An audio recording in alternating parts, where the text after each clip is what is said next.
Once upon a time, mankind waged war against the demon kings. A squad of the strongest heroes, swordsmen and mages was assembled for such a difficult mission. Among them were two irreconcilable rivals, Burmut Lionheart and Hamel. It seemed that nothing could reconcile their rivalry, until in one of the battles Hamel sacrificed himself to save his rival. Then Burmut promised him that his sacrifice was not in vain and he would surely kill the remaining demon kings. But as it turned out later, this task was too difficult for him. Fortunately or not, 300 years later, our hero Hamel reincarnated as a descendant of his rival in the body of Eugene Lionheart.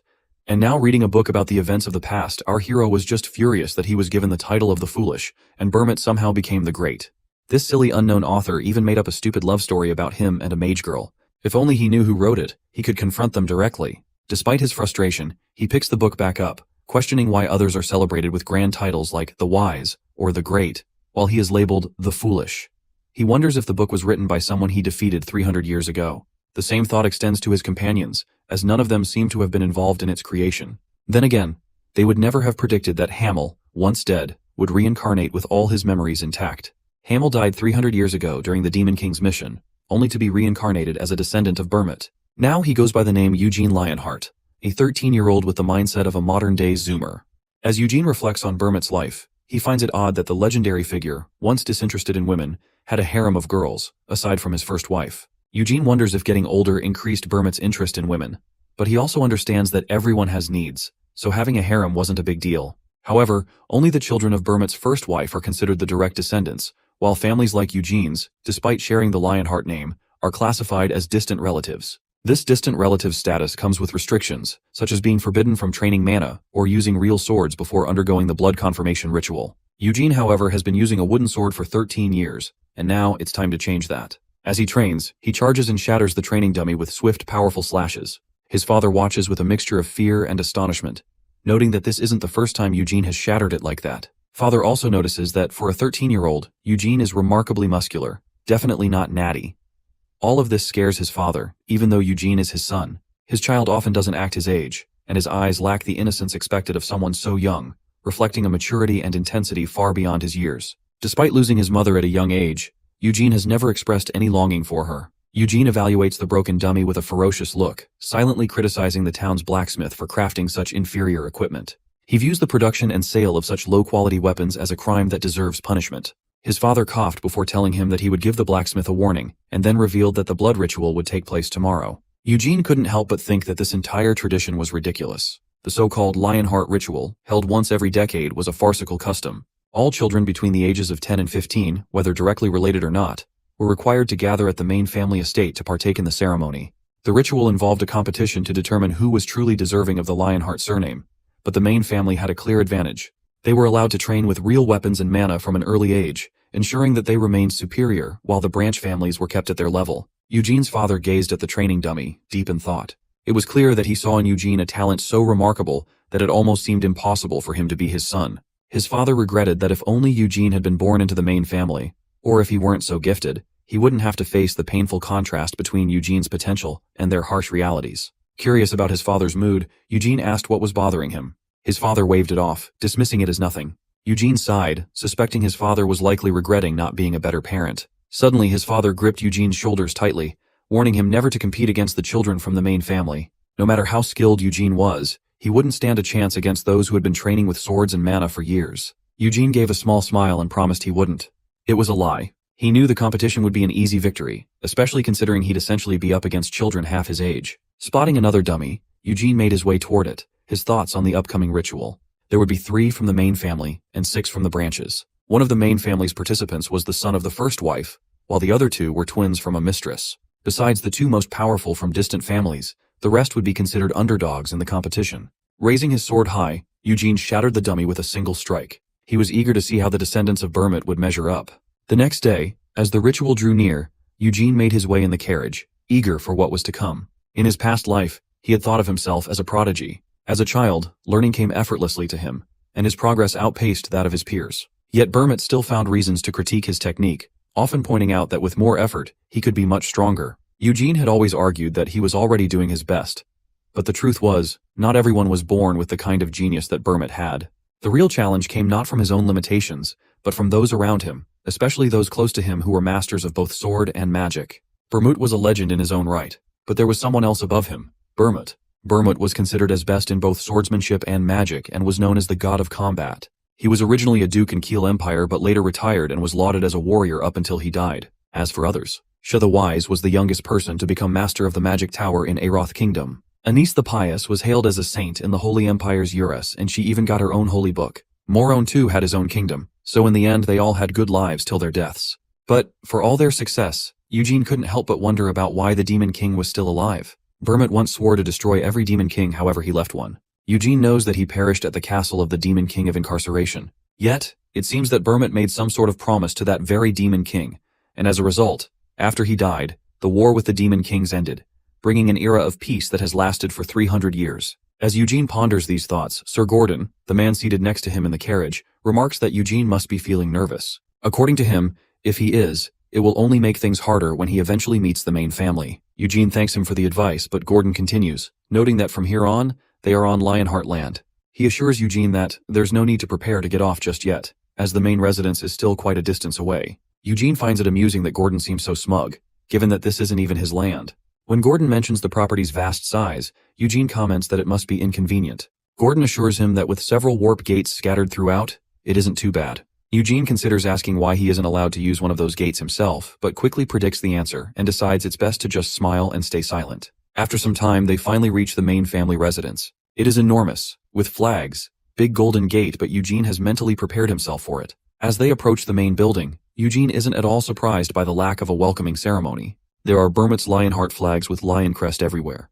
The only people permitted to wear the lion crest on their left chest are those directly descended from the bloodline. Curious if any of his relatives have already arrived, Eugene asks Gordon, who informs him that he is the first.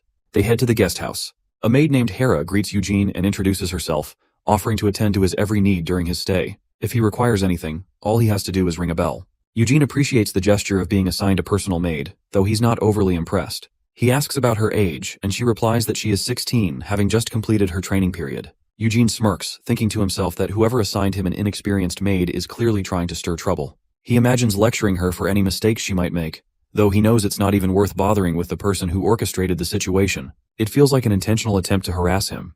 When Eugene asks when the others will arrive, Hera tells him they should be there within the next 4 days, at the latest. He stands up, requesting that she guide him to the training grounds. Hera is a bit surprised but agrees to show him the way. Outside the main building, 2 children from the main family gossip about Eugene, mocking him for coming from a small rural town at the West End, and likely training with rakes instead of swords. One of the boys comments that his carriage probably reeks of cow manure, and even if Eugene is a relative, he will still be responsible for any damage to the main family's residence. The girl excitedly agrees, saying he's absolutely right, and suggests they go scold Eugene. The boy grins, claiming they are only going to give him a warning, then demands that the girl, CL, follow him.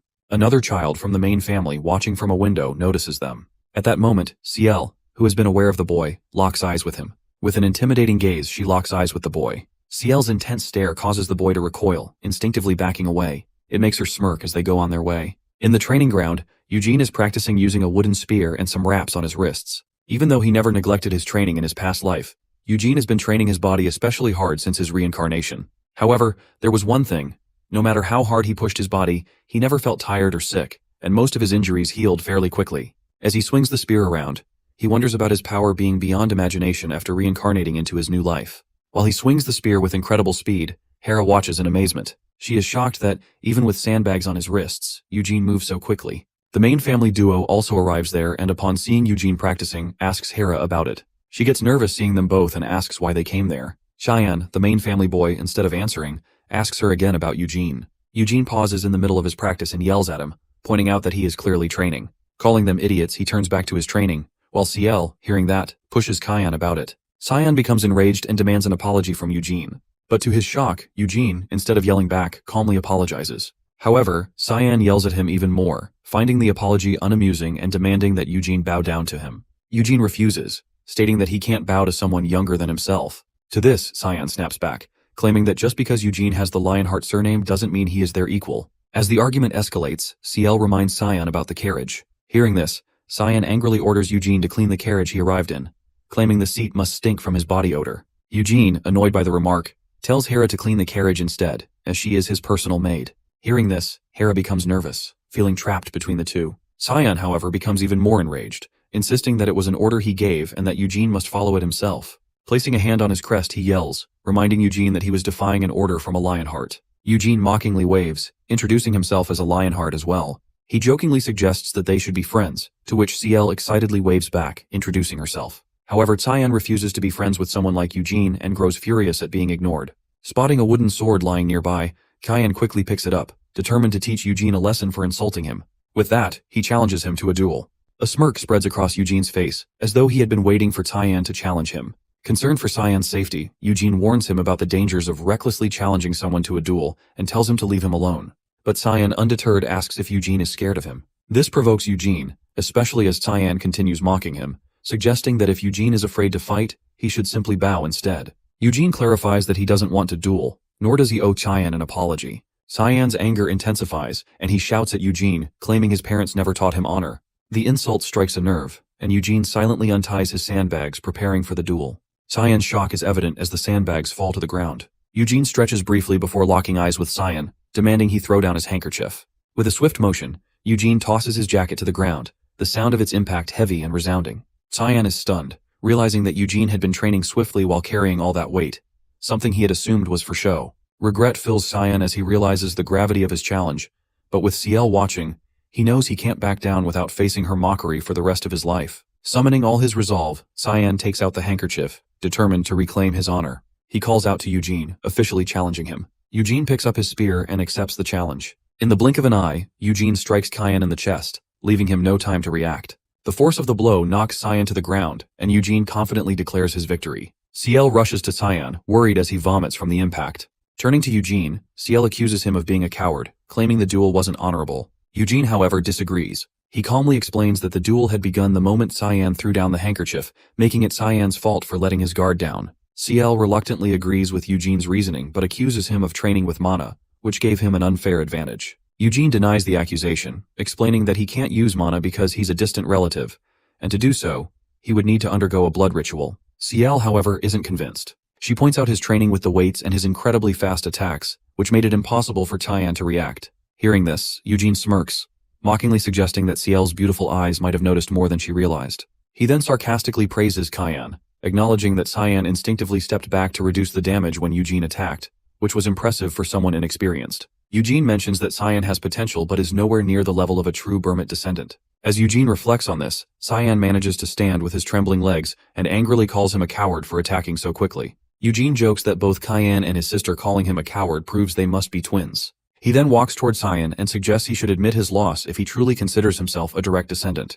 Cyan turns his head in disappointment, while Eugene starts to think he should have held back, realizing that beating a member of the main family could land him in serious trouble. As Eugene contemplates this, a furious man strides into the training grounds, calling out to Cyan. He doesn't look like a Lionheart, wearing no emblem, so Eugene assumes he must be a skilled knight hired by the main family. Seeing the man, Cyan grabs onto him, crying that he lost to a country bumpkin, even though he was the one who issued the challenge. Hearing about the duel, the man grows worried. He then notices Eugene and apologizes for not introducing himself earlier. His name is Hazara, Cyan's personal instructor. Eugene also introduces himself, mentioning he's from Giddle, to which Hazara speculates that he must be from the Gerard family. Eugene confirms this, and in response, Hazara asks what happened. Eugene reveals that it was Cyan who started the fight and even insulted his father, calling him honorless. According to Eugene, that was reason enough for him to accept Cyan's challenge.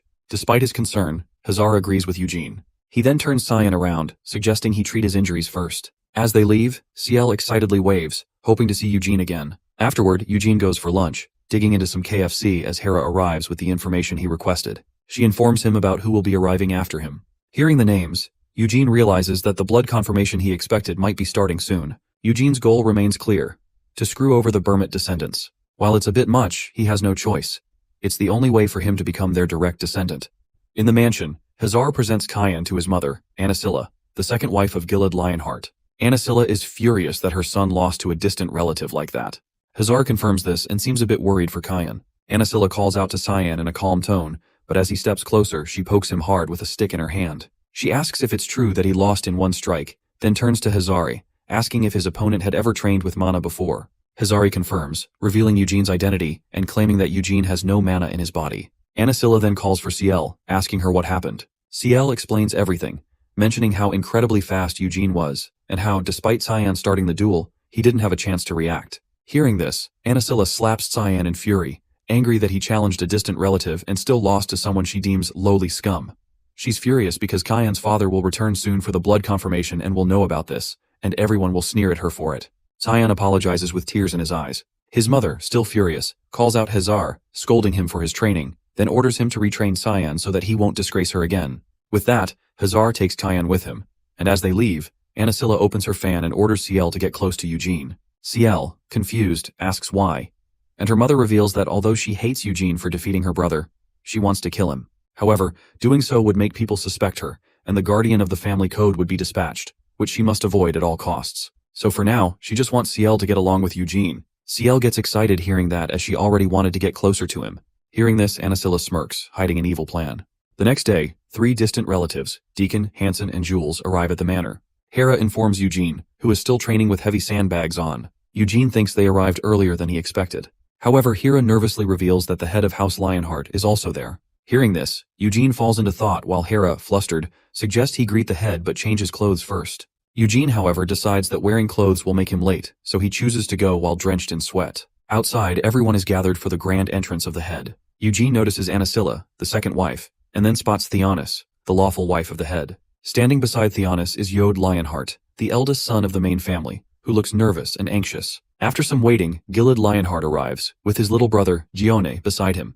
Gilad has 2 younger brothers, Guilford, who lives at the Lionheart Manor, and the youngest Gion, who is returning with him after 3 years. As Gilad gets off his horse, Theonis begins complaining about him not informing her before arriving. Gilad dismisses it, finding the question baseless since it is his house and he is the head. He then sees Yod and happily asks about his combat skills. Yod nervously reveals that he is doing his best, a response Gilad doesn't find amusing. Gilad then notices his second wife and children. He greets them excitedly, commenting on how much they've grown. He also meets Guilford and apologizes for not being there for his son's birth, a gesture Gilad finds quite kind. Finally, he notices the distant relatives standing in a line and invites them to a feast, where they can discuss the details of the blood confirmation. At the dinner table, the entire family, including distant descendants, are seated. The direct descendants are on one side, with the head of the family, while the indirect ones sit on the opposite side. Beside the distant children are 2 relatives from high-ranking families. However, there's also a strange man sitting at the table who isn't even part of the Lionheart bloodline. Ciel notices him and, curious, asks Gilad about it. Just as he's about to explain, the man gets up and excitedly introduces himself as Rovirian from the Red Magic Tower. Upon hearing his name, everyone is shocked, especially Yod, who is sitting right beside him. Eugene also spits out his tea in shock and starts choking on it. Seeing this, Rovirian becomes worried, but Eugene quickly reassures him that he's fine. Eugene is stunned because, since Rovirian is from the Red Magic Tower, he might be Sia's apprentice. He also looks exactly like her. 3 years ago, she became the youngest person in Aeroth's history to become a master of the Green Tower. She even rewrote the Aeroth official grimoires, offering advice and teaching magic to all the magic towers, including the masters. To this day, the masters of those towers still follow her teachings as their grandmaster. Eugene never expected to meet someone connected to his old comrades there. Taking the chance, he stands up and introduces himself to Gilad. However, Gilad already knows that Eugene is the one his son insulted. Eugene confirms it but assures him he holds no grudge. Gilad then asks if Eugene said that because he won the duel. Eugene responds with determination, saying that he would have said the same even if he had lost, because if he couldn't defend his honor, he should endure the shame. This response impresses Gilad, who then calls out to Tyan, sitting there in embarrassment. He scolds him, saying that even though he lost the duel, bearing the Lionheart name and insulting Eugene's parents means he should apologize. Reluctantly, Tyan apologizes to Eugene, though it's clear he's forcing the words out. Gilad then asks Eugene about his father, and Eugene reveals they live deep in the countryside. Gilad grows curious about who taught Eugene how to fight, and Eugene admits that he learned everything on his own. This shocks the wealthy distant relatives, who are amazed that he beat Cyan without even having a tutor. Meanwhile, Gilad is excited about the upcoming blood confirmation, finding it all very interesting. After a while, the maids bring in the feast, which includes lobster, meatballs, and everything presented luxuriously. As the plates are set down, Gilad wishes everyone to eat well. The meal goes smoothly, and once everyone has finished, Gilad explains the reason he gathered everyone, which is to discuss the details of the blood confirmation. As the room falls quiet, Gilad reveals that, although he is the head of the family, he believes the blood confirmation is a very biased tradition. He explains that this tradition was created solely for the benefit of the main family, with limitations placed on the distant relatives. These limitations in turn make it nearly impossible for them to defeat the main family during the event. For this particular event, Gilad not only brought his 3 children, but also wanted to test the other individuals who bear the Lionheart name. Gilad goes on to say that the purpose of the event is to determine who the true descendant of Burmit is. Despite his position as head of the family, he seems genuinely a person who cares. Then, he points to Rovirian, explaining that for this event, he brought someone from outside. Excitedly, Rovarian stands up and opens a magic maze map on the table. The event will require participants to explore a maze that Rovarian created, with each person entering from a different starting point. But the goal is the same for everyone, to defeat the chief monster at the heart of the maze. Along the way, they will also need to fight off smaller monsters, solve puzzles within the maze, and of course, face the final boss. Everything in the maze, however, is an illusion created by Rovarian using his magic, so it's not real. Rovarian designed the maze using a combination of summoning magic and high-level mind magic, as expected from a master of a magic tower. The goal of this event is to defeat the final boss, and whoever accomplishes this first will end the event. Each participant will then be evaluated based on their performance. One of the fatty indirect relatives expresses concern about someone not being able to escape the maze. Rovarian reassures him that all he needs to do is stand at the entrance, although doing so won't earn him good grades. Curious about the reward for defeating the monster, Eugene listens as Gilad reveals that the winner will be allowed to choose whatever they want from the main family's treasury. This sounds incredibly tempting to Eugene. After the discussion, Eugene starts walking in the hallway, already thinking about what he'll choose, feeling confident in his ability to win. However, as he's lost in thought, he's taken aback to see the wealthy distant relatives, Gargai and Desira, waiting for him in the hallway. Gargui, standing in a bouncer-like pose, trying to look intimidating, asks Eugene if he really won the duel against Cyan. Eugene casually confirms it with a nonchalant wave, brushing them off. Gargi, confused about what to do next, simply shrugs at Desira. Even though it's nighttime, Eugene heads to the training ground and begins practicing with a wooden sword. He slashes with powerful force, the sound of each strike cutting through the night. Midway through his training, he notices the distant family duo standing behind him, holding spears. The sight is bizarre to say the least. Gargui, still attempting his intimidating act, approaches Eugene and, out of nowhere, rips off his shirt, revealing a muscular build. He starts flexing his muscles in front of Eugene, who stares in utter confusion, thinking, what on earth is he witnessing? Gargi takes it further, offering Eugene the chance to touch his muscles. Pause my G. Eugene politely declines, but Gargai, undeterred, begins boasting about his family's access to a muscle growth potion. He explains that it accelerates muscle growth without accumulating mana in the body, and supposedly has no side effects. Basically steroids in a magical sense. Gargi even asks Eugene if he wants to try it, but Eugene shows no interest. Desira then joins in, adding that the potion also promotes beard growth. Shifting the focus, she points out Eugene's use of a wooden sword and questions why he's not using a spear, especially since he defeated Cyan with one. She throws a spear toward Eugene and challenges him to a sparring match, mentioning that she specializes in spears. Intrigued by the prospect of testing the strength of a high-ranking distant relative, Eugene accepts the duel. Meanwhile, Gargi loudly declares himself their sparring referee. Watching him, Eugene can't help but be reminded of Moron from his past life, sparking the fleeting thought, if could Gargai possibly be one of his descendants? Gargui eventually announces the start of the fight. As the match begins, Desira steps forward, determined to prove to Eugene that wielding a spear is no child's play. She instantly dashes toward him but halts mid-charge when she notices his flawless stance, leaving no apparent openings. Eugene smirks and provokes her, urging her to attack. The taunt strikes a nerve, and Desira charges at him with full force. Yet her attack meets an effortless block. Undeterred, she follows up with a rapid barrage of strikes, each one faster than the last. However, Eugene blocks every single attack with ease, barely breaking a sweat. As the exchange continues, Eugene silently acknowledges that Desira is skilled, impressive even, but still far from being a real threat to him. After blocking another strike, Eugene mockingly points out her inability to land even a single hit on him. He hasn't moved an inch from his position, yet Desira believes that his lack of movement could be his weakness. Determined to exploit this, she launches another charge, unleashing a flurry of attacks before abruptly leaping to the side. Confident that this angle would catch Eugene off guard, she lunges forward with all her strength. But to her utter shock, Eugene calmly stomps on her spear mid-attack, halting it entirely. Now left completely open, Desira freezes as Eugene calmly places the tip of his spear in front of her face, claiming victory.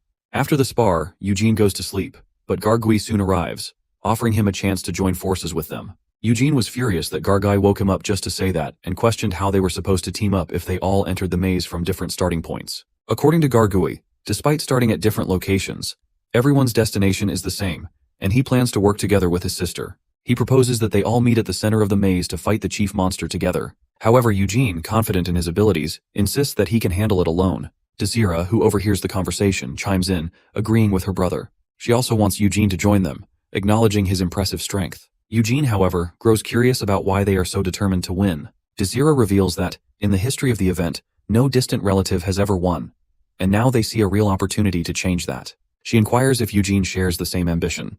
By the look on his face, it's evident that he does. Meanwhile, in the manor, Anasilla stands by her window, gazing out. Her thoughts linger on Rovarian, wondering if he might be here to take Yod as his apprentice. From a young age, Yod had shown more interest in reading books than engaging in combat. His curiosity about magic had led him to learn numerous spells, setting him apart from others in his family. Anisilla wonders if Rovarian takes Yod with him. It could provide an opportunity for Cayenne and Ciel to further enhance their skills, increasing their chances of securing the right to succeed as the head of the Lionheart family. However, her immediate concern is the upcoming blood confirmation. If her children lose in that event, they will be considered illegitimate for the rest of her life, a fate she cannot allow. However, now, more than ever, she wants Eugene to win the maze event. If he emerges victorious, it would overshadow her son Cyan's earlier defeat, protecting her family's honor. 3 days later, the blood confirmation finally begins. Everyone gathers around the cave entrance while Rovarian channels a portal within it. He concentrates mana in his palms and sends it toward all the participants. He then instructs them to mold whatever weapon they desire from the magical light he provides, simply by envisioning it. Hearing this, everyone begins stretching and pressing the light to shape it. Ciel manages to mold a stunning golden sword. She swings it around gracefully, marveling at its elegance, but she can't help but wonder what would happen if it broke. Rovarian, with a reassuring smile, reveals that since it is made of magic, it won't break. Curious, Ciel asks if she can summon an animal with the light, but Rovarian denies it, explaining that the light can only be molded into non-living objects. Creating living things is considered taboo magic, as the creation of life is a gift that only living beings possess. As they continue their conversation, Gargi also molds his sword, which is massive and appears incredibly heavy. It's his favorite sword, and he's amazed that he's able to create exactly what he imagined. Dezira, as expected, molds a golden spear, while Cyan and Yod each craft their own swords. The other distant relatives also form their weapons, but Eugene surprises them by creating both a sword and a shield. Noticing this, Ciel innocently asks if he plans to fight her if they cross paths in the maze. Hearing this, Eugene turns to Gilad, asking him the same question. According to Gilad, they can fight, but this year, he wants to see their teamwork, as after all, they are all part of the Lionheart family. Hearing the word family, Ciel, with a grin, looks toward Eugene, which he finds pretty disturbing. Once they finish making their weapons, the mage hands them each a necklace to wear around their neck. This necklace is connected to their minds and will react if they experience any severe stress. Based on that, Rovarian will decide whether to intervene or not. It's basically a safety mechanism, just in case.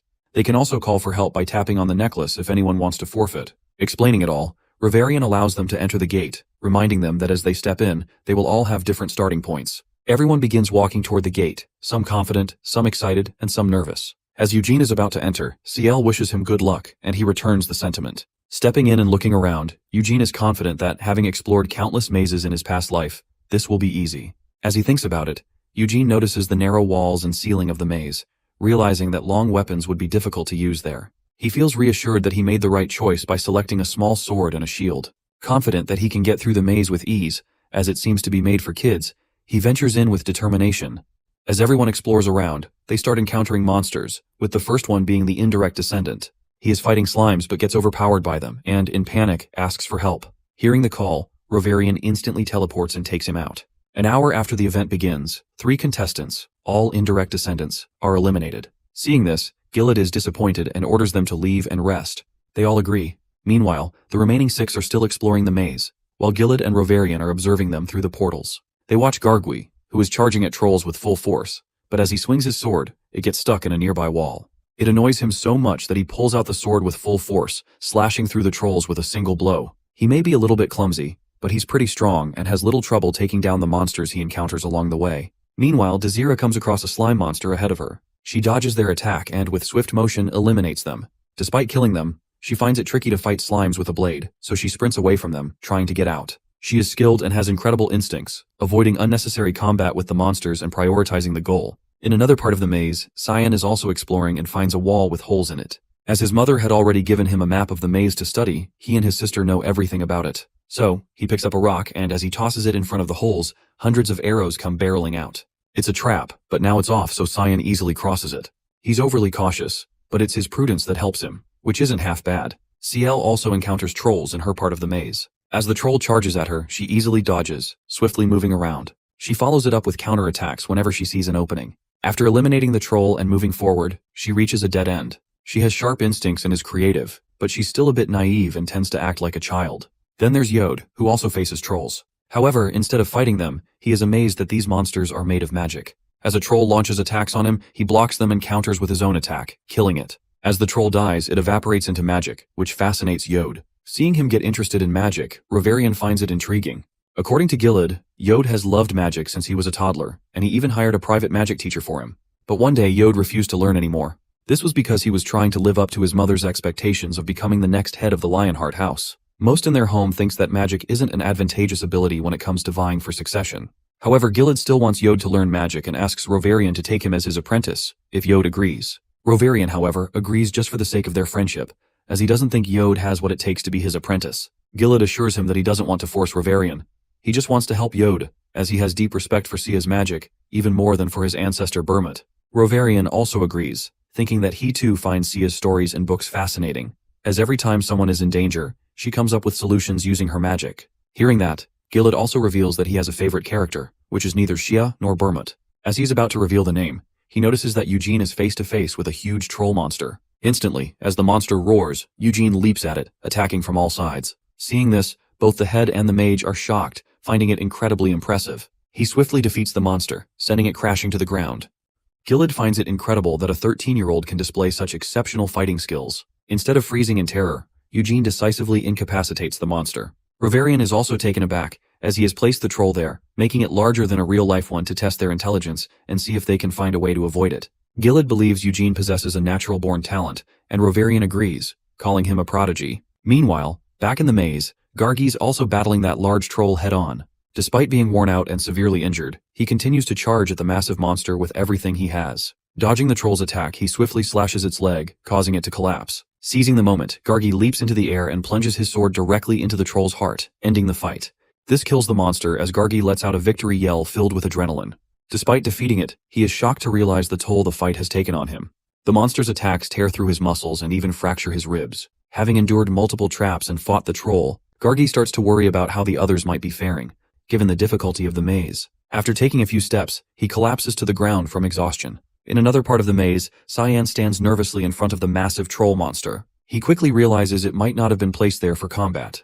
Thinking fast, he tosses a rock to distract it, creating an opening to make a run for it. As he sprints away, he unexpectedly bumps into Ciel. Both are startled to see each other, realizing they might be closer to the heart of the maze since they've crossed paths. Cyan suggests that Ciel follow him so she doesn't get lost, and she readily agrees. Cyan, however, is still haunted by the humiliation Eugene put him through, and sees this as a chance to restore his honor. As they explore, Ciel asks her brother about the types of monsters that might appear in the cave, especially since everything is an illusion. Cyan agrees with her observation but grows uneasy when she brings up the possibility of ghost-like monsters. Despite his rising fear, he deflects by teasing Ciel, claiming she looks more scared than him. Just as he turns a corner, a bloody girl's face suddenly peeks at him, scaring the living daylights out of him. However, it turns out to be Desira, leaving Cyan flustered and embarrassed.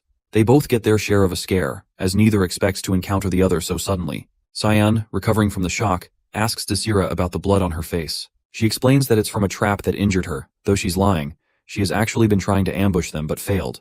Turning away, Desira begins to leave, but Ciel suddenly yells, alerting her brother about it. Irritated by the scare and feeling like an idiot, Cyan decides to teach her a lesson. He pulls out his sword and starts chasing her, with Ciel eagerly joining in the pursuit with her weapon drawn as well. Meanwhile, Desira, sprinting ahead, anxiously wonders where Garguis when she needs him to back her up. Meanwhile, their tank, Gargai, is snoozing somewhere on the ground in the maze, oblivious to the chaos. As Desira runs, she accidentally triggers a trap but barely manages to leap out of its range in time. Following close behind, Cyan notices that the floor ahead has caved in, creating a significant obstacle. He considers taking a detour but quickly realizes that Ciel is watching him. Determined not to disgrace himself further in front of her, he decides to use the mana he has been saving for the final boss. With a surge of energy, Cyan dashes forward and effortlessly leaps to the other side, landing with confidence. He then yells at Ciel to follow, assuring her that he'll catch her if needed. To his amazement, she easily jumps and clears the gap on her own. As they both successfully cross, their cat-and-mouse game with Desira continues until they finally arrive at the heart of the maze. There, they are shocked to see the humongous chief monster towering before them. Eugene is also present and calls them out to reveal himself. Our Chad has been waiting for them to arrive, curious to see who would reach the center first. Hearing Eugene, Desira speculates that since he waited, he might have accepted their offer to fight the chief together. However, Eugene has no such intention. He simply wants to give them all a chance to take on the chief before he does. Confident in his abilities, Eugene believes he can defeat the monster in mere seconds, and doing so alone would be unfair to the others. Cheyenne finds Eugene's arrogance infuriating but chooses to ignore it. Eugene then reveals to everyone that the chief monster has a specific trigger zone. He suggests they take on the chief in the order they arrived. Desira first, followed by Cian and Ciel. Hearing that she is first, Desira becomes terrified. Seeing her fear, Eugene suggests she quit, noting that she looks quite injured. However, Dronzer isn't one to give up. She prepares herself and begins approaching the chief with her spear. Meanwhile, Cyan asks Eugene if he is going to fight, to which Eugene reveals that he will, but only after everyone else has had their turn. Cyan, however, is confident that he will defeat the monster before his turn. Eugene then makes an offer. If Cyan manages to defeat the chief, he will call him my lord. This suggestion excites Cyan, but as he looks at the massive chief, he grows a bit nervous. The monster is larger than the troll he faced earlier, though it doesn't appear as aggressive. This gives Cyan confidence that he might be able to defeat it alone. However, for Dronzer, he thinks it might be a challenge. She slowly walks toward the beast, which is enough to trigger it awake. Standing in front of it, she feels nervous, realizing how huge it is, but she can't back down after coming this far. With determination, she charges at the chief, only to be stopped by its massive palm attack. She barely dodges it and follows up with a counterattack, but to her shock, her spear doesn't penetrate its tough hide. As she's processing this, the chief's other hand grabs her and throws her away. She comes crashing toward the others, to which CL asks Eugene why the chief didn't attack her more, but instead threw her away. He reveals that it's because the chief is not real, and once it seized her, it decided to do so. It is now Cyan's turn. Walking toward the beast, he is confident he will show Eugene the true blood power of the main family. However, Eugene laughs, knowing it's all nonsense. His laugh triggers Cyan further, enraging him. In his anger, Cyan channels his mana into his sword. Dronzer is shocked, noticing that he used blade energy, which requires at least 10 years of mana training, and this energy allows the blade to sever anything. This makes her realize that the gap between them and the main family might be too vast. Eugene is also a bit impressed by Cyan's skills. However, Cyan knows he can't maintain that energy for long, but is confident it can tear the monster apart. As he's thinking about it, his blade energy vanishes. Everyone is shocked, but Eugene remembers Gilead's words about making the event fair. This makes him think that Reborn might have used the maze to prevent anyone from using magic at its heart. Cyan gets nervous as he can't make his blade energy work anymore, even though he still has plenty of mana left. With an evil smile, Eugene mocks him, telling him to come back if he thinks he's going to lose or he'll get beaten by the beast. Cyan thinks for a second, but CL's confidence in him pushes him toward the chief anyway. As the chief is about to grab him, Cyan slashes at it with his sword, managing to leave a small cut on its arm. However, he knows it's only a light graze and realizes he can't take this thing down like that. He decides to aim for its legs. Dodging the chief's next attack, he leaps toward its hooves, but as he strikes, his attack is blocked by its knee. Taken aback, Cyan hesitates, and in that moment, the chief grabs him and throws him out. He lands safely on his feet, but he's outside the circle, effectively disqualified. Next is CL. However, after watching the previous two fights, she hesitates. Knowing she can't use blade energy in this area, she decides not to rush in, showing more intelligence than her brother. Meanwhile, Eugene calmly picks up his weapons and starts walking toward the monster. CL nervously asks if he really thinks he can win against it, but Eugene responds with unwavering confidence, declaring that losing isn't an option. Stepping into the circle, the towering beast drops a massive fist on Eugene, who dodges by, darting to the side. To counter, Eugene sprints up the beast's arm while the chief attempts to catch him with its other hand. Eugene blocks the swipe, further irritating the beast. Seizing the moment, he climbs onto the monster's face, causing it to punch itself in a wild attempt to dislodge him. As the beast lets out a roar from the force of its own punch, Eugene takes advantage of the opening, slashing wildly across its face. Dronzer watches in shock as she notices Eugene's precision. He's focusing on the carotid artery, aiming for a critical blow. Meanwhile, Eugene leaps into the air and drives his sword into the chief's neck, bringing the towering beast crashing to the ground, defeated. He then casually approaches Cyan, arrogantly announcing that he has slain the monster. Cyan immediately starts arguing, claiming that he lost only because he couldn't use his blade energy. Deep down though, he knows that even with blade energy, he could never have defeated the chief with the same precision and mastery as Eugene. As the monster is vanquished, everything around them dissolves into magic, signaling the end of the trial. Gilead, watching from above, is astonished. Despite never having trained in mana control, Eugene manages to kill the chief with remarkable precision and skill, leaving everyone speechless. However, Reborn is a bit concerned. The chief monster was specifically designed to be defeated using teamwork and to test different strategies, yet Eugene takes it down single-handedly. Gilead reveals that he discovered Eugene in a remote village, where he trained relentlessly like a warrior. Eugene was born with a natural combat instinct and extraordinary strength. Instead of excitement, Reborn feels uneasy. Eugene's abilities far exceed those of Gilead's children, and the thought of him training with mana is even more unsettling. It could make him unstoppable. While Gilead sees nothing alarming in this, Reborn is deeply concerned about Eugene's ambitions, particularly his apparent desire to become the next head of House Lionheart. However, Gilead doesn't mind. He believes that only the greatest should hold the head position, and if his children cannot rise to the challenge, he has no intention of entrusting the title to someone who cannot uphold the family name. Reborn apologizes for overstepping his boundaries with such questions, and, with a snap of his fingers, retracts all his magic. He then suggests something unexpected. Gilead should adopt Eugene as his own. This shocks Gilead.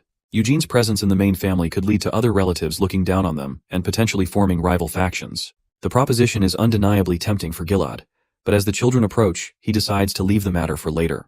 As they all stand in front of Gilead in a line, he glances at them with a serious expression. He first looks at Yod, who couldn't even reach the heart of the maze, having been distracted by magical traps and monsters along the way. Gilead feels a tinge of disappointment, knowing that Yod's curiosity derailed him from his goal. Sion and Ciel, on the other hand, managed to reach the heart of the maze without much trouble, but were unable to defeat the chief. Gilead understands that they need a bit more refinement and training. He praises everyone for their efforts, but he specifically acknowledges Eugene, noting that he surpassed all expectations with his exceptional skills and determination.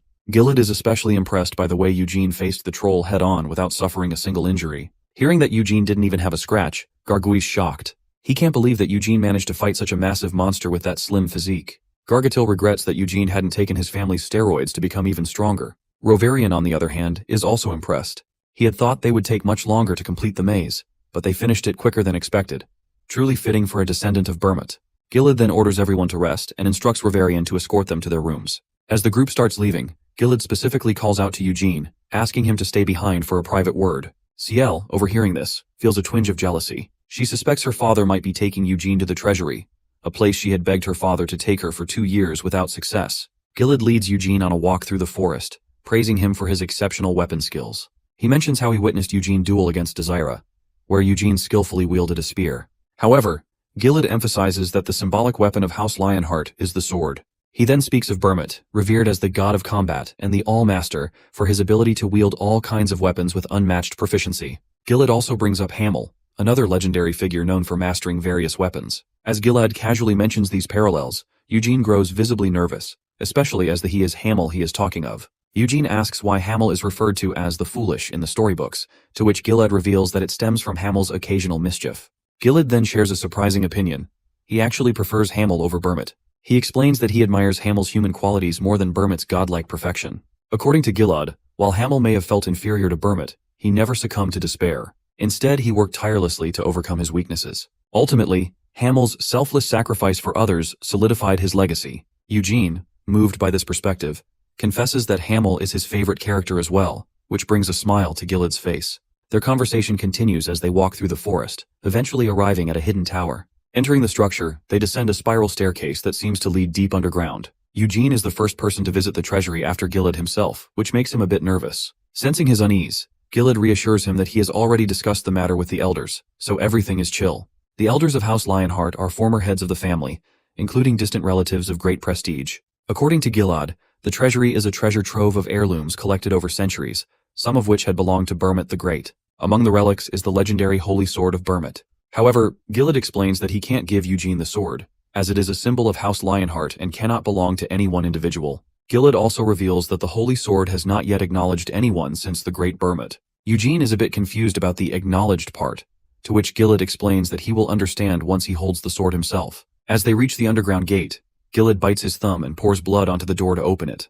When the door finally creaks open, Gilead tells Eugene to go inside while he waits at the entrance. He mentions that his presence might influence Eugene's choice, and he wants him to make his decision freely. Upon entering, the first thing Eugene sees is Bermot's sword, half buried in the ground. Without hesitation, he stretches out to try and pull it out, eager to claim it before looking at anything else. The Holy Sword, considered a gift from the gods, has existed since the Age of Myth in the Holy Empire of Eurus. For a long time it remained sealed within the main temple of Eurus until it acknowledged Bermot as its true master. This is the sword that impaled the heart of the Demon King 300 years ago. Eugene remembers how Bermot once used the blade to light his way through the darkness, for it has often served as a torch. Bowing before the sword, Eugene grips it tightly with a malicious grin creeping onto his face as he attempts to pull it from its resting place. Despite his efforts, the sword refuses to budge. Frustration sets in as he realizes the futility of his attempts. Even if he manages to draw it, he can't take it with him. With a resigned sigh, he knows he will need to look for something else. As he wanders through the treasury, his attention is caught by something else. His eyes fall on a ferocious blade called the Predatory Sword. This sword has a special skill. It absorbs mana from whoever it strikes, enhancing its user's strength and neutralizing powerful magic with a single blow. Eugene understands that only a master mage like Bermot can truly harness its potential. It's not a weapon suited for him. Not far from it, he spots another weapon, the Draconian Spear, which requires time to heat up, but can unleash flames rivaling a dragon's breath. His eyes then fall on a black sword pulsing with aura, the Storm Sword. blessed by the king of the wind spirit. As he continues to explore, he spots other powerful weapons with different abilities. Confusion fills his mind as he looks at those countless swords around him. He knows that choosing any of them would be a decision he wouldn't regret. However, he gets a bit annoyed as he glances to the side, wondering why the legendary Moonlight Sword and Enchanted Spear are missing. He then gets angry realizing that 300 years have passed and these rogues have hoarded the finest weapons, leaving only lesser ones behind. His frustration grows as he struggles to decide which weapon to choose. He considers starting simple, perhaps with the Wind Sword, which only requires a firm grip to unleash the power of the Wind Spirit. With enough mana, he could even summon the King of Spirits himself. But as he thinks about it, he realizes that summoning magic is no simple feat. Even the greatest mage could fail if they don't possess the right qualities, and without them, even the weakest spirit cannot be called forth. Still, Eugene reasons that if he takes the Storm Sword, at least he won't have to worry about the issue of summoning magic. He turns away with displeasure, deciding that since he's already in the treasury, he might as well look around a bit more. Beneath a shelf, he notices various accessories that catch his eye. He stares at the jewelry, noticing not only weapons but also an array of precious stones and gems. Suddenly, his eyes widen in realization.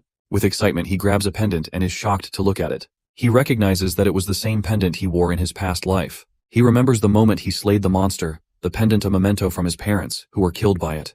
Though he avenged their deaths long ago, the memories still linger. In his past life, he wore this pendant until his very death. Now, holding it in his hands again, he wonders how it ended up here. He speculated if Burmit take it from his corpse. He sighs, resigned to the thought.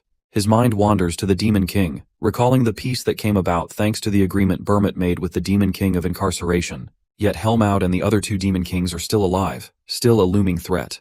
With his comrades, Eugene swore to take down the 5 Demon Kings together.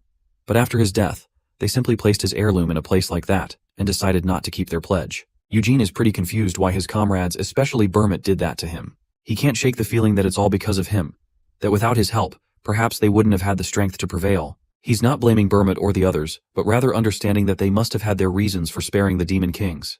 Despite the vast array of weapons in the hall, many he would gladly claim, he knows one thing for sure. He can't leave his pendant behind in the Lionheart treasury. Eugene gazes at the pendant in his hands while Gilad crosses his arms in confusion clear as he looks at Eugene. He asks if Eugene is really choosing that pendant. Eugene holds it up with a wide grin, responding that he simply likes it. The two stand face to face. The old man is confused as after all, there are many other priceless treasures in the room. Eugene shrugs, explaining that he isn't yet capable of handling most of them. He hands the pendant to Gilad, who eagerly takes it to examine more closely. The pendant is a simple capsule with a red stone that catches Gilad's attention. His gaze then shifts to the craftsmanship, and the rough, unrefined edges of the piece makes him confused that why a cheap item like that was in the treasury. He then dangles the pendant near the statue of a lion's head, and to his surprise, the lion's eyes begin to glow a faint red. Gilad finds it strange realizing that the pendant hasn't been registered in the treasury. Turning to Eugene, the head of the family confirms that the pendant doesn't belong in the Lionheart treasures. It shouldn't be here, Eugene responds, noting that somehow the pendant has found its way into the treasury. Cautious as ever, Gilad remarks that the pendant holds no true value. Even if it were sold, it wouldn't fetch enough money to buy even a cheap sword. He asks Eugene again if he's sure he wants to keep it. Without hesitation, Eugene grips the pendant tightly. The old man, seeing the boy's certainty, sighs, muttering that if Eugene is so sure, he can take it. Gilad suggests that Roverin should check it, as it could be enchanted. Eugene, surprised, asks if he can still take it after the inspection. Gilad grips the pendant tightly in his fist, assuring him that he can. Eugene stares at Gilad, who seems genuinely surprised by everything. He explains that since the pendant isn't part of the Lionheart family's treasures, he's offering Eugene the chance to choose something else. Hearing that, Eugene's eyes widen in shock, and Gilad continues with a smile, saying that Eugene can take anything he wants, as he promised. With a bow, Eugene immediately sprints forward with a greedy grin on his face. He can't believe this man, a descendant of the unyielding Burmit, actually knows how to give in. Realizing he doesn't need to hesitate, Eugene heads straight for the storm sword. He grips the hilt and unsheathes the blade. The excitement surges through him as he looks at its sharp edge, knowing it's now his. As night falls, in the manor, Dronzer points at Eugene in frustration, not understanding why he hasn't chosen a spear, since he's clearly skilled with one. Eugene stands confidently in front of Gargui and Dronzer, answering that he has made his choice.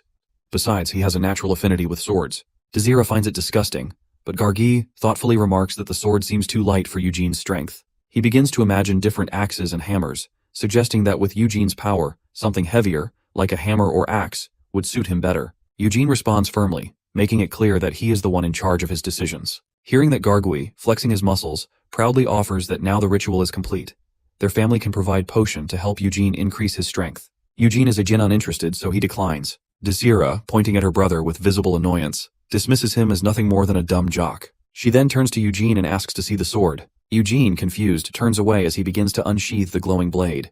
Dronzer asks what kind of weapon it is. Eugene replies, revealing that it is the storm sword of Vinette. He explains that, according to Gilad, the sword is favored by the king of the wind spirits. As Eugene trains, he will eventually be able to summon spirits. Dronzer in frustration acknowledges the sword's cool factor, but declares that if it were her choice, she would have taken a spear. Eugene, uninterested in the banter, turns his attention back to his blade. He mentions that he saw plenty of spears there, including the draconian spear. She explains that its flames burn like the breath of a fire-breathing dragon. Eugene casually tosses the sword over his shoulder, states that he doesn't know what it looks like. Dronzer, growing more agitated, asks if Eugene has seen the enchanted spear Ruin Toss. She claims it is the ultimate weapon of the Great Bermit. Dronzer grins and elbows Gargai. He mentions that he has heard of the enchanted spear too, as it was wielded by the demonic king of brutality. Eugene, hearing that, wonders about the demonic king of brutality. His mind drifts to a hierarchy of dark spirits from 300 years ago, when the Demon's Haven was home to 5 kings. The first was the demonic king of apocalypse. The second was the king of incarceration. The third, the king of demonic frenzy. The fourth, the king of brutality. And the last was the king of carnage. Gargui, frowning, argues with Dronzer, saying that she doesn't understand anything. According to him, the greatest weapon of the Great Bermutan wasn't a spear, but the crushing hammer, Gigalas, wielded by the demonic king of carnage. Dronzer argues with Gargui that the king of brutality is stronger than the king of carnage. But Gargi explains that being higher in rank doesn't necessarily mean the weapon is stronger. Eugene watches the bickering from the sidelines. He realizes that the pulverizing hammer is also missing from the treasury. He wonders about the spear and hammer, both of which are weapons of demon kings. Such ominous weapons wouldn't be stored in a treasury. They are likely CL'd away somewhere. Dronzer, frustrated, insists that the enchanted spear is the stronger of the two. Gargi agrees, standing by his belief that the pulverizing hammer is superior. Eugene finds this argument pretty childish. He begins to walk away from the yapping pair, mulling over the weapons. Both the enchanted spear and the pulverizing hammer are undeniably powerful. But when it comes to Bermit's true greatest weapon, there is no debate. It's the Moonlight Sword.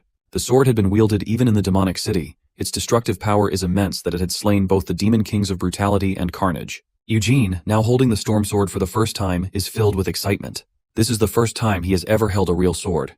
And as he feels its weight, he begins swinging it around with swift movements and perfect posture. His sword form is mesmerizing, leaving the siblings in shock as they watch him. In the head's office, Gilad and Reborn are present. Reborn is inspecting the necklace, checking for any enchanted magic. After performing the scan, he finds that it is normal, with no magic detected. This leads the mage to wonder why such a simple item was in the treasury at all. Reborn is amazed that Eugene would choose such an object, but Gilad confirms that he did indeed select it. Still curious, Reborn asks for permission from the king to examine the necklace further, using a type of magic that can read the memories stored within mana. Mana, after all, exists everywhere, even in inanimate objects, and it carries memories of past interactions. Reborn plans to tap into these memories, and Gilad grants him permission. The mage channels his magic and memories of the necklace flash before his eyes.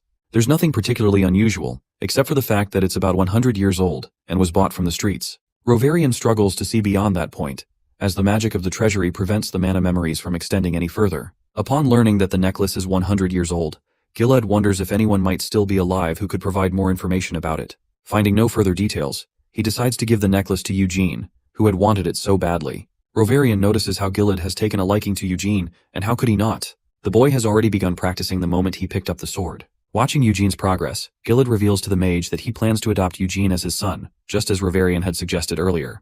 The next day, Eugene meets Gilad's youngest brother, Gione Lionheart. Gione, a bachelor, had spent years traveling with Gilad, which explains his unmarried status. Eugene greets him respectfully, but to his surprise, Gione is excited to see him. Already aware that Eugene had defeated the main family during the blood confirmation, Eugene soon realizes that Gione is there to take him to Gilad, which Gione confirms. He explains that he wanted to see Eugene in person, having heard so much about him, but never having had the opportunity to witness the event, as traditionally only the head of the house has the right to observe it.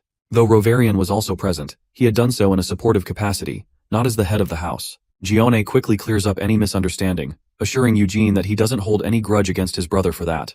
He doesn't seem to agree with the family's rules, but Eugene remains indifferent to it. As they walk together, Eugene finds Gione to be charming and free-spirited. Curiosity stirs in Eugene as he wonders why Gilad called for him. Gione, however, can only speculate, which makes Eugene realize that even Gione doesn't know the reason. Gione shrugs it off, saying it's none of his concern. They reach Gilad's office, and Gione stops to bid Eugene farewell. Eugene knocks on the door, receiving permission to enter. Gione opens the door for him and gives him a playful wink, which Eugene finds a bit excessive. Inside, Gilad is waiting and asks Eugene to sit. As they settle in for tea, Gilad informs Eugene that the necklace had been tested and was deemed ordinary. The mage had used mana memory magic but found nothing unusual. Eugene is taken aback upon hearing about mana memory, as Shia had often used it in his previous life. A sense of nervousness creeps in as he asks what the mana memory spell revealed. Gilad shares the findings, but Eugene is shocked by the details. According to what the magic revealed, the necklace was about 100 years old and had been bought from the streets, but Eugene remembers wearing the exact same necklace 300 years ago and having it for decades.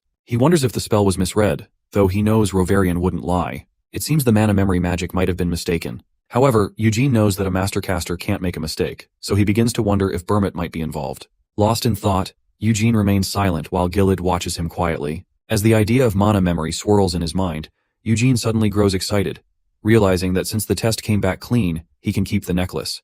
Gilad confirms this with a smile, and Eugene, thrilled, quickly puts the necklace around his neck. Just as Eugene is about to express his gratitude, Gilad clears his throat and informs him that he had actually called him to discuss something else. The tension builds as Gilad hesitates, trying to figure out how to tell Eugene his big news. Before he can do so, Eugene speculates, thinking that Gilad might be asking him to marry his daughter. In Eugene's mind, everything starts to fall into place. Ciel's attempts to get close to him, and Gilad's sudden attention. It all seems like part of a plan for him to marry her. Eugene feels a bit suspicious, as though Gilad had set up this whole situation just to arrange the marriage. He nervously rambles, explaining that he is too young and would need his father's permission for such a thing. Before he can continue, Gilad interrupts, nervously clarifying that it was a misunderstanding. Eugene is left stunned, blushing in embarrassment at the foolish scenario his mind had concocted. He had just imagined marrying a 13-year-old. Eugene feels deeply embarrassed about what he has just said, but instead of lingering on the awkward moment, Gilad reveals the real reason he called him. He wants to adopt Eugene as his son. This revelation shocks Eugene to his core, but he quickly realizes that this might be a strategic move by Gilad to tie him to the main family. Eugene reassures Gilad that the proposal feels sudden, but Gilad laughs off the idea, saying it's no more unexpected than a marriage. He even goes so far as to offer to bring Eugene's father into the family as well. According to Gilad, he would remain Eugene's father, but Eugene would be part of the main family from that point on. He extends his hand, asking Eugene to treat him with the same respect he would show his own brother. Eugene, thinking over the offer, wonders about the consequences if he were to refuse, and whether it would lead to Gilad losing respect for his father. However, Gilad, a man of integrity, reassures Eugene that while he would be disappointed, he would respect Eugene's decision regardless. Gilad expresses that he only wants the best for Eugene's future, even if he decides to turn down the offer. Eugene, feeling the weight of the decision, asks for some time to discuss it with his father, as it's a significant choice. Gilad agrees to postpone the adoption until after the banquet, and assures Eugene that his father will be escorted there. Grateful for the time to think it over, Eugene sips his tea and asks what benefits he might gain from joining the main family. Gilad explains that Eugene would enjoy many privileges, including training from exceptional knights. Eugene's excitement grows at the prospect, but to Gilad's surprise, Eugene asks if Gilad himself could train him, should he accept the adoption. Eugene is eager to train with the best, curious to see just how strong the head of the Lionheart family really is. Gilad agrees but suggests that Eugene should learn from the true master, Gione. He reveals that Gione has surpassed him in both skill and combat as he has grown older. Then, Gilad asks if Eugene has ever trained with mana. Eugene sheepishly admits that he hasn't. Eugene explains that he had asked his father not to teach him, fearing he might misuse the power without fully understanding it. Gilad understands, as he has observed Eugene's discipline and caution in training. To begin wielding mana, one must obtain a mana stone, which is found inside high-ranking monsters. These stones are effective but hard to acquire and costly. Moreover, expert guidance is necessary, something Eugene's family likely cannot provide. Gilad realizes that Eugene's family lacks the resources to help him fully develop his abilities, but he chooses not to voice this concern, knowing it could cause resentment.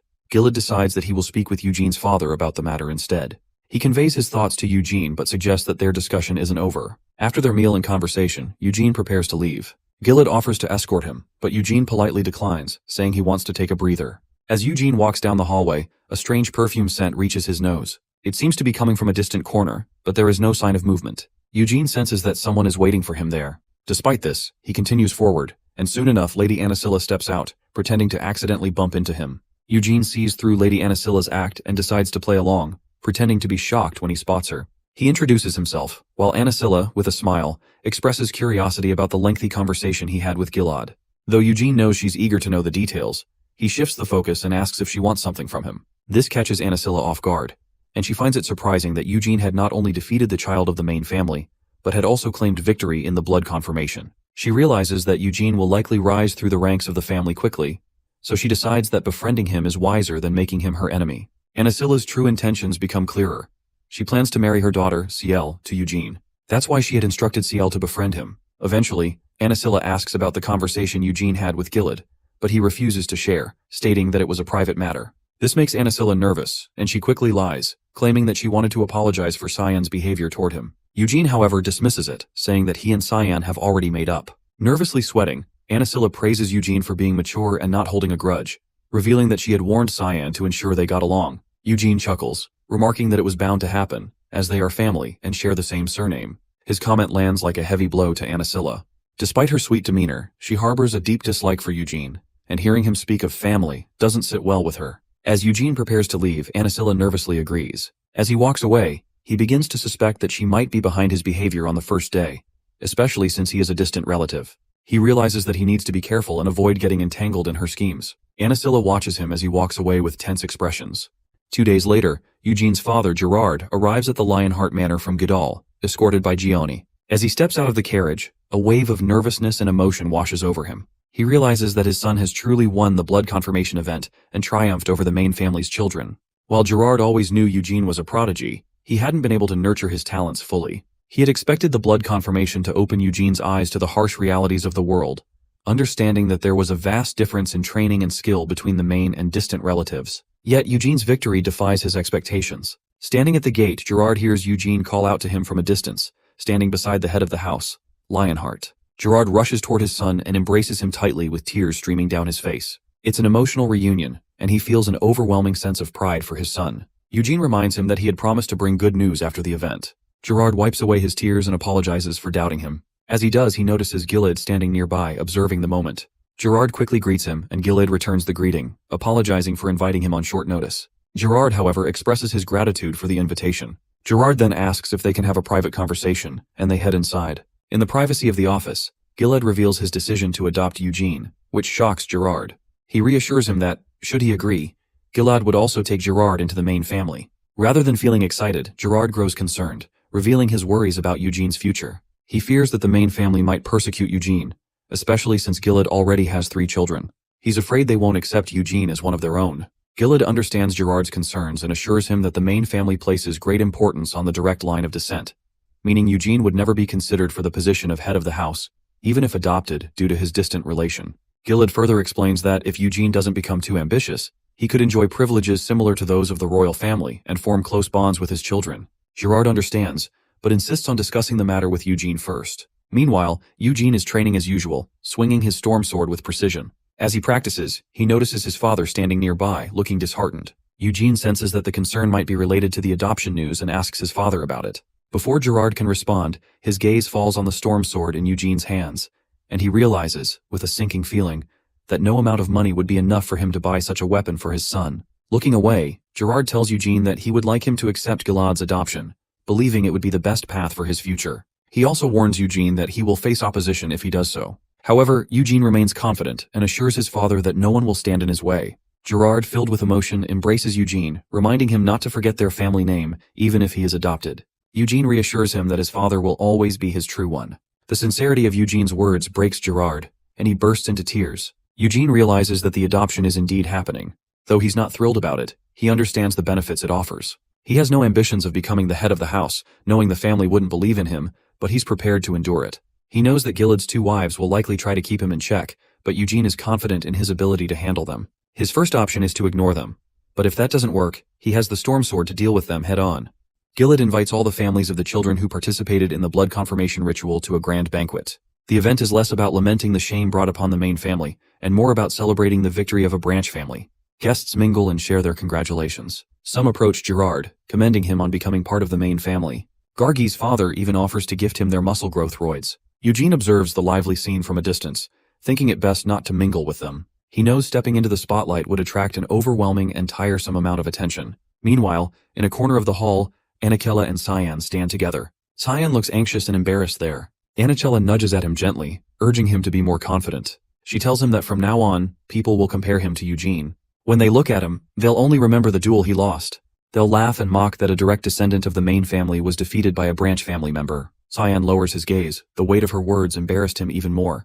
His mother leans closer and adds that this embarrassment is something he must bear, but he shouldn't let it despair him. Even if they laugh and criticize, he must remember that he is her son and a direct descendant of the family.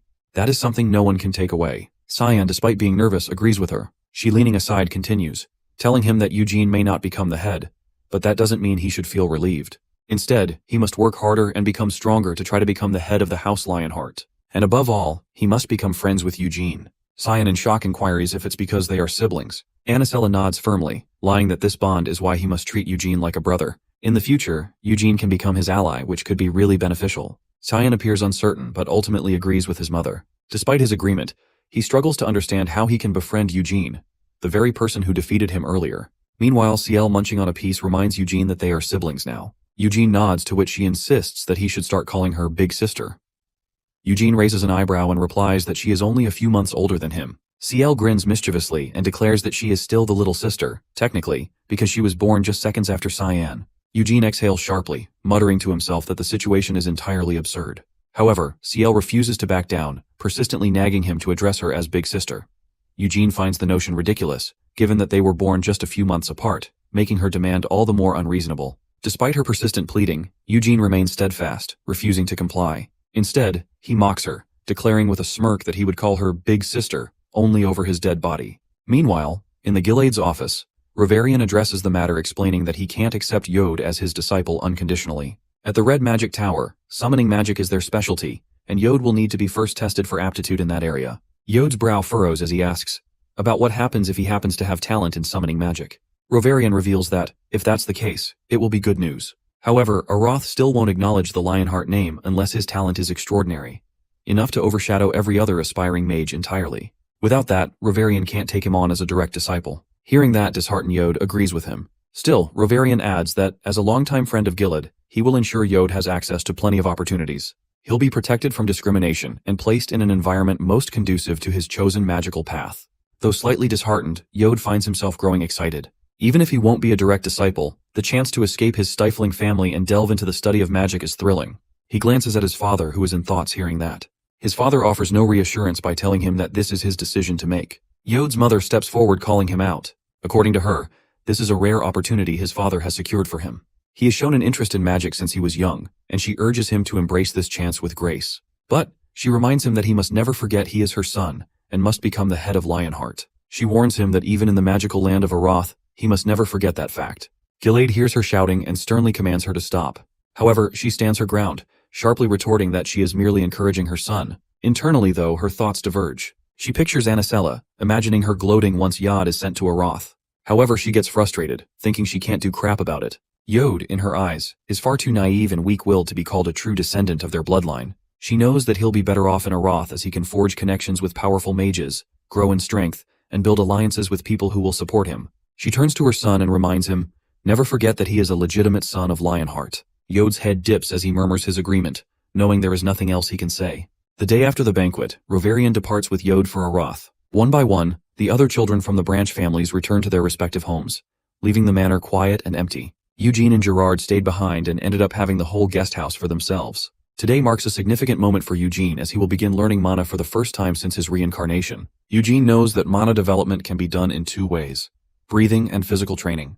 Breathing involves drawing mana from the atmosphere through controlled breaths, while physical training focuses on physical movement to gather mana. Neither is easy, but breathing is superior. In his previous life, Eugene started with body training, only to switch to breathing techniques later, following the advice of his comrades, Sia and Bermut. He recalls how the Lionheart mana training technique prioritized breathing. Eugene finds Gianni waiting for him as he arrives at the designated training area. Gianni greets him with a calm nod, asking if he's ready to get started. As they begin, Eugene's thoughts wander briefly. He thinks about Spirit Pulse, which refers to specific areas where mana is concentrated most densely. Within the main family's forest lies such a place, a mana vein reserved exclusively for the direct descendants. It was artificially created by Bermut 300 years ago. Eugene can't help but marvel at Bermut's unparalleled ability to craft something so extraordinary like the Spirit Pulse. As they walk, Gianni asks if Eugene feels nervous. However, instead of feeling nervous, Eugene is filled with excitement. Gion warns that the task ahead won't be straightforward and assures Eugene of his support, though he acknowledges it might be challenging.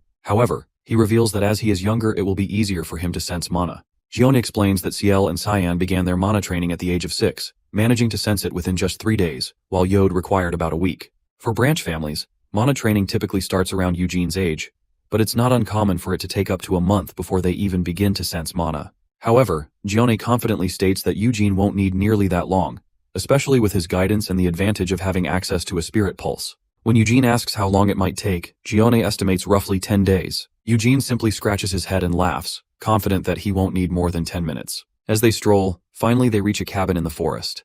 Gione opens the door, and as they are inside, he guides Eugene down a set of stairs to a surprisingly weird circular basement. He points Eugene to sit at the center of the room, and as he does, Gione begins to explain the technique they will use. This particular mana training method is a legacy of the legendary Burmit, but as Gione explains, there's a restriction that distant relatives are forbidden from learning or inheriting it the original way. Instead, they are taught the red flame method, a simplified version lacking the versatility of the original. Gione reveals to Eugene that it is the original technique passed down in the main family. As he channels mana through his body, he is suddenly engulfed in a powerful surge of energy. He introduces it as the white flame method. Eugene doesn't recognize the name, but recalls he saw its unique appearance somewhere. Burmut used it in the past as his body always got into white flames form, almost like a lion's majestic mane.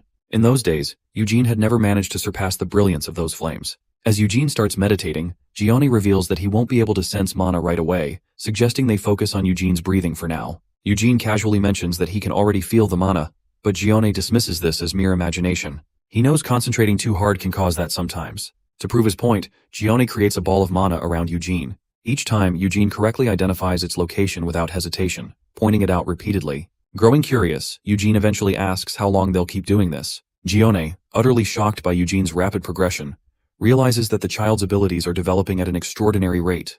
With a sigh, he kneels to Eugene's level, telling him that if he truly feels mana, they can move forward immediately. Gione advises Eugene to remain silent and focus inward, paying close attention to what is happening within his body. They begin the training, with Gione instructing Eugene to take deep, slow breaths. He tells Eugene to think of it as breathing in air along with mana from the spirit pulse, then to synchronize it with the white flame and direct it toward his heart. Once Eugene starts channeling his mana, Gione steps back, shocked to see that despite it being his first attempt, Eugene is doing well. However, Gione emphasizes that this is only the beginning. Meanwhile, Eugene is progressing with mana. Gione is observing him.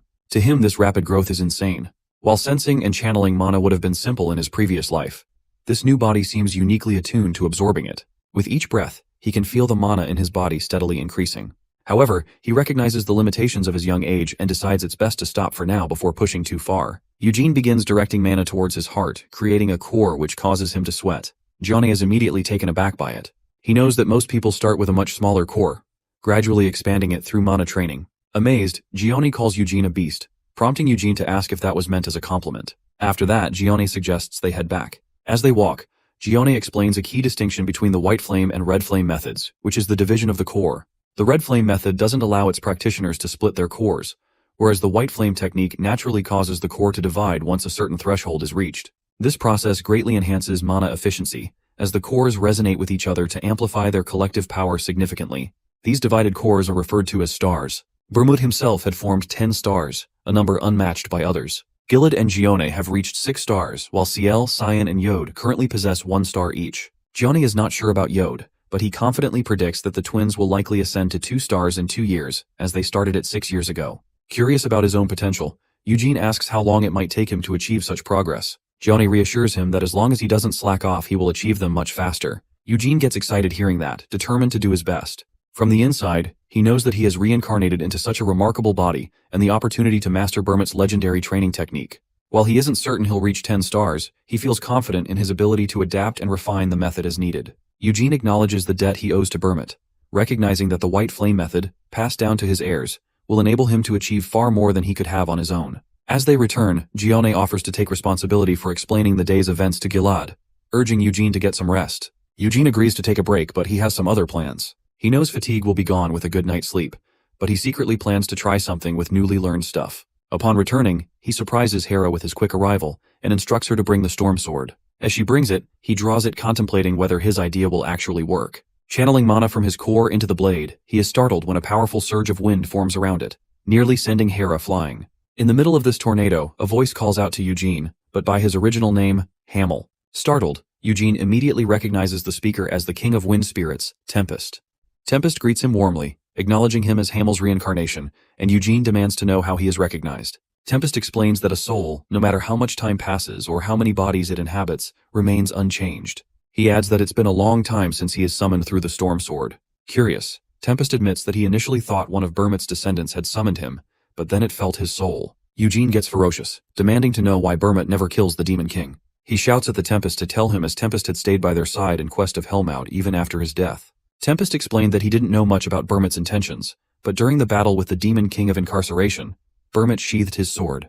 This leaves Eugene stunned. Tempest elaborates that everyone fought tooth and nail, but it all was in vain. However, in the end, only the Demon King of Incarceration and Burmut remained standing. After sheathing his sword, Burmut made the fateful decision to walk away without ending the Demon King's life. Eugene sits in disbelief, grappling with the implications. He recalls hearing that Burmut made some kind of promise to the Demon King, and demands to know what it was. Tempest, however, reveals that the nature of the promise is a mystery known only to those who were present. From the moment Burmut sheathed his sword, he effectively bound himself, rendering him incapable of further interference. Eugene shouts in frustration, exclaiming that everyone else involved, aside from the Demon King of Incarceration and Burmut, was dead. He yells if Tempest seriously is expecting him to get answers by digging up Burmut's corpse. Tempest, however, remains unfazed, explaining that he doesn't have the time to continue this discussion. He reveals that he had to forcefully open a gate just to communicate with Eugene and now needs to close it. Before vanishing, he assures Eugene they'll meet again when he becomes stronger. As Tempest's face fades, Eugene starts screaming, demanding to answer him before it leaves. Eugene collapses to the ground with that scream as the swirling tornado dissipates. Hera, seeing him in that state, gets horrified. Eugene gets transferred to bed after he goes unconscious. When Eugene eventually wakes up, a sharp headache strikes immediately, and he realizes it's the result of his mana being completely drained. A natural consequence given how little mana he had to begin with. Reflecting on his encounter, he recalls Tempest's words about recognizing creations by their souls. For a long time, Eugene had grappled with the idea that he wasn't truly Hamel, but merely a construct born from his memories. Now, however, he feels certain of his identity. He gets a shock of excitement realizing that he is the real Hamel from 300 years ago. As Eugene collects his thoughts, Hera enters the room, visibly shocked to see him awake. When Eugene asks how long he's been out, she informs him that he was unconscious for about half a day. She also mentions that Gilad and Gione are standing outside the guest house and offers to bring them to him. Shortly after, Gilad and Gione arrive. Gilad wastes no time, stating that he's already heard from Hera about the powerful windstorm that erupted when Eugene stormed swords. With curiosity, he asks if Eugene managed to summon a wind spirit. Hearing that question, Eugene pauses for a while. Eugene considers the situation and realizes that, given the sheer magnitude of the event, it's likely everyone has already witnessed it. Denying it outright isn't an option. Opting for a half-truth, he replies that the King of Wind Spirits himself who descended. His answer visibly astonishes Gione, leaving him momentarily speechless. Eugene mentions that he was simply curious to find out who had called upon him, noting that it's been quite some time since anyone truly did. Gione responds, explaining that since Burmut's passing, no one has been able to summon the King of Wind Spirits. Eugene acknowledges this and adds that Tempest had mentioned his lack of power, expressing hope for their future meeting. Gilad chuckles in amazement, clearly impressed. He believes Eugene is truly remarkable. He had already heard from Gione about Eugene's ability to sense mana almost instantly, and his swift mastery of the White Flame method, both of which were monumental achievements in their own right. But to know that the King of Wind Spirits took notice of him, that is nothing short of extraordinary. Eugene smiles at the praise, and Gilad points out that once he has rested for a few days, Gione will begin his training. Although they had originally planned to start after the blood sacrifice ritual, Gilad emphasizes that supporting Eugene's growth is their top priority for now. Eugene gratefully acknowledges their support, but insists that he doesn't want to be a burden on Gione. Gione, however, reassures him, explaining that it's no trouble at all. He's eager to teach Eugene personally. He will also be teaching Xian and Ciel, and Gilad will assist whenever he can. Gilad smiles at the thought, hoping that Eugene's progress will motivate Cyan and Ciel to push themselves even harder. Meanwhile, at the training grounds the twins are sparring, Ciel notes that Eugene has already achieved the White Flame 1-star rank. Cyan, having already suspected as much, adds that it wasn't a surprise, though Ciel complains that it took them an incredibly long time to reach that level. Cyan, growing frustrated, defends their progress, explaining that even among their ancestors, reaching such a milestone in a month was incredibly fast. Still, both of them can't help but be amazed at how Eugene managed to achieve a whole star in just one day. With that, they resume their sparring with anger and determination. Eugene lays on his bed quietly in his room, waiting for everyone to leave. He then grabs the storm sword and unsheathes it. A wave emerges emitting a low-grade spirit, likely the best he can summon with his current mana. He asks her if she's heard anything from the King of Wind Spirits, but she doesn't respond. Eugene, concluding that spirits aren't particularly intelligent, realizes he probably won't be able to engage in a conversation with one. Resorting to what he knows best, Eugene threatens the Storm King and orders the spirit to convey it to him. The fairy, displeased with his attitude, zips away, darting through his hair. Eugene reflects on the past, thinking that he was the only one who truly died in the Demon King of Incarceration's castle. All of Eugene's comrades emerge from Helmaut alive. Yet, only Burmut and the Demon King of Incarceration truly know the contents of the pact. Determined, Eugene resolves to visit Helmut someday. But not just Helmaut. He plans to visit the homes of his former comrades as well, hoping to uncover what really happened. He knows, however, that he must grow stronger first. With his current body, venturing to those places feels impossible. Still, Eugene remains hopeful, confident that one day he will possess the strength to achieve his goals. Fast forward 4 years, and Eugene is now a 17-year-old Chad with an even more muscular physique than before. Despite training with mana every day without fail, his body shows no signs of adverse effects. He has already reached 3 stars in the White Flame method, but he still feels unsatisfied. Eugene knows that to fully utilize his muscular body, he must surpass what he accomplished in his previous life. At the training ground, as he spars with Cyan, who has also grown significantly, Eugene shares his desire to go to Aeroth. Cyan is confused by this sudden revelation, prompting Eugene to explain further. He reveals that during his morning training, he achieved a breakthrough. As he speaks, Eugene channels his mana, unleashing the power of his 3-star cores. His body becomes engulfed in a tremendous surge of energy, leaving Cyan stunned. Seeing Eugene like that, Cyan is in disbelief. Even though Eugene was introduced to mana 7 years after him, he has already surpassed Cyan by reaching 3 stars, while Cyan remains at 2. Eugene brushes it off, calling it the perks of being a prodigy. This only makes Cyan feel jealous, and he complains that Eugene treats him like a dummy target every morning during their sparring sessions. Eugene responds, pointing out that it was Cyan who asked for the sparring in the first place, adding that he can stop if Cyan wants him to. Despite being tired of the relentless matches, Cyan doesn't want Eugene to stop sparring with him. However, he is curious about why Eugene is so intent on learning magic, just like Yod. You see, Yod also tried to pursue magic and went to Aeroth to become Reverian's apprentice. Unfortunately, he failed because he lacked the necessary talent. Even with Gilade's connections to secure a place for him, Yod barely achieved anything. 4 years later, he was still relying on the magic tower without making any meaningful progress. Hearing Cyan's words, Eugene ferociously reminds him that he's speaking ill of his older brother. However, Cyan reveals the real reason he's against Eugene learning magic. If Eugene goes to Aeroth, CL will be sad. Eugene doesn't find this believable since CL rarely talks to him and usually trains on her own. Dismissing Cyan's concerns, Eugene leaves to meet Gilad while Cyan continues calling out to him. Eugene's goal is to inform Gilad about his 3-star progress and his decision to go to Aeroth. When Eugene shares his achievements and plans, Gilad is initially shocked but quickly becomes amazed. Reaching 3 stars at Eugene's age is unprecedented in the history of House Lionheart. Gilad confidently tells Eugene that, with continued effort, he will likely reach the 4th level in no time. Eugene knows he can no longer make significant progress while staying at the main house, so he asks for permission to go to Aeroth and learn new disciplines. This request makes Gilad nervous, but due to his kind and understanding nature, he cannot deter Eugene from his passionate desire to learn. Reluctantly, he grants him permission.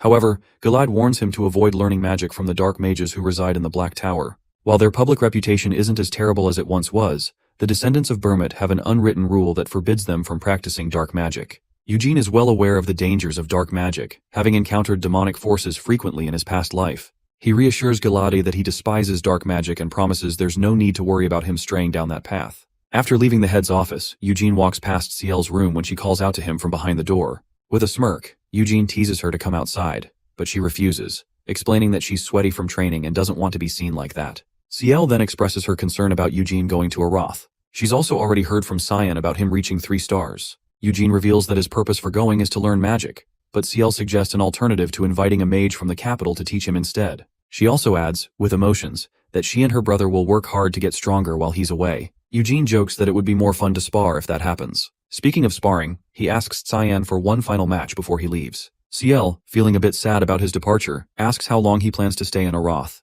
According to Eugene, it will be a few years. She tries to convince him to stay, even mentioning his father, but Eugene explains that his father seems to have settled in and is enjoying himself, spending his time hunting regularly. She then brings up Gione and Cyan, saying they'll be sad as well, but Eugene remains firm in his decision. Despite her efforts, CL is unable to change his mind. Unknown to her, a part of Eugene doesn't want to leave her either. After preparing to leave, Eugene visits his real father to say goodbye. His father gives him the classic fatherly advice to avoid bad influences in Aeroth. Eugene, in turn, reminds him not to slack off on his exercise routine, which makes his father laugh. Standing up, his father offers a farewell with a warm smile. Everyone gathers at the magic gate to bid Eugene a final goodbye. There, Gilad asks if Eugene needs guards to accompany him, but Eugene confidently assures him that he can handle everything on his own. Gilad knows that Eugene has already reached 3 stars at such a young age and is pretty talented, unlike his son Yod.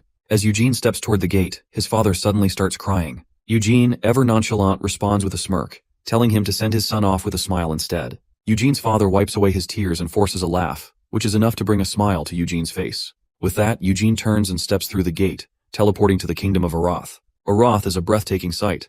with 5 towering magic towers arranged in a pentagonal formation and the Grand Palace at the center. As Eugene looks around, he notices that the kingdom has changed since he last visited in his previous life. The kingdom also features floating stations connected by warp gates, used for travel throughout the city. These stations, powered by intricate magic spells, stand as a testament to Aroth's unparalleled magical excellence. As Eugene sits in his carriage, the tour guide enthusiastically points out Aroth's stunning views and rich culture, showcasing the kingdom's beauty and magical heritage. The pentagonal structure in Aroth features 15 distinct platforms, all created by Sia. According to the tour guide, even the flying carriage they're riding in was designed by Sia. Though it's quite old, the carriage is meticulously maintained and regularly repaired to ensure no accidents occur. As the tour guide continues to enthusiastically ramble about the Pentagon, Eugene interrupts and requests to be taken to Sia's manor. This excites the guide, as Sia's manor is considered one of the 3 must-see landmarks in Aroth.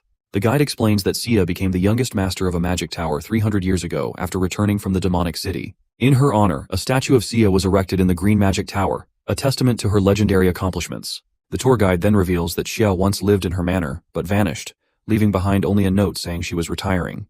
Many mages from Aroth tried to find her, but no one was ever able to discover her whereabouts. The guide speculates that she might have gone to the demonic city of Helmaud.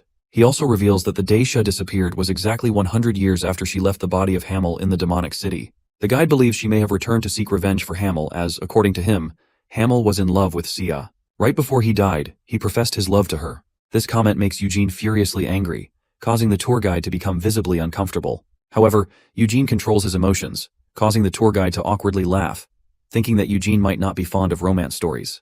There were other theories about her disappearance as well. One theory suggested that, given it was widely known that Sia despised dark magic and opposed the construction of the Black Magic Tower in Aroth up until the day she went missing, she might have been assassinated by those involved with the establishment of the Dark Tower. Eugene, knowing Sia's power, doesn't believe the theory about her being assassinated, though he wonders if it might have been the Demon King who was responsible. Even to this day, the Black Magic Tower is sponsored by Helmaud itself, and Sia, with her strong stance against dark magic, would have been a significant obstacle. This could very well be the reason the Demon King might have taken action against her. After a while, Eugene finally arrives at Sia's manor, where hundreds of devotees are already gathered.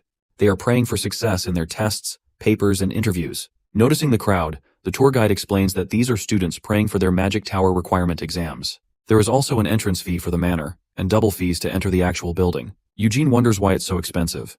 And the tour guide reveals that despite the high costs, people are willing to pay because there is a superstition that if they pray to the statue of Sia, they will pass their exams no matter what. Walking up to the main gate guards, the tour guide presents Eugene's card. Upon realizing who he is, Eugene Lionheart, they quickly allow him entry. The tour guide waits outside while Eugene enters, eager to see what Sia has been up to all these years.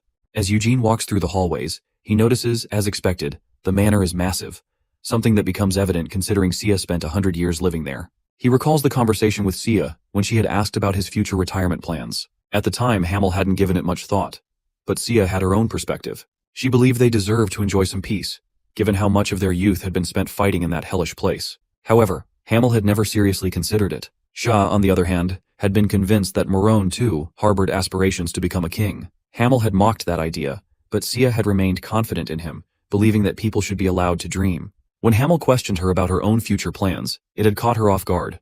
Deep down, she had always envisioned a simple life, getting married and having children. Now standing in front of Sia's portrait, Eugene realizes that Sia never had the chance to fulfill her wishes, despite spending an entire century in the manor. His thoughts grow heavy as he reaches out to touch her picture, but a guard suddenly shouts, ordering him to stop. The guard warns that it's against the rules, and though Eugene feels a flash of annoyance, he pulls his hand back. He had only come to see the enormous library in the basement. Eugene descends the stairs, where row upon row of shelves are filled with grimoires. As he surveys the books, a thought crosses his mind. Perhaps Sia left behind some clues about her disappearance. As Eugene tries to continue his search, the same guard stops him once again, reiterating the same restriction. The frustration builds as Eugene realizes he can't even open a single book. Left with no choice, he skims through the one that catches his attention. As he does, his thoughts drift to his necklace, which had been part of the Lionheart treasure, but never officially recorded. Even its mana had been altered. Eugene finds it odd that the necklace had been there all along while he was looking around, and now, it has caught his eye. He wonders if the necklace somehow recognizes his Hamel soul, much like Tempest had. Now, Eugene is certain that someone has tampered with his reincarnation process. If it's Shia, he believes she might have left behind some clue or trace about it. After a long while of searching, he finds nothing, despite thoroughly investigating every corner. Confused and uncertain about what to do next, he is struck with an idea. He decides to attempt triggering a response from Sia's soul, hoping it might provoke her to act. Yet there's no reaction. Disappointed, Eugene leaves the library, unsure of his next step. As Eugene heads back, he encounters the tour guide and tosses him a gold coin as a tip, making the guide visibly excited. The tour guide suggests showing him some restaurants nearby, but Eugene, determined, insists that he wants to see the Red Magic Tower. They take a carriage ride there, and as they travel, Eugene inquires about Yod. Nervous, the tour guide reveals that everyone knows about Yod in the area. But since Eugene will be staying at the Red Magic Tower, Eugene is eager to learn any rumors about him. The guide hesitates for a moment, unsure of how to proceed. To calm him down, Eugene assures him that he hasn't had a chance to speak to Yod yet, and if he ever crosses paths with him in the future, it would be useful to have some insight. Eugene assures the guide that he will keep this conversation to himself, and promises not to be angry if his name comes up. The tour guide, after receiving some reassurance, hesitantly reveals that Yod spends every night indulging in debauchery outside the tower. Eugene is a bit surprised by this, considering Yod is only 19 and shouldn't be engaging in such activities. The guide explains that Yod has been spending his nights with a succubus, which only adds to Eugene's frustration. He becomes furious at the thought of a succubus being in a Roth, wondering how something like that could happen. The guide explains that it's the result of the Black Magic Tower, which not only houses dark mages but also demons, creating an atmosphere where such beings can roam freely. Eugene is now deeply embarrassed, especially since it involves his older brother interacting with a succubus. However, the guide counters this by mentioning that there is a street near the area, resembling a red light district, where even the police are afraid to go. According to the tour guide, Yod visits those streets regularly. However, it isn't open that day, as it only opens during a full moon. Eugene had planned to focus on his own goals while keeping his distance from Yod, but the fact that his brother had engaged in something like that, with a succubus no less, makes Eugene furious. The tour guide nervously reaffirms that this information should remain a secret,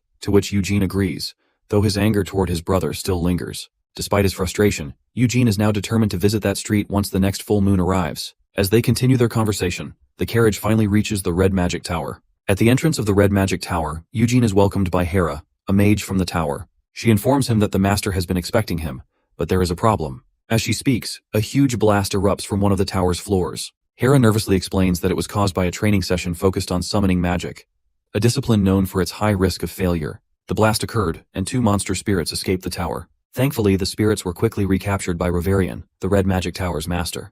Rovarian is known for being strict with his students, and because of the dangerous mistake, the students responsible have been expelled. He then notices Eugene and quickly descends to greet him. Rovarian comments on how much Eugene has grown, to which Eugene responds that he's the same as before. Rovarian attributes the change to his youth magic, but Eugene now senses that something about Rovarian feels different. Although Rovarian isn't quite on Sia's level, Eugene recognizes him as a strong and worthy 5-star holder.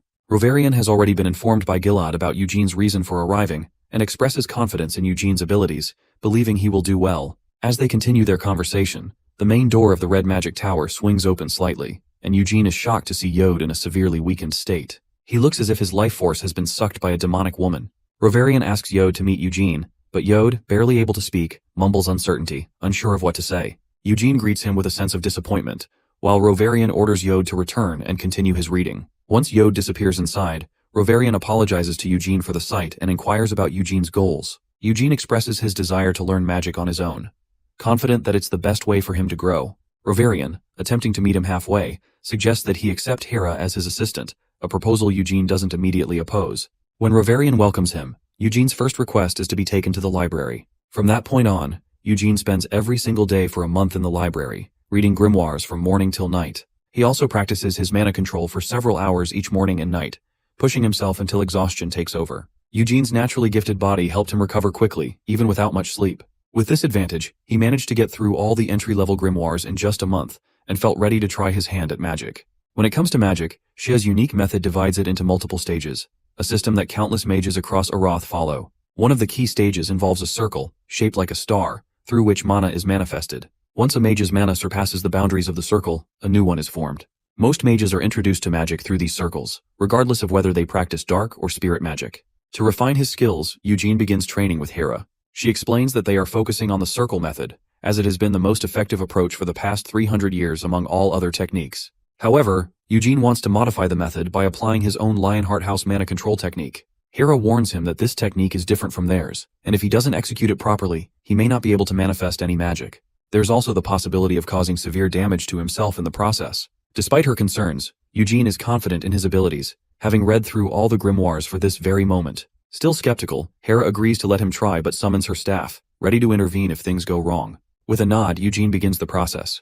As Eugene channels the technique, he knows that the white flame method and the circle method share some similarities, both controlling mana through stars, while the circle method uses rings. Eugene wants to replace the stars within him with circles to increase the amount of mana he can manage. He understands the importance of adjusting his mana, as he cannot afford to guess how much he needs. While he is controlling the mana inside his body, Hera watches in amazement. Despite his age, Eugene is able to prolong the process, a feat that impresses her. Engulfed in mana, Eugene summons a fireball and transforms it into a magic sphere. Hera, witnessing his control, feels a pang of jealousy.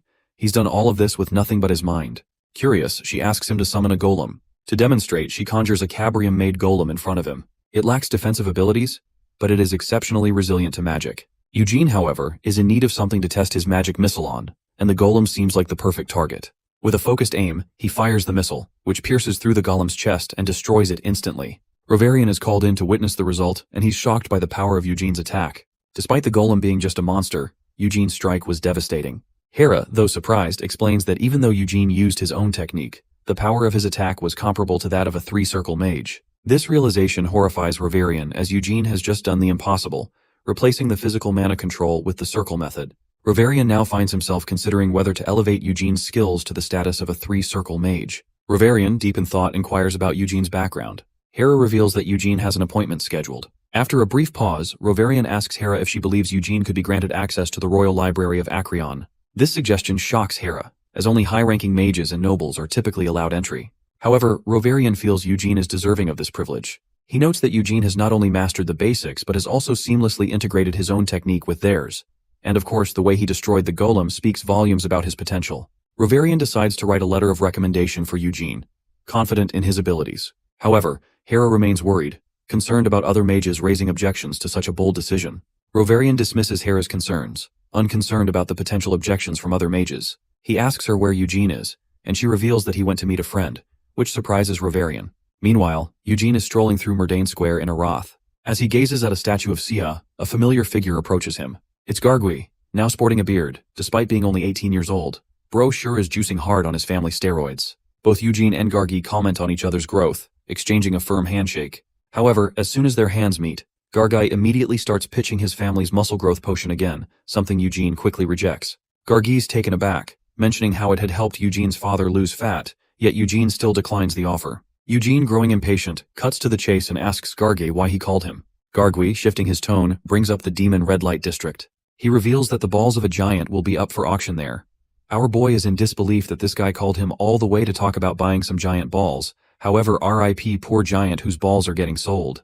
Gargi wants to take the giant's balls to an alchemist, hoping they can be converted into another muscle growth potion for him. To make this happen, he asks Eugene to come along, as he doesn't have enough money for the auction. Eugene finds the request strange, but when Gargi drops to his knees and starts pleading, Eugene feels pressured and reluctantly agrees. Gargi also mentions other valuable items that will be up for auction, but Eugene isn't particularly excited about that. Eugene, however, reveals that he has plans to visit other parts of the Red Light District. This decision comes after he bumped into Yod a few days ago, who seemed to be suffering from withdrawal due to his succubus addiction. Eugene is certain that his brother will return when the next full moon arrives. As soon as Eugene returns to the Red Tower, Rovarian calls for him. He wants to discuss Yod with him as well. They both sit down for the conversation, and without delay, Rovarian presents Eugene with the recommendation letter. Eugene is shocked as he reads it. He knows that the Acreon Royal Library holds 300 years of knowledge about magic, with thousands of grimoires available. However, Eugene remains humble and downplays his worth, saying he doesn't deserve it. But Rovarian has confidence in him, believing that access to Acreon will allow Eugene to further his magical talents and broaden his knowledge. The library contains books on ancient magic, written by some of the greatest sages of all time. Eugene becomes curious, wondering if there are books written by Sia herself in the library. Rovarian confirms that Acreon holds 3 original volumes of her book, Witchcraft, in which she revealed all her magical secrets from her later years. According to Rovarian, the Witchcraft books are the greatest works on magic, and there are no copies available elsewhere. He recalls the first time he read those books. When he did, he realized that all the magic he had learned previously seemed like child's play. Although Rovarian doesn't fully guarantee that the recommendation letter will be accepted, he asks Eugene if he's okay with it being sent. Eugene, though excited inside, maintains a humble exterior, worried that his lack of experience might cause trouble. Despite this, Rovarian is confident in Eugene and seems to be okay with everything. Eugene, however, doesn't want to upset him and fears that bringing up any concerns might result in Rovarian retracting the recommendation. Still, he asks about Yod and his involvement in the mess at the Demon Red Light District. Reverian is shocked and embarrassed, confirming that Yod did not listen to his warnings. He explains that in the past, succubi drained people's vitality until death. However, when Helmaud opened the borders, the entire demon community shifted its approach. Now, succubi still drain vitality but refrain from killing their victims, as the Queen of Nightmares from Helmaud forbade it. Eugene still believes that Yod's actions can't be justified. Roverian, however, reveals that Yod has his reasons. Despite arriving with high expectations, Yod was betrayed by his own lack of talent. Yod repeatedly failed and fell into despair, and even the guidance given to him didn't seem to help. The pressure from his family weighed heavily on him, wearing him out further. Roverian, seeing this, allowed Yod to take breaks from time to help him cope.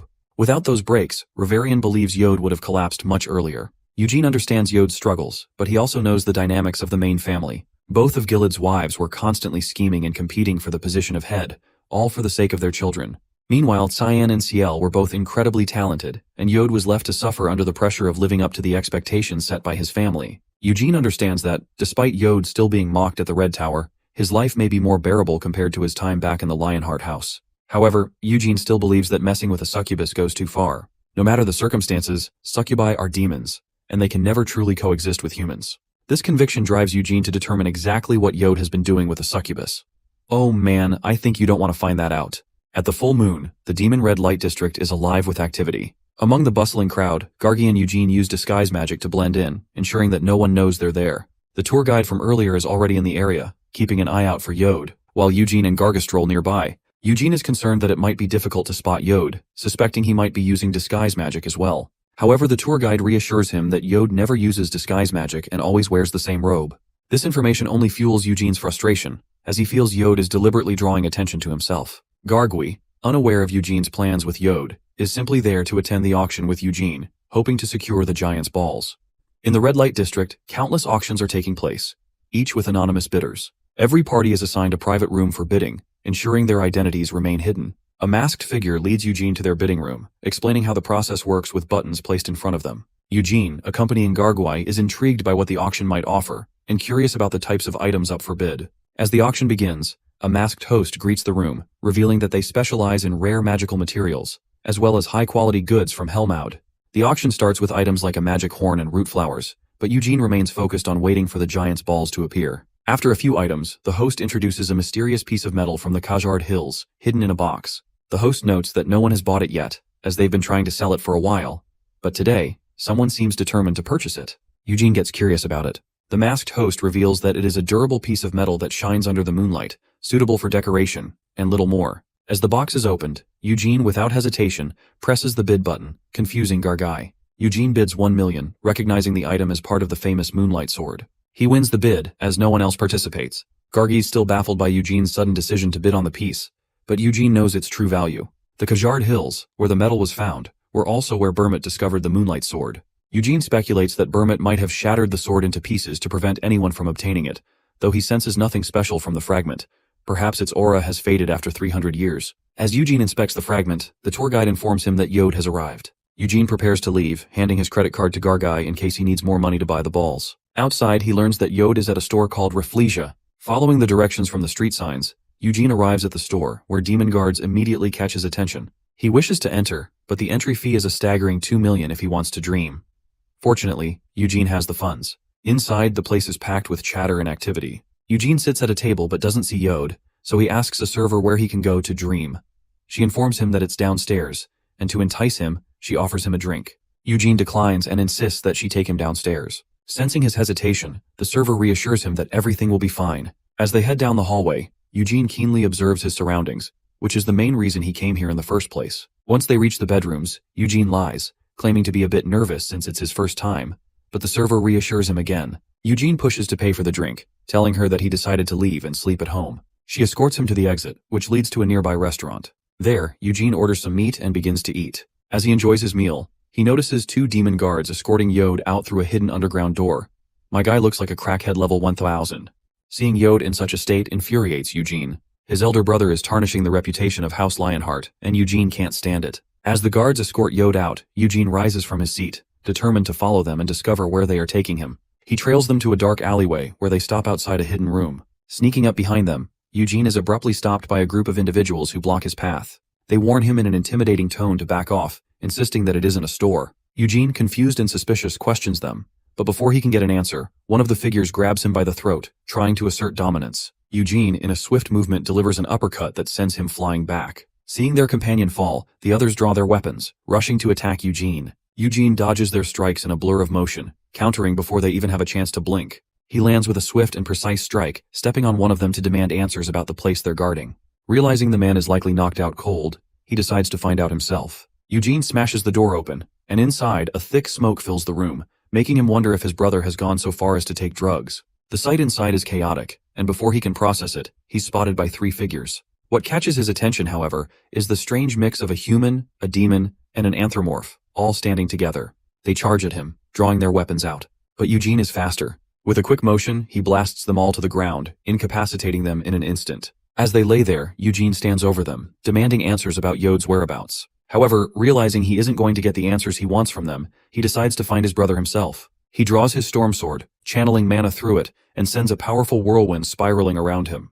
The force of the wind shatters the doors of both the first and second floors, revealing that no one is hiding there. With only the 3rd floor remaining to be checked, Eugene blasts through the roof, using his storm sword to propel himself up and into the space above.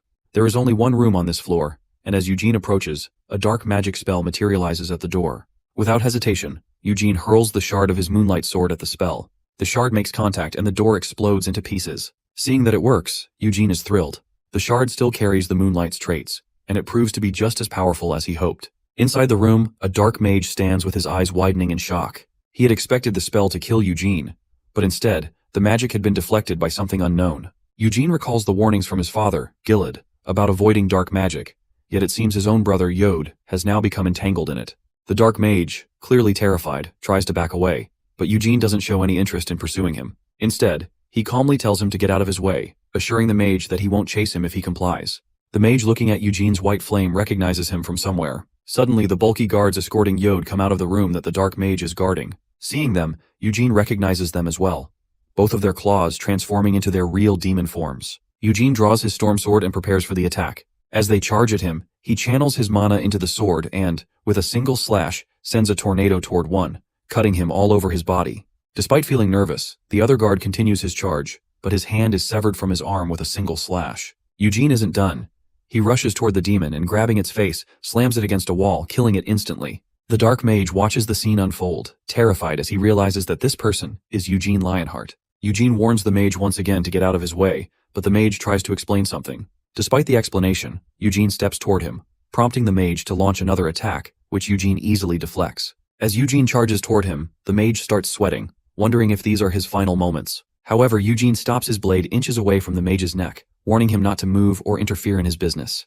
With that, Eugene enters the room, where he finds Yod lying lifelessly in a dark ritual circle. Eugene also notices some heart-shaped objects nearby and questions the mage about them. The mage explains that these are unicorn hearts, which shocks Eugene to his core. Unicorns possess strong mana and divine power, making them incredibly valuable as sacrifices. Eugene wonders if this is meant as an offering to the Demon King, but the mage reveals that it is for Baron Ulfr, an incubus serving Duchess Noir of Helmaud.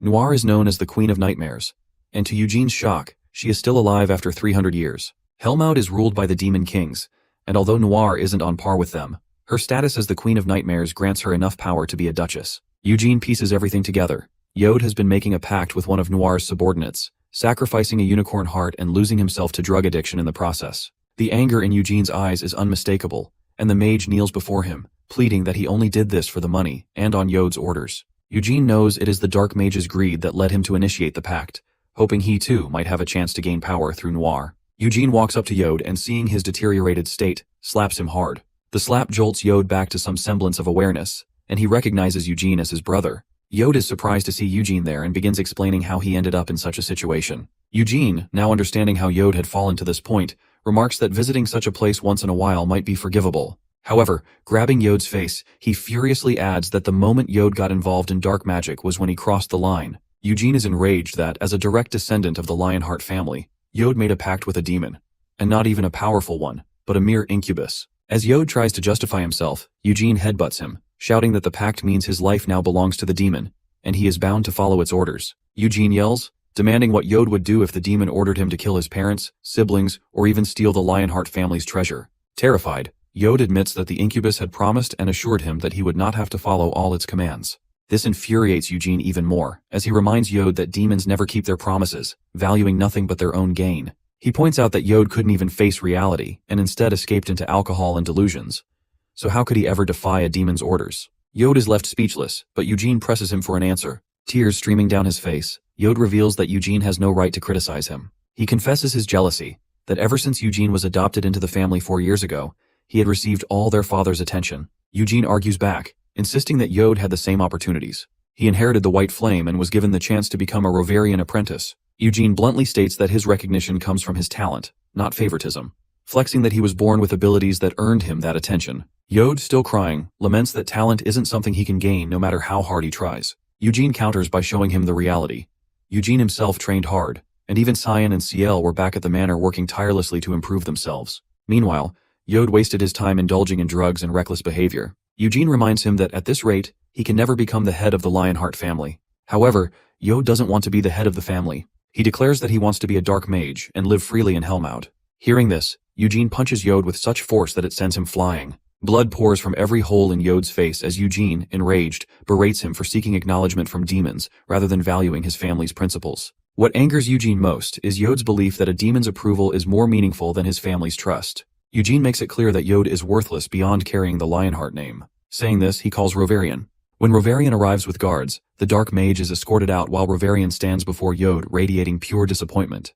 Yod tries denying his involvement with dark magic, but Rovarian sees through his lies. He accuses Yod of betraying everyone, his family, his father's trust, the Red Tower's reputation, and even Rovarian's teachings. Yod continues making excuses, but Rovarian struggles to restrain himself from punching him. Instead, Rovarian coldly informs Yod that he will report everything to Gilad and his mother, and if Yod wants to defend himself, he will need to explain it to them. Yod trembles in regret, but it is already too late. After midnight, Gilad arrives in Arath with his wife, summoned by Rovarian. Yod's mother looks embarrassed, while Gilad is visibly furious. However, someone else is also present. He introduces himself as Balzac, the master of the Black Magic Tower. Balzac has been a master for decades and is one of the 3 legendary dark mages who have made a direct pact with the Demon King of Incarnation. Yod's mother, upon seeing Balzac, is furious at him, but Rovarian reminds her that Balzac has nothing to do with the incident. This only fuels her anger as she refuses to believe his innocence. Balzac, however, clarifies that the Dark Magic Tower is not responsible for all black mages, just as the one responsible for the incident does not belong to the Dark Magic Tower. As Yod's mother is about to argue further, Gilad interrupts her and demands to know why Balzac is there. Balzac admits partial responsibility, explaining that while dark magic was prohibited in the past, it is now legal. Gilad finds this explanation unamusing, viewing it as mere lip service to safeguard House Lionheart's reputation. Balzac confirms this with a smirk, stating openly that he has no intention of becoming an enemy of House Lionheart. To demonstrate this, he offers that all employees involved in the drug trade and scandals will be punished according to Arath's law. Yod's mother, however, remains skeptical of Balzac's responsibility. Balzac then moves to the main point, revealing that the incubus responsible for forming a pact with Yod will be executed. As he speaks, he extinguishes all the candles in the room and conjures a dark magic sphere in his hand.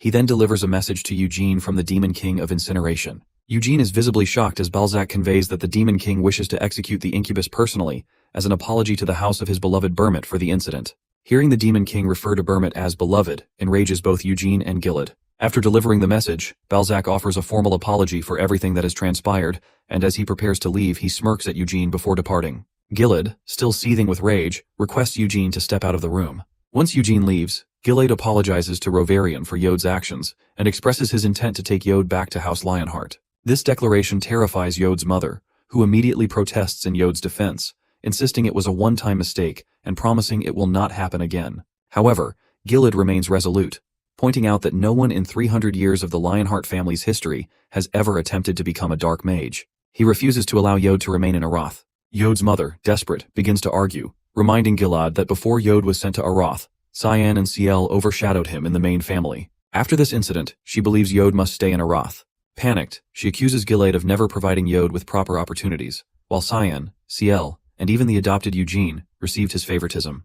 Gilad, attempting to calm her, insists that he treated everyone equally. Yod's mother, unwilling to accept this, begins screaming that Gilad never tried hard enough to support Yod. Gilad, overwhelmed by her yelling and the embarrassment she is causing, is forced to make a decision. Seeing that he will not agree to let Yod stay in Arath, she pleads to take Yod to her parents' house instead, vowing never to let him visit House Lionheart again to avoid humiliation. With a heavy heart and growing embarrassment, Gilad reluctantly agrees. Meanwhile, Eugene, walking alone down the hallway, is stopped by Balzac, who has something to discuss with him. Balzac attempts to appear friendly with Eugene, but Eugene shows no interest in having a conversation with him. Realizing this, Balzac tries to explain himself, but Eugene makes it clear that his disdain is not personal. It stems from his contempt for all dark mages. Balzac defends himself, expressing that it feels unfair for the reputation of dark mages to remain tainted by events from 300 years ago. He insists that he has done nothing wrong personally. Hoping to find common ground, Balzac extends a friendly hand, suggesting that even though Eugene hates dark magic, there might be no reason for them to hold grudges against each other. However, Eugene pointedly ignores the handshake, prompting Balzac to lower his hand. Undeterred, Balzac continues, revealing that he has heard much about Eugene, including his performance during the Bloodline confirmation and his impressive accomplishments in magic. He also mentions Rovarian's high praise and his recommendation for Eugene's access to Acreon. Balzac adds that as he is taking partial responsibility for the recent incident, he is also willing to recommend Eugene for access to Acreon. This offer surprises Eugene, but Balzac explains that his interest lies in Eugene's talents. He further reveals that he is not on good terms with Rovarian, who resents him merely for being a dark mage, racist. Supporting Rovarian's decision to recommend him, Balzac hopes to improve his standing with him and also to show goodwill toward the House of Lionheart. Eugene agrees but firmly reminds Balzac that this doesn't mean they will be friends. Balzac seems satisfied with this small concession and, with a polite farewell, turns to leave. As he walks away, Eugene calls out, questioning Balzac's involvement in Yode's situation. Balzac explains that although they are dark mages, they still seek out exceptional talent. He states that despite Yode being a Lionheart, he wouldn't have been given a chance unless he displayed extraordinary abilities. Satisfied with the answer, Eugene watches Balzac walk away. Later, inside his room, Eugene sits in front of the unicorn hearts Gilad allowed him to keep as a reward from the recent confiscations. Unicorn hearts, despite being monster organs, are renowned for their purity and versatility. They can be utilized in several ways, with drawing mana being the most convenient and straightforward method. As Eugene grips one of the hearts, his body begins to absorb an immense amount of mana. Realizing how fast the absorption process is, he speculates that this might accelerate his cultivation, potentially allowing him to reach the 4th star sooner than expected. Achieving 4 stars would be a historic feat, as no one in the Lionheart family's history has managed it before the age of 20. Reflecting on this, Eugene remembers that Gilad and his younger brother reached 6 stars, a level that cemented their status as some of the most powerful figures in existence. Determined to surpass them, Eugene resolves to refine his mastery of the stars and assimilate everything Hamel had learned with Burmit's white flame technique, aiming to become the strongest. Out of nowhere, Eugene is visited by Gargui, who appears worried about his giant balls, artifacts that cost 30 million sales and risk being sold if he doesn't pay for them soon. Gargui insists that Eugene accompany him, eventually dragging him to Aroth's bank. At the bank, the staff is visibly shocked upon seeing Eugene's black card and urges him to open a private account. However, Eugene declines, stating that he is only there to deposit money. As they leave the bank, Gargui suggests heading to his house, explaining that the auctioneers will deliver the artifacts once the payment is processed. Eugene finds it ridiculous to go so far just to see some artifacts, but considering something, he agrees. This excites Gargui, though Eugene secretly has no interest in the artifacts. Instead, he plans to observe the red flame technique Gargui leaked and compare its power to his own white flame. While lost in thought, Eugene suddenly notices someone in the bustling crowd below. Without a word, he dashes into the throng, pushing people aside with urgency. His eyes are fixed on a figure he can't believe he's seeing, someone with unnaturally light purple hair, a feature only those with an extraordinary amount of mana possess. Reaching the mage girl, Eugene calls out to her, recognizing her immediately. It's Xia. Eugene feels a wave of nervousness as he looks at Xia. She looks exactly like the girl from 300 years ago. But now, no longer being Hamel, he doesn't know what to say to her. Walking past her, he wonders if she still has the same cranky personality she had back then. As he turns back and attempts to grab her, his hand passes straight through her. She is nothing more than an illusion created by magic. The illusion of Xia turns toward Eugene, and he struggles to think of a way to let her know that he is Hamel. Suddenly, inspiration strikes and he flips her off. Her lips curl into a smirk, and just as she seems to be mouthing the words, "Found me," the illusion dissipates into the air. A smile spreads across Eugene's face as he realizes that, after all these years, he has found her too. Xia is alive, and she had come looking for Hamel. However, Eugene is confused about how she recognized him, given that his face is different. He speculates that she might have identified him in a way similar to how the Storm Spirit did, or perhaps through his necklace. The fact that Xia sent an illusion to find him suggests she must be sealed somewhere. Eugene begins to wonder whether Xia sealed herself or if the Demon King of Incarceration was responsible. With renewed determination, he looks to the sky and silently promises Xia that he will find her next time. Lost in thought, Eugene is startled when Gargui arrives, questioning him about his sudden rush earlier. Eugene brushes him off and insists they head to Gargui's house. Once there, Eugene reveals his intent to learn the red flame technique. Gargi, eager to show off, flexes his muscles and rips his shirt apart, much to Eugene's bemusement. Eugene silently questions whether such theatrics are necessary, but Gargi is undeterred. Engulfing his body in a burning flare, he begins to demonstrate the power of the red flame technique. Eugene observes the burning red flame with curiosity, wondering if the red flame method involves splitting cores. Gargi explains that core splitting only occurs in the main family's technique. However, Gargi adds that his forefathers mastered 5 stars, as has he, enabling them to split their cores. Upon learning that Gargi is also a 5-star, Eugene realizes something significant. The white flame technique, which demands more cores, is reserved exclusively for direct relatives, while the red flame is meant for distant relatives. Eugene concludes that the red flame technique is not as powerful as he initially thought, and that he won't need it to combine with his white flame method. With that decision, he bids Gargi goodbye, leaving the latter confused, as he had assumed Eugene had come to see the giant balls. Afterward, Eugene returns to the Red Magic Tower. In his private study area, he reflects on Sia's last grimoire, which is stored in Acreon. He is confident that the witchcraft book might contain clues about Sia's whereabouts. His hopes are further bolstered by the fact that 2 masters have now submitted their recommendations for him. Looking at the fragment of the Moonlight Sword, Eugene silently hopes that Sia can hold on a little longer, as she has already waited 300 years for him. Practicing with the Moonlight Sword fragment, Eugene discovers its unique property. It disperses and disintegrates mana. However, with such a small fragment, he is unsure if it can neutralize high-class magic, though it seems effective against lower-class spells. Taking out his sword, Eugene decides to test his mana against the fragment. If his mana doesn't break down upon contact with the fragment, it will prove that the cohesion of his mana surpasses the limitations of the white flame method. After a few days, the other students begin to grow concerned as they keep hearing explosions and feeling tremors coming from Eugene's study room. Hera decides to check on him, especially since she also has a message for him from Rovarian. She knocks on his door, only to hear a loud explosion from inside. Alarmed, she rushes to open the door and is greeted by the sight of Eugene's sweaty, muscular form amidst what appears to be a war zone of magic training. The entire room looks as though a battle has taken place, with cracks running through the walls and floor. Eugene reveals that he has been training his mana and magic simultaneously. Hera, confused, glances around the room and notes the absence of magic circles. Her attention is soon drawn to a shard glowing faintly in the room's center. Shocked, she realizes that the area around the shard remains pristine and undamaged, even as the rest of the basement bears the brunt of Eugene's training. To demonstrate, Eugene launches a fire blast toward the shard. Upon impact, the shard deflects the blast, redirecting it harmlessly around itself. Hera is astounded by Eugene's progress, noting how immensely powerful he has become, and how unnaturally strong his mana cohesion now seems. When Hera asks about his training, Eugene explains that he has been focusing on strengthening his mana control. Initially, his spells didn't work as intended, as the dispersed mana would collapse. However, through persistence, he managed to force the dispersing mana to hold together, even creating controlled explosions with it. Relieved to learn that the explosions are part of his training, Hera expresses her concern for his well-being. She then informs Eugene that Rovarian has summoned him. Eugene assumes Rovarian is calling him to the Indigo Tower, but to his surprise, Hera clarifies that he is being summoned to the Royal Library of Acreon. Acreon is located within a royal palace known as Abram, which stands in the middle of a vast serene lake. The only way to reach Abram is by boat. As Eugene approaches, he marvels at the sight of the palace and the enormous demon ceiling circle surrounding it. Hera explains that this intricate ceiling circle is a gift from Saya to the royal family centuries ago. Eugene can't help but admire the complexity and mastery of Sia's work as he prepares himself to enter Abram. Noticing Eugene staring at the royal palace, Nina asks if he is interested in visiting. Eugene knows, however, that it isn't something he can do. The palace is reserved solely for nobility and magic tower masters, and even they are forbidden from using magic inside. Magic can only be wielded by royal mages, or those who have sworn loyalty to the royal family. This revelation piques Eugene's curiosity, and he wonders if the tower masters have pledged loyalty to the royal family. According to Nina, they have, but not fully. The magic towers and Acreon maintain a mutual cooperation agreement.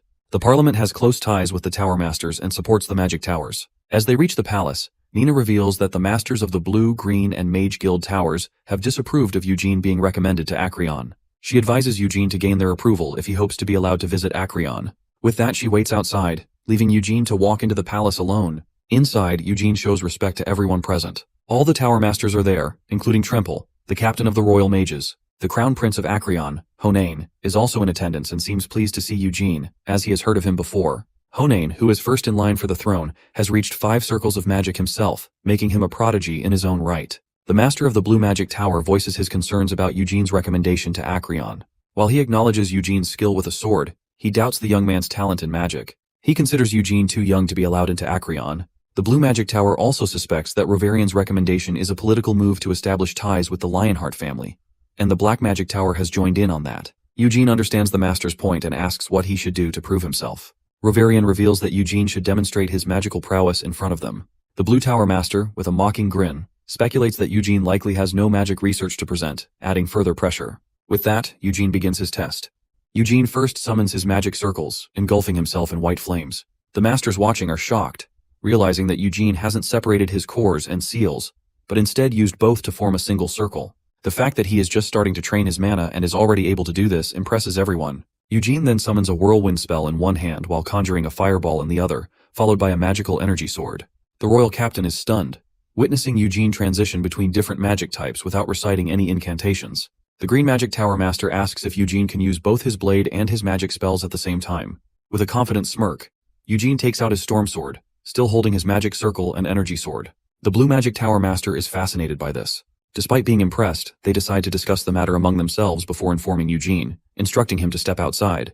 As Eugene walks out, the Blue Tower Master speculates that Rovarain might have guided Eugene's training. Rovarain denies this, revealing that Eugene taught himself by simply reading the introductory grimoires available in the Red Magic Tower. The Blue Tower Master remains in disbelief, but the prince is confident that Eugene's abilities come from his Lionheart bloodline. The prince asks for everyone's opinion, to which the White Magic Tower Mage claims that Eugene's power may only be at one circle, but it appears stronger than that. The mage is especially impressed by Eugene's mana cohesion and his overall proficiency. The Mage Guildmaster expresses concern about Eugene's youth, suggesting that Rovarain should train him further before allowing him into Acreon.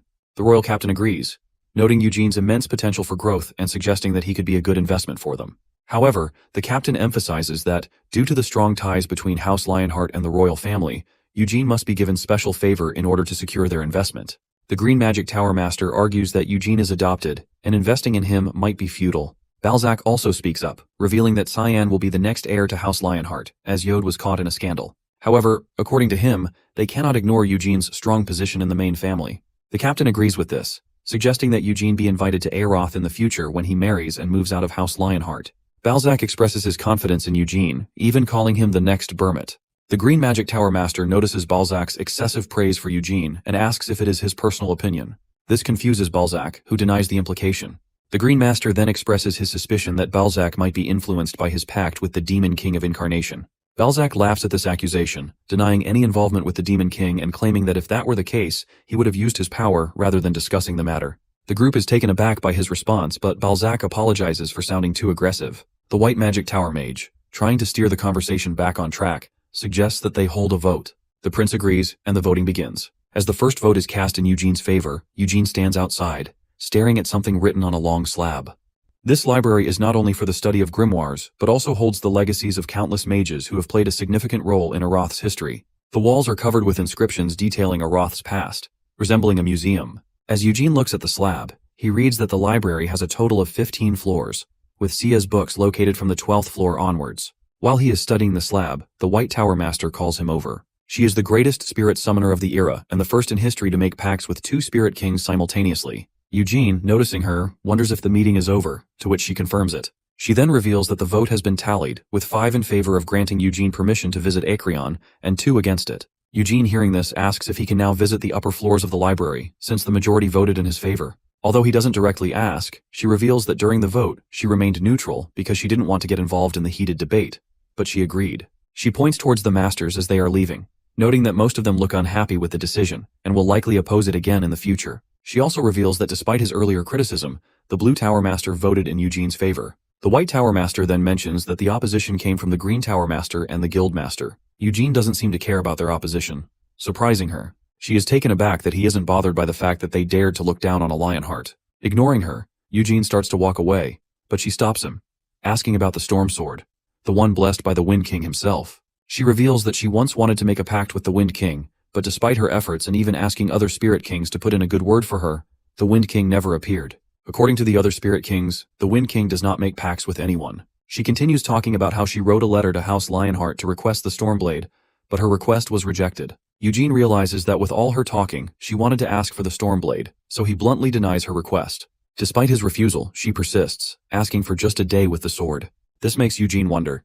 For the past 4 years, even Finet had tried and failed to summon the Wind Spirit, even for a moment. Eugene wonders if it's because of his lack of mana and questions whether the White Magic Tower Master might possess the kind of mana pool needed, as she was able to summon 2 Spirit Kings at once. However, he knows that she would likely counsel him to wait, as he might later ask her for something in return. As Eugene ponders this, he wonders how he can gain access to the library. At that moment, the White Tower Master suddenly hands him a card. It's stamped with a seal that grants entry to the library. She reveals that the spirits in Aroth are led by great mages, including the Mage King who founded Aroth and the mage who fought battles with Sia, the Wise. Hearing this, Eugene starts to think deeply about the implications of her words. She observes Eugene's reaction, finding it surprisingly dull. She had assumed he would show a stronger interest in Sia. She reminds Eugene that he was looking for Sia's floor earlier if he remembers. Her mind drifts back to the first day he arrived.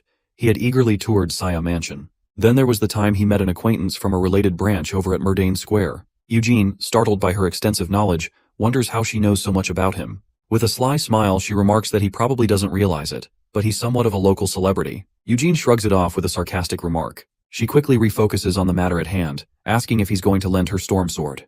Without hesitation, Eugene declines. Unfazed, SGE leads him to the elevator and explains how to operate it. She teases that if he's heading to the 12th floor, he must have quite the fondness for Sia. Eugene denies this, questioning if she intends to loiter around while he's gone.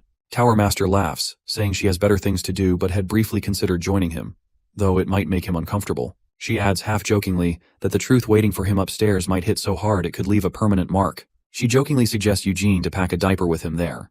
Her taunts irritate Eugene, and he presses the elevator button with more force than necessary. The elevator creaks to life, ascending slowly toward the 12th floor. As the doors slide open, Eugene is met with a bizarre sight of a girl resembling a miniature Sial. He stands there, utterly shocked. Eugene hesitates before asking if this is truly Sha he's speaking to. The kid shakes her head, explaining that she's merely Sia's familiar spirit, entrusted with managing her hall. The mention of a familiar spirit jogs Eugene's memory, as White Tower Master had said that Acreon houses Sia's familiar spirit, so this must be her. Curious, he inquires how she knows his name since he never shared it.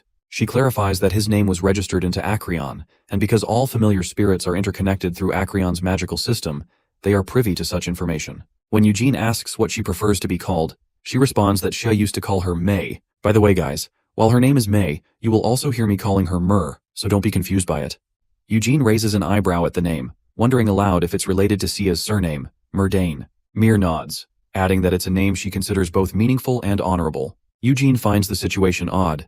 Creating a familiar spirit that not only resembles its master, but also shares part of her name seems strange. He can't find out what exactly Xia is up to. He mentions that he's not familiar with the customs here, but he's curious if all familiar spirits look so human. Mir, as she now calls herself, clarifies that most familiar spirits don't share her human-like appearance. She is unique because her creator, the wise Sia, modeled her after her own personality. This revelation triggers another thought in Eugene. Rovarian had once mentioned that creating living beings was strictly forbidden. He asks if that restriction applies to her. Mur explains that, technically, she isn't alive. Unlike other beings, she lacks a soul. Her body was constructed entirely from Sia's magic, and her true form is actually the enormous orb she's bound to. Eugene points to the orb, intrigued, and wonders what it is. Mir crouches to retrieve her fallen hat, momentarily flustered, before regaining her composure. She explains that the orb embodies the essence of magic itself, the culmination of Sia's lifelong dedication to witchcraft. Eugene reflects on the structure of the magical texts, noting they are categorized into 3 levels: high,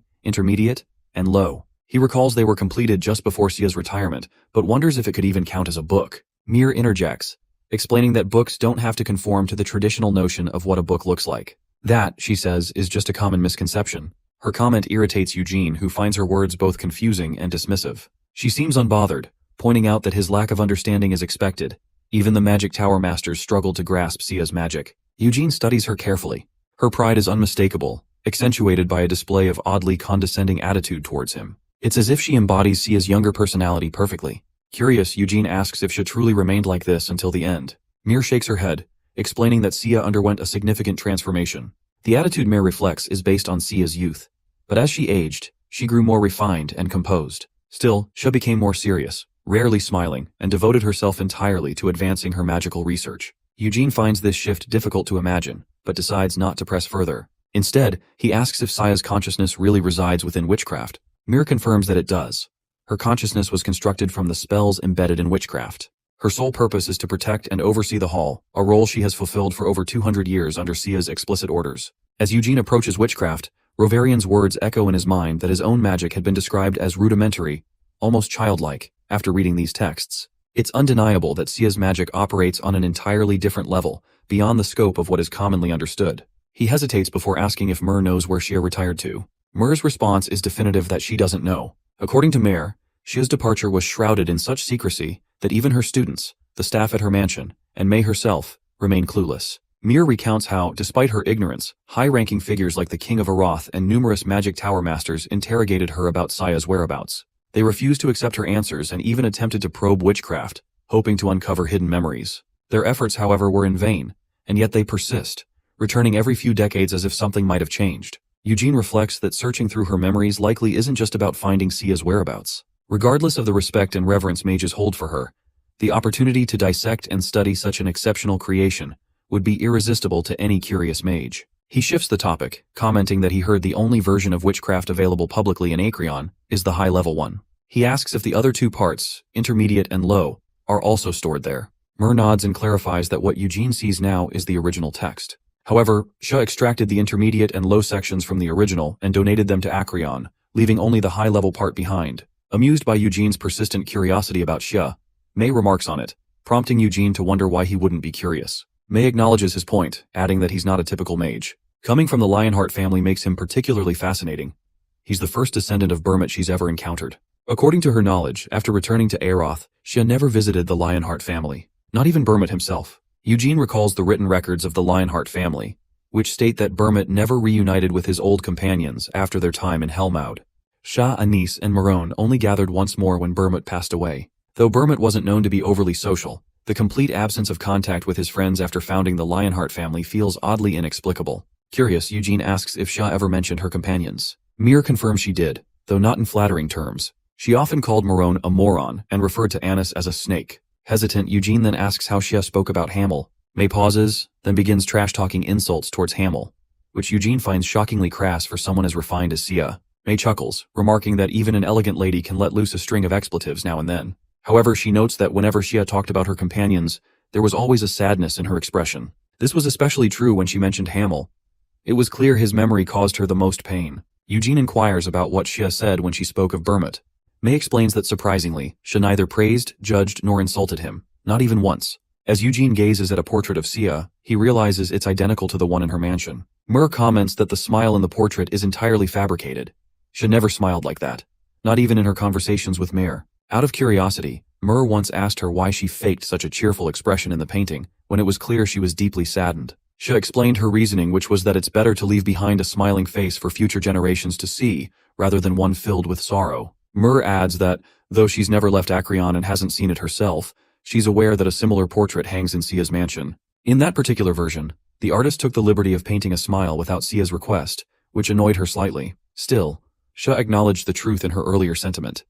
Leaving a smiling face was more important than her personal feelings about it. Hearing this, Eugene feels a pang of sympathy for Xia. Without thinking, he tries to pat Mer's head, but she quickly slaps his hand away. She reminds him not to cross boundaries, pointing out that she's been alive for 200 years and doesn't appreciate being treated like a child. Mei continues guiding Eugene through Xia's hall, showing him the various magical artifacts she used, including her treasured staff, Acacia. Eugene immediately recognizes it, and Mei smiles knowingly, admitting that she expected he would. Acacia is crafted from the roots of a sacred fairy tree found only in the Great Samar Forest, homeland of the elves. This tree is thousands of years old, and Acacia made from it is the most powerful magic staff around.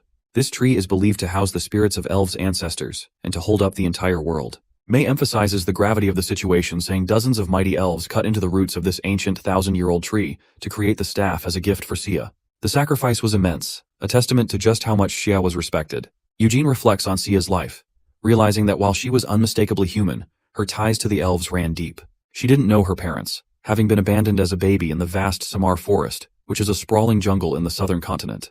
An elf, drawn by the sound of her cries, found her and decided to raise her. Growing up in the elven territory wasn't easy at first. The elves were wary of her. However, they eventually recognized her extraordinary magical talent and embraced her as one of their own, teaching her the secrets of elven magic. Mir explains that Xia holds a unique distinction, as she is the only person ever gifted a staff made from the roots of the sacred tree. But there's more to it than that.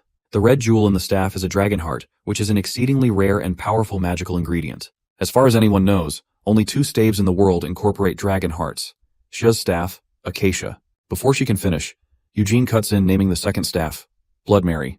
The staff is currently in the possession of one of the 3 dark mages bound to the demon king of incarceration named Count Edmund of Helmud. 300 years ago, Blood Mary's owner was a lich named Belial, who was also a direct subordinate of the demon king. Eugene, clenching his chest, recalls that he was also the one who killed him. Eugene recalls the grueling battles against the Demon King of Incarceration, who was far more challenging than any of the other Demon Kings they raided before. The demons in his domain were ferociously strong, rivaling the Demon Kings themselves, with 3 standing out as particularly fearsome: the Sword, Shield, and Staff of Incarceration. When Hamel defeated the Shield of Incarceration, he sustained a mortal injury. By the time his battle with Belial ended, a massive hole had been torn through his chest. Thinking about that, Eugene asks if he can hold the staff, and Mir allows it, though she warns him he won't be able to cast magic with it. She adds that countless mages have tried to become its owner, but none have been able to gain its recognition. Acacia only recognizes Sha as its rightful owner. Eugene grips the staff and attempts to channel his mana into it, but Acacia outright rejects him. He had hoped, just maybe, that Saya's apparition might allow him to wield it. Frustrated, he mutters that the sly woman should have left him this staff instead of that necklace. Myrrh raises an eyebrow, clearly amused, as she watches Eugene's reaction to Saya's belongings. Eugene scoffs, denying any feelings for her outright. He insists that it's not a matter of liking her, but Myrrh remains unconvinced. She teases him, pointing out how his eyes light up when he talks about Sia and how intently he examines her possessions. Eugene tries to explain that his interest is purely academic. His fascination with the old stories and the artifacts connected to them has nothing to do with personal feelings toward Xia. With a glint of mischief in her eyes, Mir grins, knowing she's getting under his skin. She suggests that if his interest is truly academic, he might appreciate what she's about to show him. Leading Eugene to the library, she retrieves a book titled The Great Adventures of Bermut the Warrior and hands it to him. She explains that it was the very first book to introduce Bermut's legendary tales to the world. Eugene's face immediately shows his distaste. His displeasure is clear as he doesn't like this one bit. According to him, the portrayal of Hamel, his favorite and most respected member of the party, is nothing short of offensive. In this version, Hamel is depicted as little more than a burden. Mir, however, clarifies that the book is the original, published 300 years ago, unlike the revised editions available today. She adds that even she doesn't know the identity of the author. Eugene's irritation deepens as he does for the book. The book's depiction of Hamel is even worse than he remembered. It paints him as a pathetic idiot who repeatedly challenged Bermut for duel, but only to fail spectacularly. Eugene groans in frustration, muttering that it's unbearable to read. He begrudgingly admits to himself that there were times he made mistakes, but he still insists that he landed a blow on Bermut more than once. He wonders aloud if the book was written by a niece, the one he suspects of twisting the truth. Myrrh smiles at his frustration and continues to tease him. She promises that he'll appreciate what comes next, especially if his affection for Hamel is as strong as it seems. Eugene, though still irritated, follows her as she leads him through the hall. Eventually they arrive at an unexpected sight of holograms of the legendary party. Eugene stands frozen, staring in disbelief. Mir proudly explains that these are not just portraits but preserved memories of Sia's companions, extracted and left behind by Sia herself. Eugene takes in the sight of each figure. At the center is Bermut, the great leader, exuding an air of authority. Beside him stands Anise, the pious. Next to her is Marone, the valiant, whom May jokes would rather be considered a troll than a human. Finally there is Hamel, looking every bit the troublemaker he's remembered to be. According to Mir, Hamel never had his portrait painted, so the only place one can see Hamel appearance is the hologram. Eugene's attention is drawn to Hamel's hologram, and he can't help but comment on his dashing appearance. Mir, who's been watching Eugene, raises an eyebrow in surprise, wondering if something is off with him. Eugene tries to justify his remark, though he feels a sense of discomfort at his own words. He explains that Hamel has the charm of a wild beast, a description that only leaves Mir in stunned silence. After that they sit down at a table. Eugene continues flipping through the book. Reading it, he remarks that Saya's legacy has been preserved on floors 12 to 14, but he wonders aloud about the top floor, curious about what might be hidden there. Mir explains that the 13th floor houses research and memoirs that detail Sia's plans during the creation of Acreon. However, she notes that Eugene wouldn't be able to understand it at the moment. She continues, explaining that the 14th floor holds magic books filled with extensive research. These might still be difficult to grasp, but they include explanations, making them a better starting point than the research notes. Eugene tilts his head in curiosity, questioning if the books are better than reading witchcraft. Mir pauses thoughtfully before suggesting that he try reading it for himself to see. As they walk around, Mir explains that the book focuses on optimizing mana within a circle, amplifying magic power by simplifying techniques to achieve maximum effect. The key, she adds, is the omission of chanting. Magic is materialized through a separation of consciousness. Eugene stares at her with blank expression as he struggles to comprehend the explanation. Mir elaborates further, detailing how unconscious magic enters the body and is stored, able to be manifested differently depending on the situation. The true genius of witchcraft, she says, lies in its perfect drive of circle, a technique that surpasses traditional circles used by most mages. It maximizes mana output to create the strongest power possible. Eugene still has no idea what she's talking about. Mir, seeing that, remarks if he had understood everything just by listening, then witchcraft wouldn't be considered the greatest book ever written. With a sigh, Eugene asks how he can actually read the book and unlock its secrets. Mir steps closer and offers simple instructions, which is to close his eyes, open his hand, and channel his mana into the book. This, she explains, is how to unlock its power. Uncertain, Eugene follows her instructions, unsure of the process. He wonders if he should channel his mana directly into the book, or apply it to the circle as he would when casting magic. Suddenly, he feels as if his mind has been transported elsewhere. A dreamlike sensation, though it's not quite a dream. It's like sleep paralysis, but without the usual hallucinations. He feels completely powerless, unable to move. A massive sea of mana rushes toward him, sweeping him away with it. He is completely naked at the point, and as he is getting washed away, a giant circle starts forming beneath him.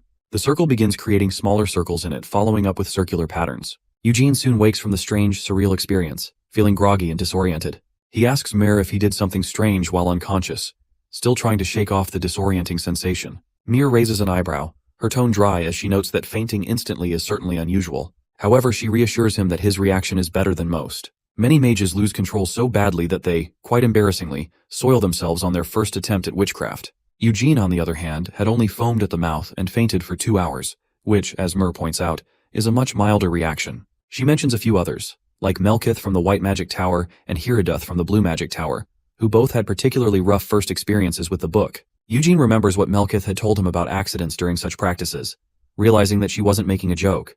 She was speaking from experience. Mir looks at him expectantly, curious about his thoughts on his first experience. Eugene frowns, revealing that the experience was difficult and hard to understand. He feels like he kind of gets it, but it's not something he can fully grasp from just theories. However, he found the drive of circle fascinating. Within the enormous circle, countless smaller ones were created every second. He managed to reach only 9. Mir nods thoughtfully, explaining that when Sia first created the circle method of magic, she too only managed 9 circles. But she didn't stop there. Xia kept researching and pushing the boundaries of magic, which led her to create the Eternal Whole, a limit that only she could surpass. After the discovery of witchcraft, many mages tried to achieve the same feat, but none had ever surpassed the 9th circle. The true challenge lies in controlling all the mana without wasting a single drop and perfectly balancing the energy within the massive circle. The circle divides and rotates on its own, which is a mesmerizing dance that represents the perfect drive of circle. Though creating the Eternal Whole is said to be difficult, it is surprisingly easy to use when casting magic. For example, a fireball drawn from the Eternal Whole is far more powerful than one from the 9th circle, Hellfire. It wastes no mana, and the techniques involved are simple. Eugene starts to understand just how unrivaled Xia was after creating the Eternal Whole. While it's hard to verify now, it's clear that she could have killed the Demon Kings with it. He thinks back to when Xia returned from Helmaud, not just relaxing but growing much stronger than Eugene had ever remembered. The same applied to the other party members. But then he wonders why didn't his comrades attempt to fight the Demon King, and what was Burmit thinking? Later, Eugene leaves the hall to find Rovarian and Melkith waiting for him. Rovarian asks about Eugene's first experience with seeing Acreon's grimoires in person, and Eugene admits he's still unsure. With the knowledge he has now, it would take him years to fully understand even a single book. Melkith shrugs, acknowledging that it's only natural. The texts are deeply rooted in Oroth's magic, and even someone as smart as Eugene would struggle without a proper teacher. She offers to help by borrowing the Storm Sword for a little while, in return helping him understand 10 grimoires of his choice. Eugene shakes his head, telling her there's no need for that. He's more interested in something other than magic texts, something like an artifact. Melkith grins, clearly skilled in negotiations. She offers him a staff since he doesn't have one yet. It's excellent for controlling mana. Eugene, however, isn't particularly intrigued. Rovarian chimes in, stating that he has plenty of staves and can lend Eugene one anytime. Melkith raises an eyebrow, questioning why he is interfering in their deal. Rovarian responds by pointing out that since she already has contracts with 2 of the Spirit Kings, she doesn't need to be so greedy. Melkith presses further, asking if he believes she'll cause trouble if she forms a contract with the King of Wind Spirits. Rovarian doesn't hesitate, confirming that's exactly what he thinks. Melkith sighs, stating that they've been friends for decades and should know that she wants nothing to do with Oroth's inner politics. She finds them incredibly annoying.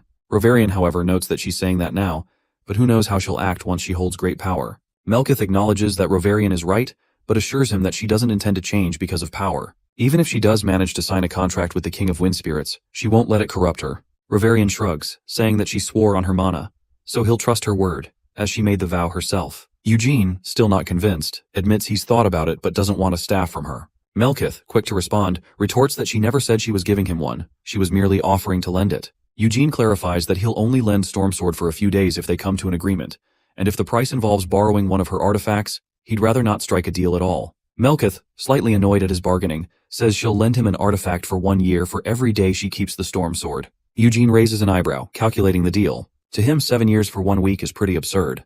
He points out that she must be desperate to make a contract with the King of Wind Spirits. Melkith doesn't deny it, admitting she is indeed desperate.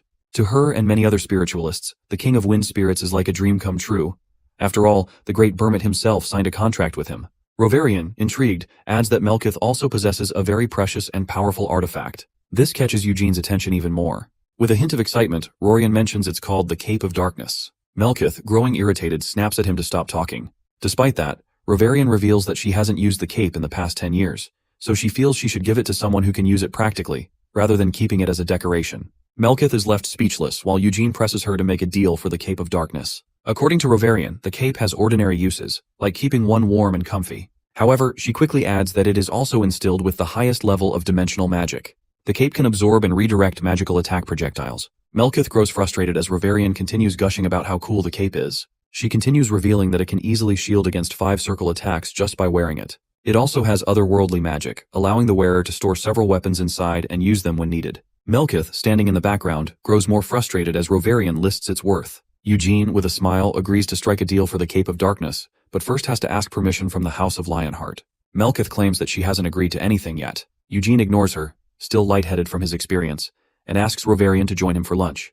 Rovarian gladly agrees and even offers to show him a great restaurant nearby. Eugene, excited by the prospect, eagerly discusses the details with her. As they talk, they notice Melkith in the back, trembling with frustration. Despite her reluctance, Melkith finally agrees to lend Eugene the Cape of Darkness. However, despite seeing her manic state, Eugene tells her to wait, as he first needs to get permission for it. This reaches Melkith's limit, and she screams at the top of her lungs in frustration. It sounds like a crow. After discussing with Gilad, he isn't opposed to the idea of lending it to Melkith.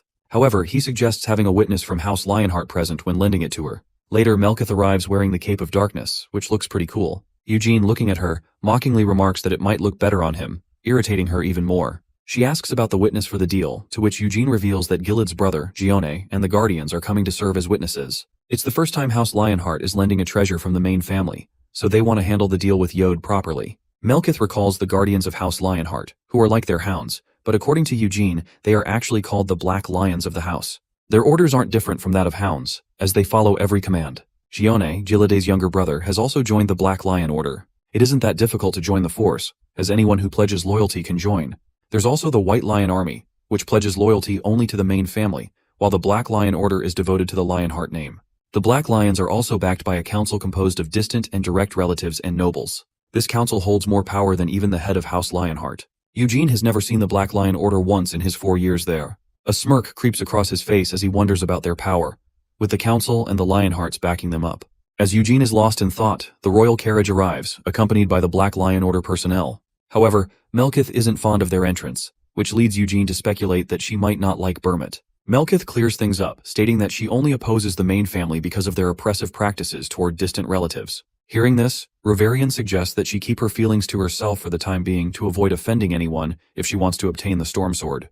This irritates Melkith as, according to her, she is also lending her previous cape in exchange. As the carriage lands, Ciel steps out, catching Eugene off guard. Eugene asks why she is here, to which she reveals that she's here to buy her mother a present, and also to check on Eugene. She looks quite upset while Gion walks beside her, placing a hand on her shoulder. He greets Eugene, but there is also an older man with them. The man authoritatively suggests they focus on the task at hand, rather than exchanging pleasantries. Eugene has never seen this man before, but from his posture and demeanor, he can tell he is a skilled fighter who uses a spear. There is also a mage with them, who is there to handle matters regarding the Storm Sword and Yod. Finally, a woman exits the carriage emanating a strong, commanding aura. Eugene also has never seen her before, but judging by her authoritative presence, he knows she is likely a well-trained hand-to-hand combat specialist. Her outfit screams that she holds the highest rank among them. As she walks out, the woman recognizes Rovarian from 20 years ago, and Rovarian is also surprised to see her. She then recognizes Eugene and introduces herself as Carmen Lionheart, Eugene's great-aunt. Eugene is shocked, as this means Carmen is Gilad's aunt, despite appearing so young.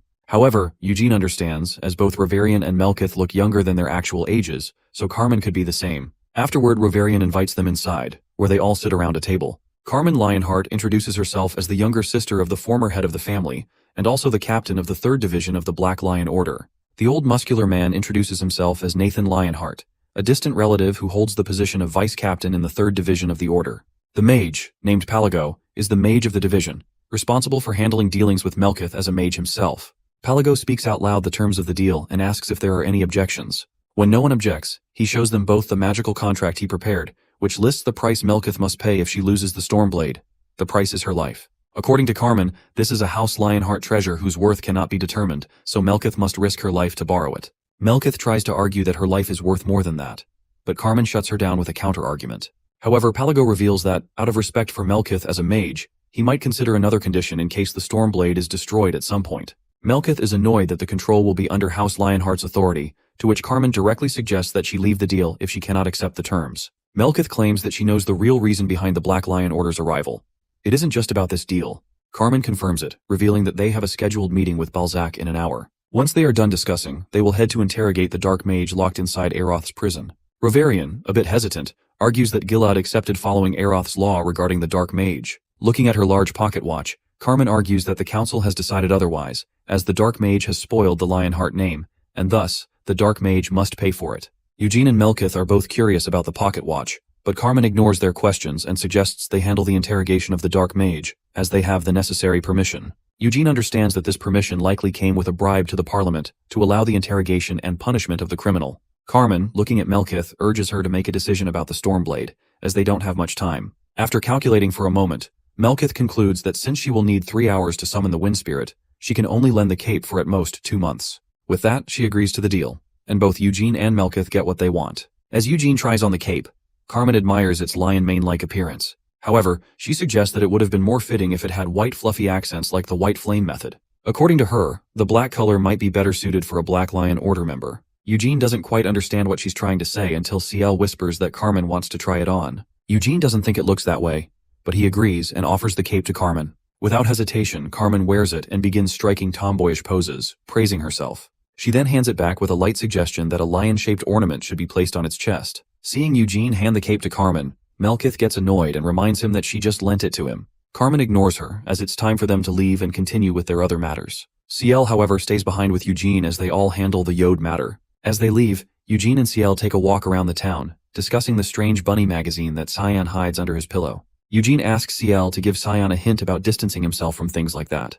This leaves CL confused, wondering if Eugene dislikes animal ears. He brushes off the question, replying that he simply likes human ears, and points to the shop where she can buy the present she came for. As they walk toward the shop, Eugene is puzzled about why he's tagging along, to which she turns around and calls him a jerk. She just wants his company but can't say it directly. Eugene, however, doesn't understand, as she is smart enough to take care of herself. CL, confident that Eugene wanted to come along, insists, but Eugene denies it, explaining that he was afraid if he rejected her, she would bring it up for years. This reminds CL that Eugene's birthday was 2 months ago, so she asks about it. However, Eugene reveals that he just stayed in the Red Magic Tower and trained. She's curious if anyone gave him a present, to which Eugene denies, mentioning that Rovarian and her were trying to give him something, but he rejected it himself. The mention of Hera makes CL feel a bit jealous. Eugene then asks about her real reason for coming to Aroth, knowing that just buying a present wasn't the only reason. She admits that she wants Carmen to adopt her, as her mother is trying to arrange a marriage for her. She doesn't want to be cooped up in a marriage at Lionheart Manor and is tired of behaving like a lady. Eugene asks if she wants to join the Black Lion Order, but she denies it for now, explaining that she only wants Carmen to adopt and train her. Eugene finds it impressive that a girl from the main family is trying to do something on her own instead of leeching off the family name. Eugene asks about Cyan, to which CL reveals that Cyan is always asking about Eugene, and wanted her to inquire about his star progress when they meet. Eugene shares that he is a 3-star, while according to CL, Cyan is still a 2-star. Eugene then asks about Yod, as he only knows that Yod has gone to his mother's family. However, CL explains that her mother is looking for a private mage tutor for him at home. CL finds it ridiculous after everything that happened, but understands that Yod can't be heard, so it won't hurt anyone. CL suggests eating something since she's hungry and asks Eugene for a good restaurant recommendation. Eugene warns her that the food might not be as good as it is back at House Lionheart, but she just wants to enjoy the atmosphere. Meanwhile, in Aroth's prison, the Dark Mage dies due to severe beatings by Nathan as they interrogate him. He refuses to speak, even though they torture him to death. Carmen, however, finds it crazy that a low-level mage like this would approach someone from House Lionheart to make a dark pact. Balzac, who is also present, has a slightly different view. He thinks the Dark Mage might have been desperate, unable to accomplish much in his mage life. According to their faith, if he were to die without achieving anything, his soul would be handed to a demon, and he wouldn't be able to reincarnate. So, the Dark Mage used Yod to gain the power to escape his useless status. Putting a cigar in her mouth, Carmen reveals that she hears the Queen of Nightmares wasn't involved in all this. She asks Balzac for his opinion on the matter, which seems to him that they are suspicious of him. Balzac is fully aware that he has done everything within his power to cooperate, showing nothing but respect and expressing his regret for the situation. Carmen suggests that Balzac fits the description for the blame compared to the poor dark mage. Balzac understands her perspective but questions what he would gain from such a scenario. If he were truly behind everything, he would have ensured to cover his tracks more effectively, leaving no room for suspicion. While he certainly has enemies, it's well known that the Demon King of Incarceration has placed his unwavering trust and affection in him, a bond for which he is eternally grateful. Yet, there are many in Helmut who resent him simply for receiving such treatment. Balzac believes someone who despises him might be behind the situation, hoping to put him in a difficult position. Carmen counters that there is no evidence to support his claim, to which Balzac responds that there is also no evidence linking him to the incident. He has repeated time and again that it wasn't him, but this situation isn't solely about him. Others, including Lionhearts, are also caught up in it. Carmen grants him the freedom to speak, but emphasizes that with freedom comes responsibility. She asks if he is prepared to bear the consequences of his words. Balzac, ever loyal to the great Demon King of Incarceration, expresses his deep admiration for the Lionhearts, just as the king himself does. That is why he has apologized sincerely and cooperated fully. However, as much as he serves, he is still human, and the unfounded accusations sting deeply. As both a servant of the Demon King and the master of the Dark Magic Tower, Balzac understands the lack of respect shown toward him. Yet he will not stand for endless insults, not for his own sake, nor for the honor of the Demon King of Incarceration. Gione instinctively reaches for his sword, preparing for a potential confrontation. Carmen, mindful of the delicate situation in a foreign land, tries to avoid escalating matters. Balzac offers a suggestion. If Carmen chooses, he could resolve the issue discreetly, ensuring no one notices. Carmen, however, remarks that for such a plan to succeed, Balzac's head would need to remain intact. Still, she contemplates the possibility that someone from the Lionhearts might be attempting to undermine the family's prestige and honor. But this, she admits, is purely speculative, as no conclusive evidence has been found, despite their efforts with torture and magic. This is why she focuses primarily on him. Balzac quickly apologizes for any misunderstanding, reiterating that he has told them repeatedly that it wasn't him. He insists that he has no reason to be involved in such a scheme. Carmen says she believes him, but then raises the unsettling matter of the incubus who had tried to strike a deal with Iode.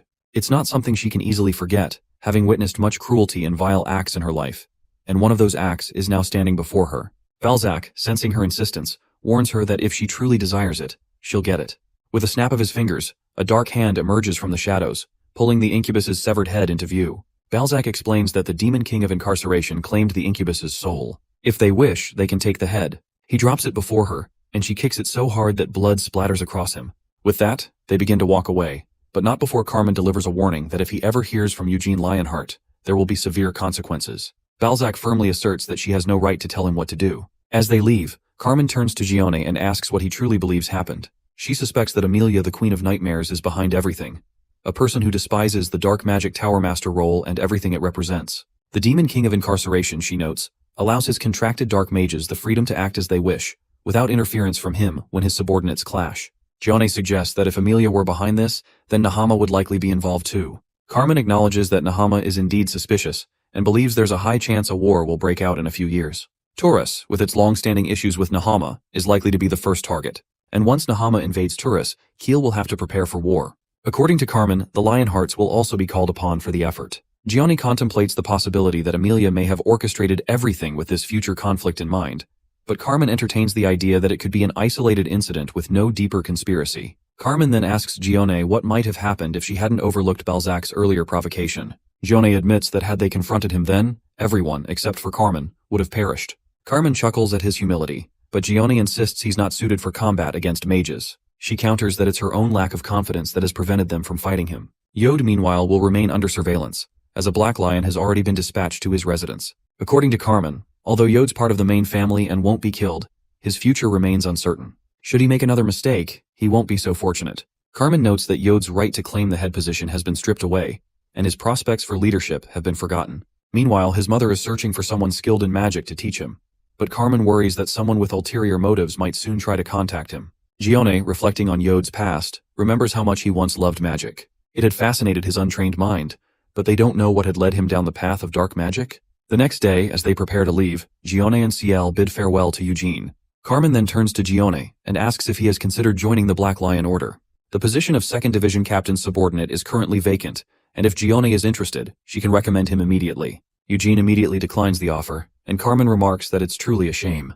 With that, they drive off, but Eugene, curious, turns to Rovarian and asks why the master of White Magic Tower didn't come to send them off, especially since she's a master. Rovarian explains that had the contract been successful, she would have been the first to boast about it. However, it seems she's currently dealing with some complications at her residence. In her White Magic Tower, she is trying her best to summon the Spirit King while wearing questionable clothes. She curses Tempest for not responding, even though she's already sent a message to the spirit world. To make matters worse, she tries to heat her body for maximum sensitivity, yet Tempest remains silent. She tries again to summon him, and suddenly lightning strikes from the sky. King Levin, the king of the lightning spirits, appears with a message from the Wind King. Tempest has had enough, and the Wind King demands that she be quiet.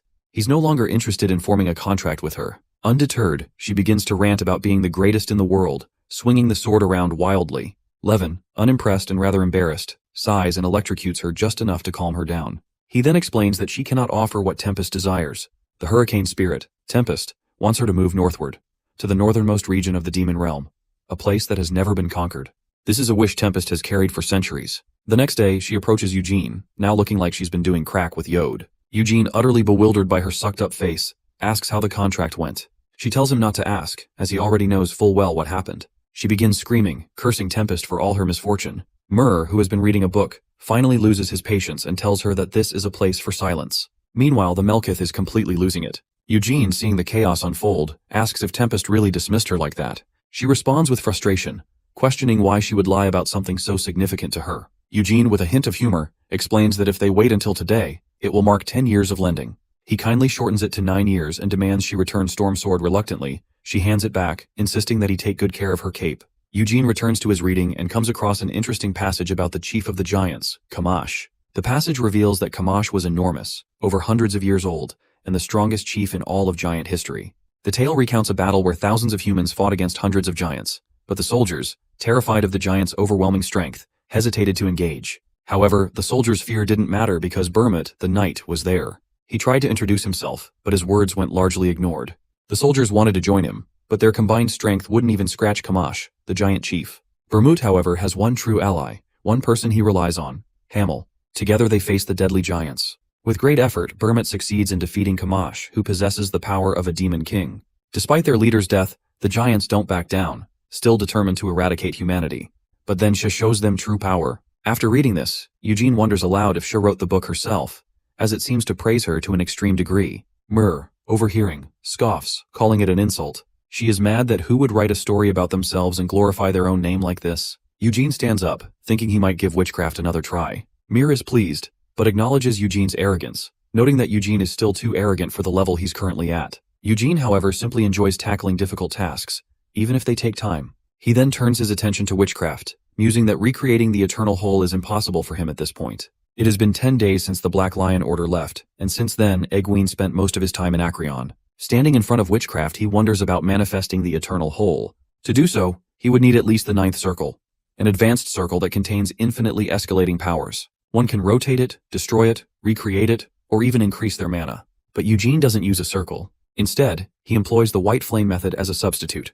However, he wonders if he could add another ring inside the one created by the stars. He recalls what he learned in his past life, a rudimentary mana training technique used by common soldiers. He combines that with his own experience, and Sia had also helped him along the way. This is how Hamel created his own mana training method, growing the core and repeatedly exploding the mana to spread it throughout the body. Hamel's method had even helped him slash off Kamash's limbs. Eugene reflects on his comrades, Bermut, who praised his technique, but Sia dismissed the method as worthless. Yet Hamel's level did increase significantly. Eugene, now in his dream state, looks at the eternal whole without fainting. He can feel its power, meaning he is ready. Realizing this makes Eugene Lionheart confident that he will recreate the eternal whole using the white flame method. 2 years pass, and Eugene turns 19.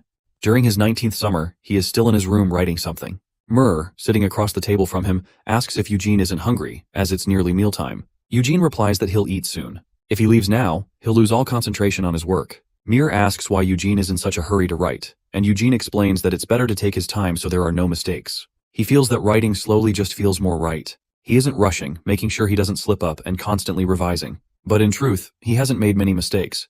He's simply paying close attention to what he's writing.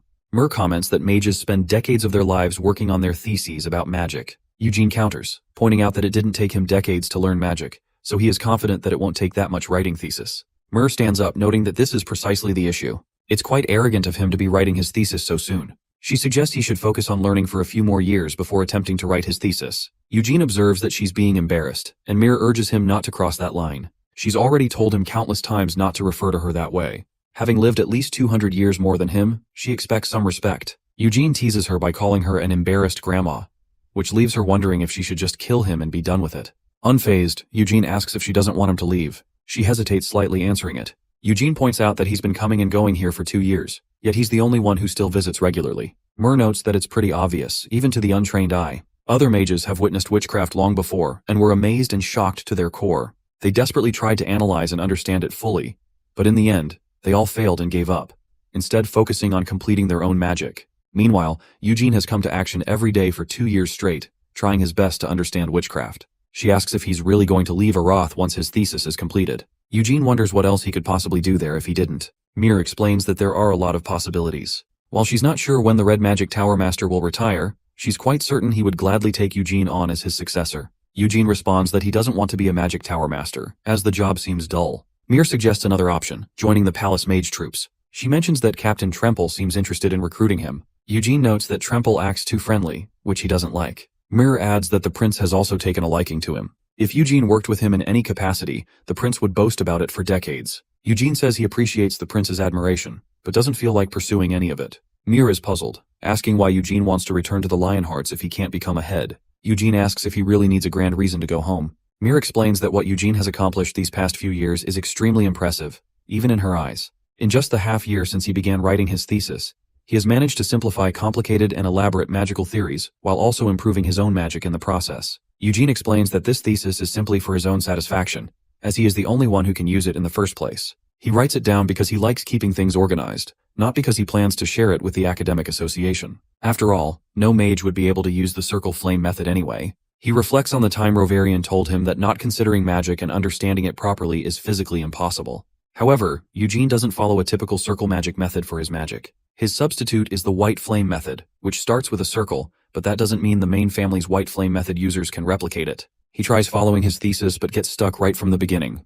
Eugene had never made a core or learned the white flame method, so he tries substituting it with his own circle, but his mana ends up flowing in reverse. Eventually though, he becomes a white flame method 4-star and successfully adds the eternal hole to the circle. He creates a ring using 4 stars and continuously explodes the mana within, just like Hamel did in his past life. The rotating ring of fire ensures that the mana doesn't flow outside of the circle. This is the circle flame method he creates. Originally, Eugene had planned to attempt all of this once he reached 5 stars. However, after observing witchcraft, he changes his mind. He spends considerable time on the 6th floor, the Hall of Space, and the 8th floor, the Hall of Scorching Heat.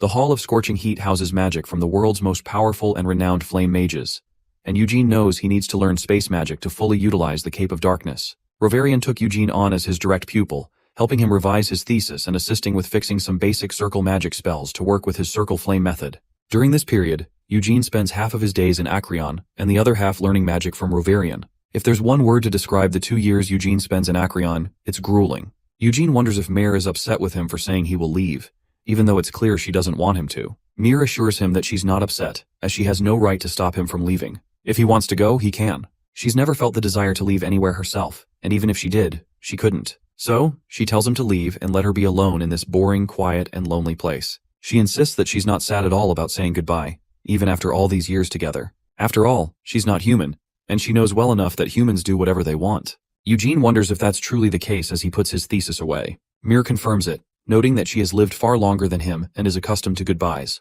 However, she tells him that he should at least let her know before he leaves, rather than just disappearing like Sia did. Eugene responds simply with noted, which infuriates her. She had poured her heart out to him, but his calm response makes her feel like he's just a piece of trash. Eugene asks how he could possibly be trash, and Mir explains that it's just her opinion.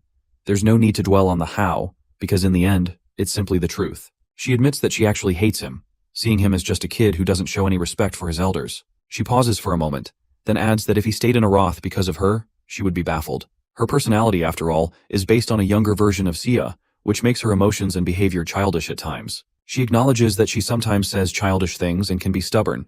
She's fully aware of this. Embarrassed, Mir continues, expressing that she feels foolish for saying all of this. She knows Xia wouldn't have acted this way, and it feels like she's insulting her by behaving so outrageously. Eugene smiles, reassures her, and tells her that the real Sia would have acted just like her. Or at least, that's what he believes. Mer disagrees, firmly stating that there's no way Xia would have acted like this. She wonders how Eugene can be so sure. She wonders if it's due to Eugene getting his hand on some visual book from the past. Eugene confidently replies that the Xia he knew would have acted exactly like this. Frustrated, Mer asks again how Eugene is so certain, and Eugene tells her that his thesis will be done soon. If he's not too greedy, it should be finished before the summer ends. Mir asks why he's telling her this, and Eugene responds that he'll visit her before he leaves to share something important. Suspicious, Mir asks if Eugene is just going to make fun of her, to which he playfully responds that she'll find out when the time comes, saying that Eugene heads out. As Eugene heads out, he bumps into Tremple, and his expression immediately shifts into one of annoyance. Tremple notices and asks what is bothering Eugene, but Eugene already knows what this encounter is about. It's obvious to him that Tremple wants to revisit a familiar topic, one that always circles back to his position as the Palace Mage Captain. As expected, Tremple brings up the matter, mentioning that the position they had previously discussed within the Palace Mage troops is still open. He adds that if Eugene changes his mind, he knows exactly who to approach to secure the opportunity. Eugene, maintaining his composure, respectfully declines the offer, prompting Tremple to shift the conversation toward Eugene's thesis progress. Tremple offers to assist with the thesis, claiming his expertise in both summoning and battle magic would make him more useful than Reverian. Eugene, however, finds this odd, considering Tremple doesn't even know the subject of his thesis. Beneath his calm demeanor, Tremple is clearly irritated that Eugene shares his work exclusively with Reverian. Still, he masks his frustration, suggesting that he could review the thesis first and then provide assistance based on its content. Eugene thanks him for the offer but politely declines, knowing that accepting it would be a blatant sign of disrespect toward his current instructor. Though his response is courteous, Eugene is firm, leaving no room for further argument. Tremple, unwilling to take the hint, suggests keeping their discussion a secret, but Eugene has already made up his mind. Without further engagement, he leaves. As he walks away, Eugene feels a wave of nervousness, relieved that Tremple remained unaware of his achievement of the Eternal Whole. Eugene knows the relentless pressure that would follow, leaving him no peace, even in his own bed. However, the ring flame method, being similar to the flame method until it is physically cast, conceals its true nature well. Not even a skilled mage like Tremple could deduce its presence. Eugene feels a surge of excitement, proud that he managed to keep such a powerful ability hidden from a high-ranking mage. Eugene heads toward Reverian and demonstrates his spell, leaving his instructor both impressed and slightly terrified. For most mages, 4 circles mark the upper limit of their power, yet Eugene's abilities appear to rival those of a 5-circle mage. Despite his progress, Eugene's Eternal Whole is not yet at full strength. He still lacks complete control over it. Reverian, observing Eugene's technique closely, theorizes that the Eternal Whole has reached a temporary limit. He deduces that Eugene's imperfect recreation of the Eternal Whole forces him to substitute one of his circles with his core. He explains to Eugene that the strength of his cores is intricately linked to the circles. If Eugene's mastery of the White Flame method improves, it will in turn enhance the power of the Ring Flame method, creating a synergistic effect. Though Eugene acknowledges this insight, his focus remains on perfecting his abilities, knowing that each step forward brings him closer to unlocking his full potential.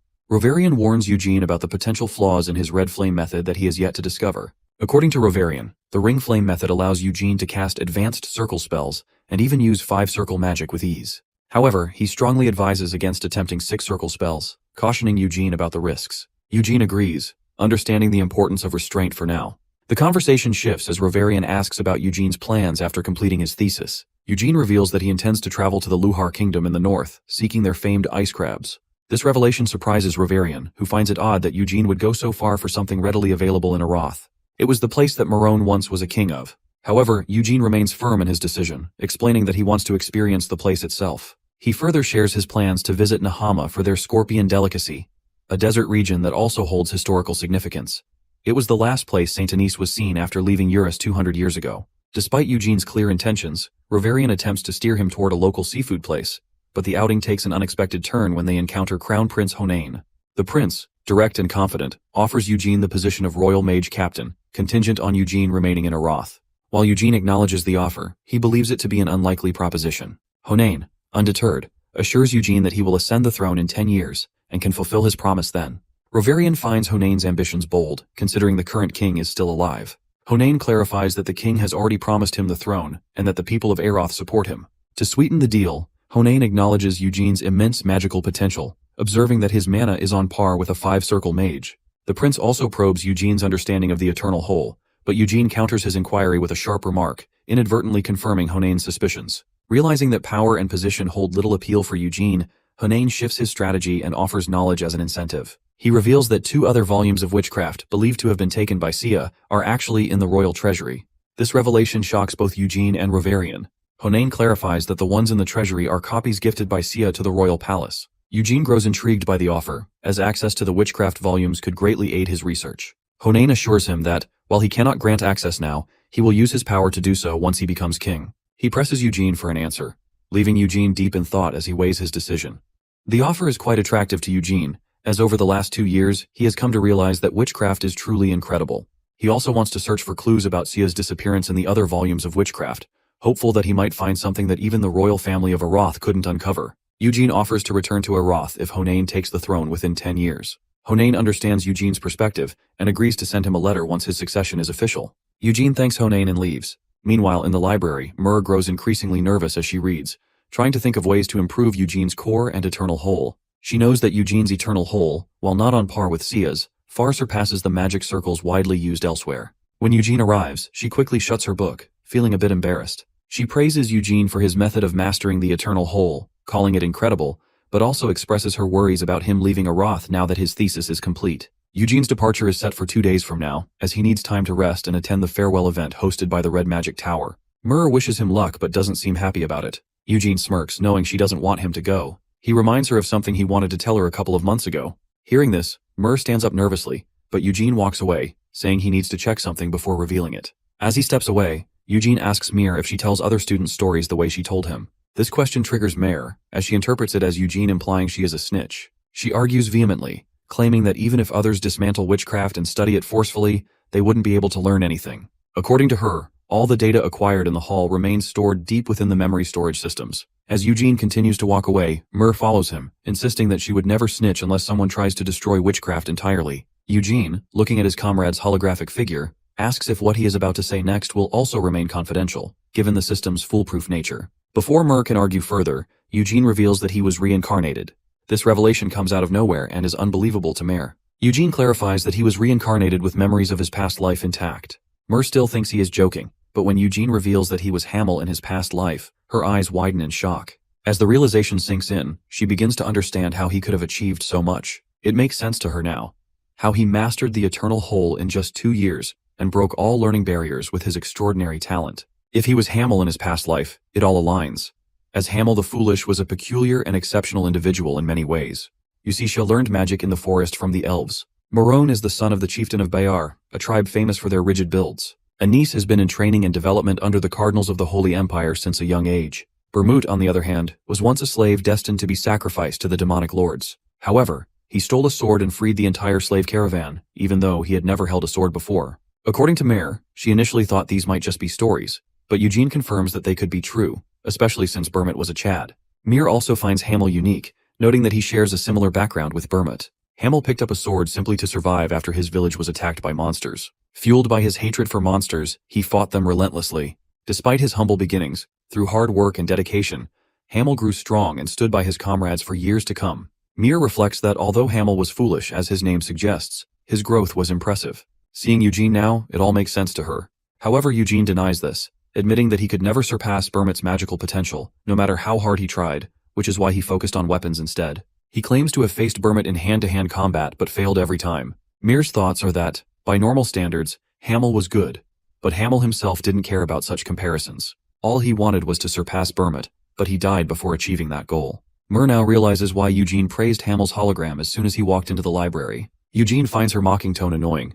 However, Mir wonders why he is telling her all of this now and questions if he expects something from her. Eugene clarifies that he simply wanted to share this with her because they have known each other for 2 years, and her face and personality resemble Sia's. Nervously, Mir reminds him that she is based on Sia's personality. Hearing this, Eugene pats her on the head, and this time, she doesn't get annoyed by it, as he was once her master Sia's comrade. Eugene then asks her if she thinks Sia is dead, which shocks Mir, and she quickly denies it. Eugene agrees, as he knows Sia isn't the type to disappear like that. He believes that somewhere in the world, Shah, Anis, and Morone are living their lives in hiding, and he is determined to find them all. Eugene's determination to find her master lights a spark of hope in Mir's eyes. Seeing her hopeful expression, Eugene asks if she misses Sia. Mir confirms this, and hearing her response, Eugene begins to tease her, suggesting that Sia left her alone in the library without a second thought. Mir becomes furious at Eugene's comment, but he insists he has the right to say it, as he dealt with Sia's antics for 300 years. Still in disbelief, Mir asks Eugene if he can swear on witchcraft that he was truly Hamel in his previous life. Eugene agrees, but only on the condition that she stops calling Hamel the Foolish every time she mentions him. With that, they walk up to Witchcraft, where Eugene swears that he was Hamel in his previous life. As he speaks, a strong flash erupts. The light enters Mare, causing her to levitate. She reveals that after Sia's disappearance, countless mages tried to read Witchcraft but found nothing, including the information recorded at its depths. She assures Eugene that his secret will also be stored in Witchcraft's roots, where no one, not a single soul, can access it. Then, she shares shocking news with Eugene. Sha had shown signs of retiring before her disappearance. Mer recounts being with Sia in Acreon when Sia suddenly collapsed to the ground. When asked, Sha revealed that one of her spirits had died, and that someone had broken into Hamel's grave. This revelation left Sha completely enraged. Eugene is shocked, as he didn't even know he had a grave. According to Mer, after that incident, Sha vanished, so Mer hid her conversation with Sha deep within Witchcraft to protect her master. However, since Eugene is Hamel, Mer believes he has the right to know. Eugene remains confused about the existence of his grave, as he had assumed his body and soul were completely disintegrated by the demon curse attack. Mir explains that since Hamel was reincarnated, his body must still exist somewhere, free from the curse. She suggests that Hamel's reincarnation might even be Sia's doing. Eugene considers this possibility as well. As night falls, Eugene heads back to his room. Walking through the streets, his mind races with thoughts about where his grave might be. He is momentarily shocked by the idea that it could have been in his hometown all along. Lost in thought, he is interrupted by Balzac calling out to him from behind. Eugene is annoyed, as he already sensed Balzac following him. Noticing Eugene's mood, Balzac comments that Eugene always seems irritated whenever they meet. He then asks Eugene about his decision to leave Aroth for Luhar and Nahama. Balzac expresses concern, as Luhar is close to Bell mode,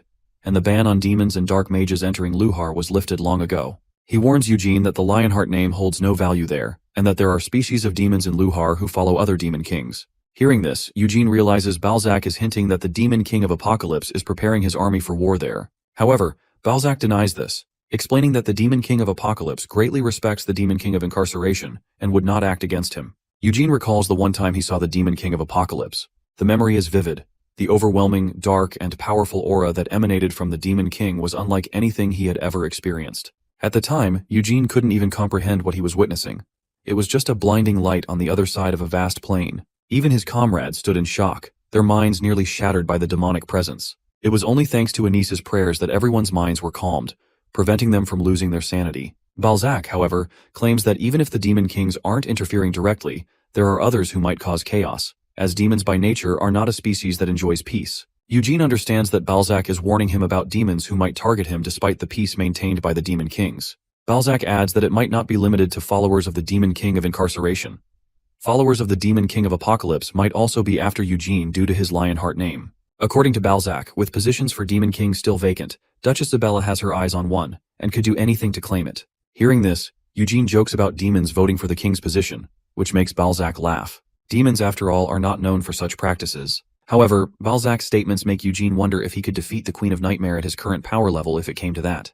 Reflecting on this, Eugene realizes that now might not be the right time to go to Luhar. He thanks Balzac and reveals that he will first visit Nahama before heading to Luhar. Balzac, however, warns that even Nahama is not safe, especially because of Amelia. She was a dark mage even before making a pact with the Demon King of Incarceration.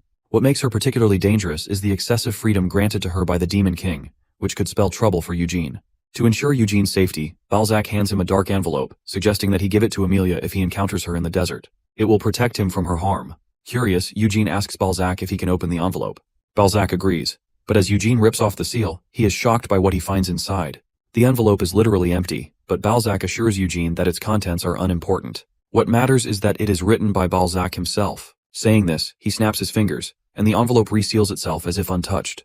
Balzac knows he can't help Eugene directly in the desert, but at least he can handle Amelia's temperament through his connections. He insists that Eugene take the envelope with him, but Eugene senses that Balzac wants something in return. According to Balzac, all he wants is Eugene's friendship, a statement that Eugene misinterprets. He begins to feel uneasy, thinking Balzac might have ulterior motives, especially since Balzac has been treating him unusually well and offering favors without clear reasons. Balzac, sweating nervously, clarifies that his actions are purely to build a good rapport with Eugene, human to human. He argues that everyone treats Eugene well because of his potential, so why shouldn't he? Still skeptical, Eugene thanks him and mentions that he considered inviting Balzac to his farewell party, but ultimately decided against it. He admits that if Balzac were to show up, Eugene would likely hate him even more. Balzac assures him that he won't attend, to which Eugene thanks him and leaves. The next day, at the farewell party, all the tower mages and royals are in attendance. However, the Blue Tower Master is displeased that Eugene invited him while excluding other tower mages. He is grumpy, knowing that many Tower Masters are eager to get close to Eugene due to his exceptional talent. Eugene, aware of this, asks if the Blue Tower Master is unimpressed. The Blue Tower Master admits that Eugene is impressive but insists he doesn't want to steal the Red Magic Tower's apprentice like others do. He also notices that Eugene didn't invite Balzac, to which Eugene reveals that it was out of respect for Rovarian, who might not appreciate Balzac's presence. Eugene then asks the Blue Tower Master about Balzac, as he was once part of the Blue Tower and his colleague. The Blue Tower Master reveals that Balzac has always been mysterious and hard to read. Years ago, Balzac was an exceptional mage and was almost certain to become the next Blue Tower Master. However, he suddenly changed his intentions and left for Helmut. The Blue Tower Master acknowledges that he only became the master because Balzac left. 10 years later, Balzac returned as a dark mage and took the position of Black Magic Tower Master. According to the Blue Tower Master, Balzac has tremendous potential but different ambitions. He never wanted to become a Tower Master. Instead, he aimed to achieve something greater, like surpassing the Demon King. Despite everything, Balzac remains human at his core. As the conversation continues, the Blue Tower Master asks Eugene about his decision to go to Nahama. He warns Eugene that Nahama is an unpleasant place, and advises him to conceal his Lionheart identity once he crosses the border. This is exactly what Master Rovarian had told Eugene earlier. The assassins of Nahama now operate openly and would not hesitate to kill a Lionheart if given the chance. The Blue Tower Master emphasizes that it's best for Eugene to hide his identity, and Eugene agrees. As the party ends, Eugene prepares to leave. He wears his cape, knowing it might draw unwanted attention in the desert, but he has come prepared. The cape is enchanted with transformation magic and regulates body temperature, keeping the wearer comfortable even in the scorching desert heat. Eugene also carries a magic map given to him by Rovarian. The map pinpoints his coordinates, allowing him to track his location. Currently, Eugene is at the western edge of the Nahama Desert. If he continues north, he will reach Turris. Eugene's initial plan was to search for his grave and visit his hometown near Turris, but his plans have shifted slightly. This is because his hometown, once on the outskirts of the desert, has now been engulfed by sandstorms. Turris, a small nation, has been abandoned by its locals as the desert consumed it, making it a new territory of Nahama. While this seems natural, Eugene knows that these sandstorms are the work of sand mages from Nahama, who are attempting to invade neighboring nations. 3 centuries ago, during a time when demons were on the rise, Nahama tried to invade the Kiel Empire but failed due to Burmit's intervention. Even in his previous life, Eugene despised Nahama, and after 300 years, his feelings remain unchanged. Fueled by this hatred, Eugene ventures into the desert with 2 goals: to find his grave and to search for his old comrades. It has been days since Eugene began traveling through the desert, and a group of locals is observing him from afar. They are somewhat impressed to see him traveling alone, as most people crossing the desert usually come with a full caravan and guards. One of the men in the group speculates that Eugene might be performing a coming-of-age ritual, where individuals are sent into the desert to prove their adulthood. However, the group leader is confused as to why a Lionheart would come to the desert for such a ritual. Another member of the group reminds the leader that their orders are to ensure Eugene does not enter the Kajani Desert. The leader recalls the order but remains curious about why their master gave such instructions. As they observe Eugene, one of the men praises him for his speed, noting that Eugene moves swiftly despite being unfamiliar with the desert terrain. Suddenly, the man is shocked to realize that Eugene, who appeared to be heading north, is now charging directly toward them. The leader quickly grabs the scope and is stunned to see that Eugene has noticed them, even though they maintained a considerable distance. A chill runs down the leader's spine as he notices Eugene activating the Lionheart's white flame technique while charging at them. The group is in disbelief, wondering when Eugene spotted them. Meanwhile, Eugene charges at them like a truck, and the leader knows there's no time to run. They'll have to face him. The leader shouts orders for everyone to draw their weapons. He considers pretending to be bandits, hoping to steal something from Eugene and convince him to move on. The group members, though nervous, brace themselves for the encounter. Eugene, however, quickly realizes they are not assassins, as their stealth techniques and disguises are far from professional. Despite this, Eugene is momentarily surprised when the group leader uses a sword soul spell on his weapon. Though the spell is powerful, it brings an evil smirk to Eugene's face. It has been a while since he used a sword, having spent the last 2 years learning magic in Aroth. Now he has the perfect opportunity to showcase his sword skills. Drawing his storm sword, Eugene blocks the leader's attack. He is soon surrounded by 5 men, but Eugene channels his magic effortlessly, shocking the leader as he does so without incantations. Eugene releases bursts of magic energy, knocking all 5 men to the ground. Now only Eugene and the group leader remain. Eugene locks eyes with the leader and demands to know their identity. The leader lies, claiming they are bandits. Eugene is amused, impressed that even the bandits of Nahama possess skills like the sword soul technique. He begins to speculate about the strength of the entire Nahama nation, wondering if they have the power to reunite the fractured nations. The leader tries to play along, but Eugene sees through the lies and warns him to stop. The leader grows nervous as Eugene's words carry the tone of a hardened mercenary soldier. There's a brutal, bloodthirsty glint in Eugene's eyes that terrifies the leader. Before the leader can react, Eugene vanishes in the blink of an eye, reappearing behind him. The leader barely blocks the attack, but the sheer force of Eugene's strike sends a shockwave through his body. The leader is further alarmed because Eugene's mana doesn't break upon contact with his sword soul, indicating that Eugene is also using a sword soul technique. As the leader processes this, Eugene lands back on the ground, kicking up a cloud of sand that blinds the leader. Fearing a follow-up magic missile attack, the leader hastily raises a mana shield. However, Eugene's magic missiles, even though they are only 1-star spells, completely shatter the leader's shield. Before the leader can recover, Eugene follows up with another powerful blow. The group leader, seeing the attack coming, has his life flash before his eyes. But just as the attack hits, Eugene stops it inches away from his neck and backs off, smiling in a cocky way. The leader can't help but question what drives him to act so recklessly.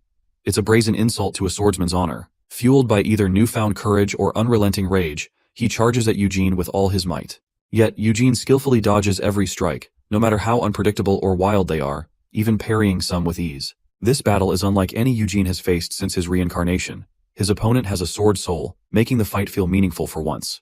Though he wishes for a touch more bloodlust in the attacks, what he faces is sufficient to keep his interest. Eugene counters with 2 swift slashes, striking the leader's arms. The man reels, stunned by Eugene's speed, but the shallow wounds mean he can still fight. He realizes Eugene isn't going all out, which annoys him even more. With his pride wounded deeper than his body, the leader swings his sword in a wide arc, only for Eugene to calmly retreat, sheathing his blade. Confused and humiliated, the leader demands to know why Eugene is putting his weapon away when he hasn't even admitted defeat. Eugene, with a calm smirk, explains that there's no need to rush. He will defeat him with his bare hands now. The declaration sends the leader into a blind rage. He charges recklessly, fueled by anger rather than strategy, but Eugene sidesteps the clumsy attack and delivers a devastating punch to the man's chest. The force leaves a crater in the ground as Eugene grabs his head and slams it into the sand with overwhelming force. Looking down at his opponent, Eugene demands to know who he truly is. The leader stammers out his name, Rahman Schulhoff, but Eugene isn't satisfied. With a hard shove, he drives Rahman's face deeper into the sand and demands a more useful answer.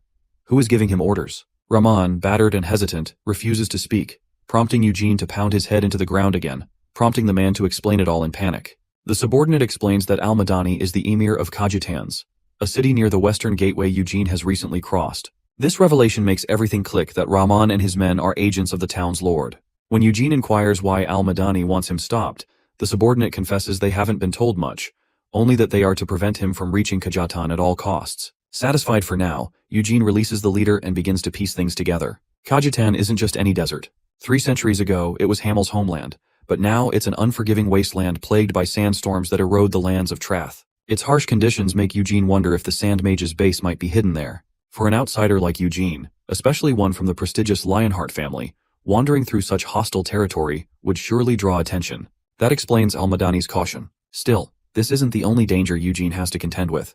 Balzac has warned him about someone far more dangerous.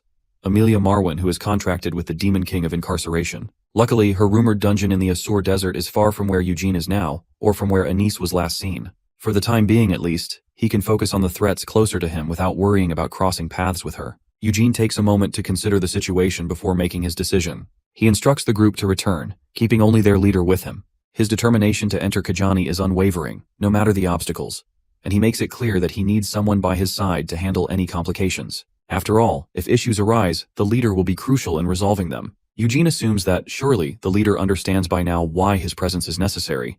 Taking orders directly from Kajian Amir means he can defuse problems simply by stating his affiliation.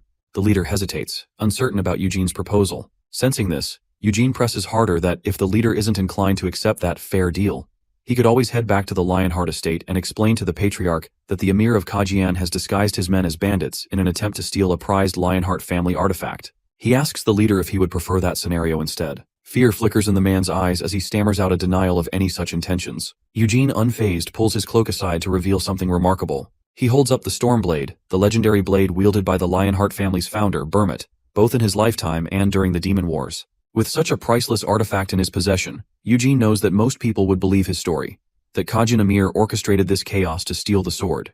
The leader is stunned into silence. If Eugene spread such claims, it wouldn't just be his head on the line. His entire team could face grave consequences. Worse still, their master might be executed on the spot for such treachery. Cornered and desperate, the leader reluctantly gives in to Eugene's demands, agreeing to do as he wishes. Realizing that he is successful in taking him in, Eugene's face twists into a maniac grin. With the matter settled, they begin their trek across the vast desert.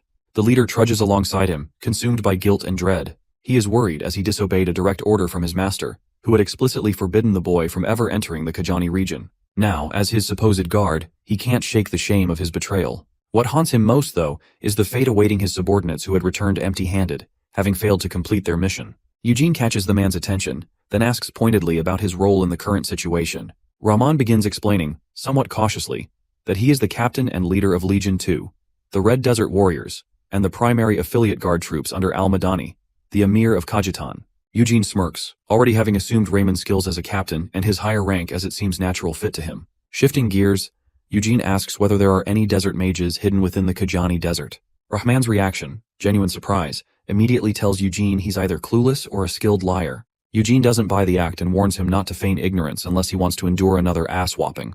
Rahman quickly protests, claiming he genuinely has no knowledge of any such mages. Besides, he argues, why would the desert mages, loyal exclusively to the royal family, be stationed so far from the capital in such a remote desert? Eugene steps closer and presses the question again, wondering whether Rahman is really this idiot or just pretending. Rahman, confused, asks what Eugene is getting at. Eugene explains that the entire Kajani Desert was once the lush and fertile territory of Turath, until a devastating sandstorm transformed the region into a barren wasteland. Sultan Nahama, witnessing this dramatic shift, declared that the desert had been gifted to them by the heavens. From then on, he stationed his warriors in the desert to claim the land and use it as a training ground. He goes on, noting that the desertification process continues to this day, erasing what once was. Eugene bitterly chuckles, mentioning that they'd never dream of pulling something like this off against the mighty Keel Empire. That's why, he asserts, they're targeting Turath instead.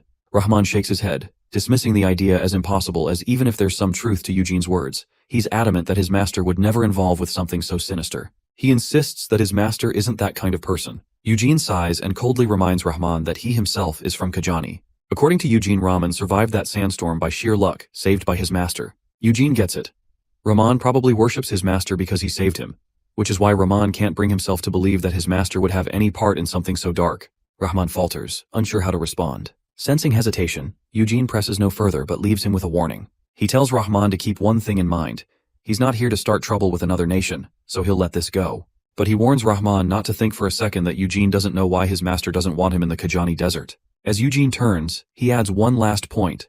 Once someone from the Lionheart family sets foot in this place, the truth about those desert mages, and the desertification itself, will come to light. Rahman nods, acknowledging Eugene's concerns, and assures him that if the desert mages truly exist as Eugene claims, he will personally step forward to protect Eugene. Rahman is confident that even if the mages are under the Sultan's direct command, they will show respect in the name of his revered master, the Kajian Emir. Eugene smirks, the expression one of mild disbelief, and continues on his path without comment. As Rahman hurries to catch up, his curiosity gets the better of him. He questions why Eugene is heading to the Kajani Desert, noting that there's nothing out there but endless sand. Eugene's reply is brief, revealing his purpose that he is here to find a grave. Rahman is startled by this, and suggests that if Eugene sought an ancestral grave, they could have gone to the massive graveyard in Kajian. But Eugene shakes his head, indicating that the grave he's looking for isn't in a graveyard. It's somewhere else entirely. Before long, the two arrive at an unexpected beach in the middle of the desert. Rahman is baffled by the sight, wondering how such a beach could exist here. Eugene dismisses it as an illusion created by magic, not a real beach. Rahman, still puzzled, questions the purpose behind creating such a false beach in a place like this. Eugene's patience wears thin as he explains that beaches are precious to travelers in the desert, and when someone sees one, they are bound to stop and rest. This explanation prompts Rahman to realize that the beach might not be what it seems. His suspicion grows, and he suggests it might be a trap, a place where someone is lying in wait. Eugene, undeterred, steps forward, seemingly ready to confront whatever danger lies ahead. As he moves, a knife rises silently from beneath the surface, and though Rahman shouts a warning, Eugene is already prepared. With a swift leap, Eugene summons the power of the intermediate-ranked wind spirit, Gale. A powerful gust blows away the sand, exposing the attacker and knocking him out cold. More assassins begin to emerge with their weapons drawn and ready for battle. Rahman, hoping to resolve the situation peacefully, steps forward and announces his identity and status. He emphasizes that Eugene is a prestigious guest of his master, and that to harm him would be to defy the might of Kajitan itself.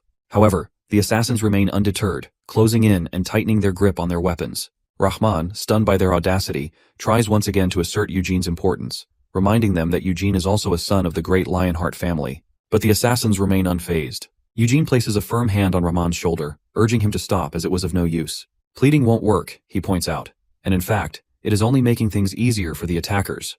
Rahman looks to Eugene, confused, but Eugene's calm response reveals that the assassins know they can't send him back alive after this. Attacking a member of the Lionheart family is a dangerous gamble, and killing him outright would be messy. Therefore, the assassins likely plan to poison or drug him to keep him quiet. But for that to happen, they would have to defeat him first. A bit nervous, Rahman begins unsheathing his sword, scanning the numerous assassins surrounding them. The odds are overwhelming, but he resolves to stand his ground and assist Eugene in the fight. Eugene, unshaken, signals for the assassins to attack all at once. With that, the assassins launch at him with their weapons all out. As they charge, a memory surfaces in Eugene's mind, one of those chaotic yet oddly nostalgic moments from his past life. He recalls the time when Anise had questioned Hamel about the absurd number of weapons he always carried but never used. Hamel had always been unfazed by the criticism, explaining that the weapons would eventually come in handy. Shah, on the other hand, had scoffed at the entire exchange, urging Anise to leave Hamel be. Anise glares at Hamel as she finds it unfair that Marone has to carry Hamel's weapon, even though it's his. However, Hamel argues that he won against Marone in a rock-paper-scissor, and that is the part of the bet. Still, Anise finds it unfair that Hamel made such a bet. Hamel trying to shift the blame, pointing out that it's not just his weapons taking up space in the cart, but Anise's precious holy water too, which fills half of it. He also reminds her of the oversized axe she's carrying, causing Anise to narrow her eyes. She retorts, noting that if the holy water were solely for her use, she would carry it herself. But in truth, it's Hamel and Sia who tend to consume most of it. Hamel, growing increasingly exasperated, turns to Sia, chastising her for drinking more than her fair share, and questioning why she didn't just use summoning magic to store all the supplies. Shah, not holding back, explodes, pointing out that Hamel was the one who insisted they carry it all, arguing that summoning magic would have taken too long. Exasperated, Hamel looks to Bermot and asks him to pull the wagon, but Bermot, ever the calm one, simply replies that none of his weapons are in the cart. Hamel groans, envious of Bermot's pocket inventory and ease. Shah, seizing the opportunity to tease, smirks and offers to teach him how to do it, but only if he begs on his knees. Despite the bickering, these moments have become cherished memories for Eugene. Now, standing in the present, he can't help but think that perhaps the teasing would have been a little less harsh if he'd had his cape back then. With a flourish, Eugene unfurls the cape and summons 2 spears from its magical depths, recalling the past. The battle before him begins, and the assassins make their move, lunging with deadly precision. Eugene leaps high into the air, his body cutting through the wind as he targets his first victim. With a single throw, the spear strikes true, piercing the skull of one assassin and ending him instantly. Another assassin attempts to strike, but Eugene anticipates the attack. He dodges with precision, using the assassin's missed strike to land a swift, deadly counter. Before he can even catch his breath, another attacker emerges from behind. Eugene spins effortlessly, slicing through the air to decapitate the foe. 2 more assassins charge, but Eugene is ready. He hurls a few knives with expert accuracy, taking out 3 in one swift motion. Yet even as the battle rages on, there is no sign of stopping. 2 more enemies try to ambush him, but Eugene is unfazed. Drawing 2 swords, he strikes with deadly grace, cutting through them with ease. In one fluid motion, Eugene pulls out an axe and brings it down with lethal force on one of the attackers. At the same time, he uses his sword to dispatch another assassin aiming for his head. In an instant, he throws the axe, burying it deep in the skull of another, before turning his attention to the next threat. The enemy doesn't relent, but Eugene is faster. He jumps high into the air, positioning himself to land behind a hidden assassin. With a flick of magic, he traps the assassin, striking swiftly and severing his head in the blink of an eye. The enemies seem to multiply, but Eugene remains calm and focused, summoning every weapon at his disposal to deal with them. As the final assassin falls, Rahman, standing at the edge of the battle, watches in awe. He is overwhelmed by the sheer scale of Eugene's prowess, realizing just how powerless he is in comparison. Eugene's strength, precision, and mastery over every weapon he wields are staggering. It becomes clear to Rahman that Eugene hasn't even had to tap into his full potential. Magic is just a support. It's Eugene's skill and mastery over weapons that define him. As the last of the assassins fall, Rahman nervously reminds him that the bloodbath was unnecessary. However, Eugene tells him that assassins are loyal to their cause, so even if one cut off their arms and legs, they are the type not to even scream. He then gives a simple offer to Rahman that if he wants, he is free to go, because the assassins, Eugene points out, didn't care for Rahman's authority or the master he serves. Meanwhile, Rahman is caught off guard, stuttering as he struggles to find the right words, insisting that he cannot simply turn back now. The question from Eugene about whether he wants to see his fate leaves him frozen, lost in thought as he weighs his options. Although Eugene sees little value in Rahman's presence, Rahman pleads desperately to join him, promising that he will not be a burden. Despite this, Eugene remains indifferent, leaving the decision up to Rahman but making it clear that he should not expect much assistance along the way. Suddenly the ground beneath them begins to tremble, and the rumble intensifies with an unsettling force. Eugene reacts instinctively, leaping into the air and scanning the surroundings. The assassins' bodies begin to disintegrate before his eyes, a clear indication of dark summoning magic at play. A massive hole begins to form with its edges fracturing the earth as a wave of dangerous mana pulses through the air. Eugene's senses scream at him like a warning that something far more terrifying is about to emerge. Standing above the growing hole, Eugene prepares for the inevitable. Rahman, panicking, urges him to run, his desperation evident in his frantic movements. He recognizes the danger approaching and knows they need to leave. The sand below them whirls into a violent tornado, rising higher and higher with each passing moment. Rahman is taken aback. Though sandstorms are common in this area, the sheer magnitude of this one feels unnatural, as if it has been summoned. Rahman's thoughts race as he recalls the sandstorms that have devastated the homes of innocent people, the same ones that had broken Rahman when he watched his own village destroyed. The implications of what is happening become clear. Rahman charges toward the storm, desperately slashing at it with all his might, hoping to disrupt its form, but his efforts are futile. The sandstorm remains unscathed, swallowing his attacks without a trace. Slowly, the slash he makes is covered over, as if it had never existed. Exhausted, Rahman begins to sink, the sandstorm pulling him deeper into its grasp. Hopelessness takes hold as his strength wanes. The realization that there is nothing he can do shakes him to his core. Meanwhile, Eugene remains airborne. However, for him, using Gale's wind is impossible. It would only drag him back into the storm. For now, maintaining his position above the chaos is the only viable option. Yet, retreat never crosses Eugene's mind.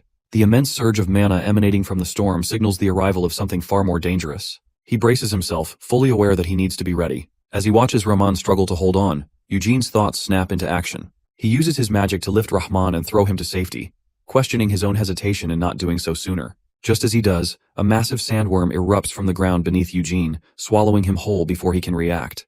Rahman stands devastated, torn by the realization that Eugene chose to sacrifice himself in order to save him. Clutching his sword tightly, Rahman makes a vow in his heart. He will repay this unpayable debt.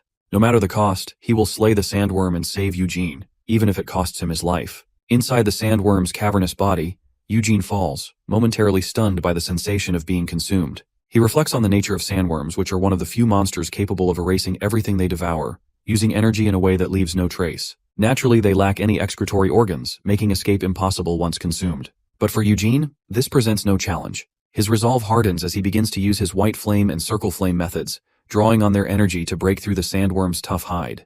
With a crash, Eugene bursts through the sandworm's back, emerging into a dark, empty cave. As he surveys the wound, he realizes that the summoning magic didn't create the sandworm, it merely attracted it. The sandworm, it seems, merely resides in the area. This could very well be its nest. Eugene recalls a conversation with Sia, who mentioned that mages often create dungeons in remote places for dangerous research. Sandworms, often called dungeon makers, are known for burrowing deep into the earth, creating stable labyrinths as they dig. Shah had once explained that it takes a sandworm about 10 days to form a dungeon, and if left undisturbed, it will evolve into an underground maze. Once the sandworm is slain, the mage can reinforce the structure to prevent collapse. Hearing that, Hamel wonders if Shah, as she too is a mage, will do the same. However, Shah gets angry as there was no point in her staying in the cave waiting to create a worm. Remembering that, Eugene pulls out his map, inspecting it carefully. He realizes that a path runs through the many entrances, and that this dungeon may lead to Hamel's homeland. With renewed confidence, he presses forward, prepared for the challenges ahead. Rahman wakes up, bound by sand mages. He demands to know where he is. One of the mages, amused, comments on his foolish charge against the sandworm. They mockingly question whether he really thought he could kill such a beast at his level. But it doesn't matter now. They've brought him here to ask him a few simple questions. Rahman, now wary, asks what kind of questions they have. The sand mage explains that they want to know more about Eugene Lionheart, particularly why the spoiled heir of the Lionheart family is wandering in the Kajani desert. Even more puzzling to them is why Eugene, the warrior of the Emir of Kajitan, is acting as a guide. Rahman, sweating under the pressure, remains silent, causing the mage to wonder if the Emir of Kajitan, the presumed great Tyree al-Madani, is planning to betray Nahama. This suspicion arises because Rahman, his warrior, is doing exactly the opposite of what's expected, leading them to question his true intentions. Rahman, still tied up, asks the sand mages what they are doing here. He points out that the beach above them was an illusion, and the sandstorm that followed was likely created by magic. He wonders if all of this is not their doing. One of the sand mages notes that Rahman clearly doesn't understand his situation, using magic to twist his arms further. Another mage explains that here, they are the ones asking the questions, and Rahman's only job is to keep his mouth shut, for the sake of his master's honor. At least one mage remarks that no matter what he says or does, Rahman will die here, so he should wish for a peaceful death instead of an agonizing one. He asks again, why is Eugene Lionheart in Kajani? Clearly Eugene had a purpose when he entered Nahama, and the only conclusion they can draw is that the Emir of Kajitan is planning to betray the entire Nahama. Rahman, caught by the word betray, starts to panic, realizing the depth of the situation. He comes to the horrifying conclusion that his great leader, al-Madani, was always a part of this scheme. He screams at the mages, calling them petty creatures using petty means to destroy another nation's territory. He demands to know why they are not protecting the royal family, as they should, with their lives if necessary. Were the sandstorms above meant to push forward desertification as well? One of the mages scoffs, explaining that Rahman is wrong. To create a sandstorm large enough to trigger desertification, they would need at least hundreds of highly trained sand mages. Rahman, frustrated, asks again what their purpose in being here is. The mage twists his arms again, coldly stating that they are not obligated to answer his silly questions. Instead, they repeat their query about why is Eugene Lionheart in Kajani. Rahman, defeated, answers that it doesn't matter anyway. Eugene has already passed away, swallowed by the sandworm they attracted. One of the mages, with a dark chuckle, says that perhaps it's better for Eugene to die this way, considering his life is practically worthless. The mages start discussing how one of them had found the sandworm that swallowed Eugene and noticed a large hole in its backside. If Eugene managed to break out, they can't allow him to poke around this place. They also mention that there are assassins roaming the area, so he'll be caught soon enough. This thought fills Rahman with a spark of hope. Maybe, just maybe, Eugene will rescue him after all. The mages continue to debate what to do with him once he's caught. One suggests that creating unnecessary conflict with the Lionhearts is unwise, so they plan to erase his memories and throw him out of Kajani. Or better yet, they should act as his protectors to receive a handsome reward for their selfless actions. It's all quite convenient that Eugene isn't around to hear any of this. But just as they finish speaking, Eugene suddenly appears right next to them, his ferocious eyes locking onto theirs. The mages are now on high alert, their minds racing with questions about the fate of the assassins who had once stalked the halls. One of them, using detection magic, peers deeper into the shadows, and is met with a chilling sight of the assassins lying lifeless in pools of their own blood. The mage who witnesses the horrifying scene can't help but marvel at how well the assassins had navigated the maze. They had been so familiar with its twists and turns that they could move through it blindfolded, and with their unmatched stealth abilities, even the most skilled warrior would struggle to track them. But Eugene, observing from the sidelines, isn't impressed. He considers those assassins to be mediocre. Stealth, after all, is just a skill, and they lack the experience needed to properly wield their mana. The assassins Eugene encountered in his previous life, elite operatives from Nahama, are on an entirely different level. Their stealth abilities rival those of demons, and their tenacity was unmatched. They would pursue their targets to the very end. Their focus was so intense it was as though they had shed their humanity. However, the ones here were pathetically weak. Eugene wonders if this location is truly vital to Nahama. Surely they'd send more capable assassins. Eugene wonders if Nahama, or more specifically, its Sultan, is doing nothing. Is the Sultan just sitting idly by? Eugene's train of thought is broken by a scream from Rahman, who has somehow managed to end up in that cave. Eugene scowls, realizing he's foolishly made it easy for Rahman to slip by. But the idiot is still there. With a shake of his head, Eugene decides it's time to get some answers from the mages. But just as he begins to approach, one of them attempts to encase him in a binding spell of sand. Calmly, Eugene unsheathes the fragment of his sword and hurls it into the sand. He braces himself for an explosion, but instead, the sand splinters into 1,000 pieces. The mages stand frozen, eyes wide in disbelief as Eugene, standing amidst the dissipating dust, holds the shard of the sword in his hand. One of the mages mutters, wondering if Eugene has used a dispel. But that isn't possible. Dispels are meant to disrupt the mana around a spell, not dissolve it so completely. What Eugene has done is beyond anything they've encountered. A mana disruption so instantaneous it seems impossible. The mages wonder if it could be some long-hidden technique from the mysterious Lionheart family. The realization hits the mages like a ton of bricks that capturing him alive is no longer an option. Their only choice now is to kill him before he can unleash that devastating power again. Eugene, however, sees no reason to hesitate. They attacked him first. If they don't like the idea of him killing them, they should have thought of that before launching their assault. The mages quickly form up, their focus intensifying as they prepare a powerful shockwave of sand to overwhelm Eugene. The attack rushes toward him, and Eugene can't help but grin. Just as the sand nears, he whips his hand back, launching the sword fragment at a speed too fast for any of them to react. The blade finds its mark, embedding itself in the head of one of the mages, who crumples to the ground instantly, dead. Seizing the moment, Eugene propels himself into the air, his body soaring with the intent to strike again. Below, the mages attempt to summon more magic, but Eugene sees through their plan immediately. Their efforts are glaringly obvious. They're trying to create illusions of themselves below, while the real attack would come from above. With a swift motion, he draws a whip from his cloak, expertly cutting through every projectile aimed at his life. One after another, the weapons fall apart, neutralized with flawless precision. As the last one falls, he lashes out, grabbing the head of one of the mages, ripping it off in a brutal, gruesome display. Calmly, he lands in front of the last remaining mage with an unwavering gaze as he assesses the situation. These mages are far too weak to be part of the Sultan's true forces, so Eugene wonders if they are operating behind his back. The mage trembles in fear, barely managing more than quiet murmurs. Eugene has no interest in wasting time. Without hesitation, he throws a knife into the mage's leg, unwilling to expend energy questioning someone so insignificant. The mage groans in pain as he admits that the orders are not from the Sultan.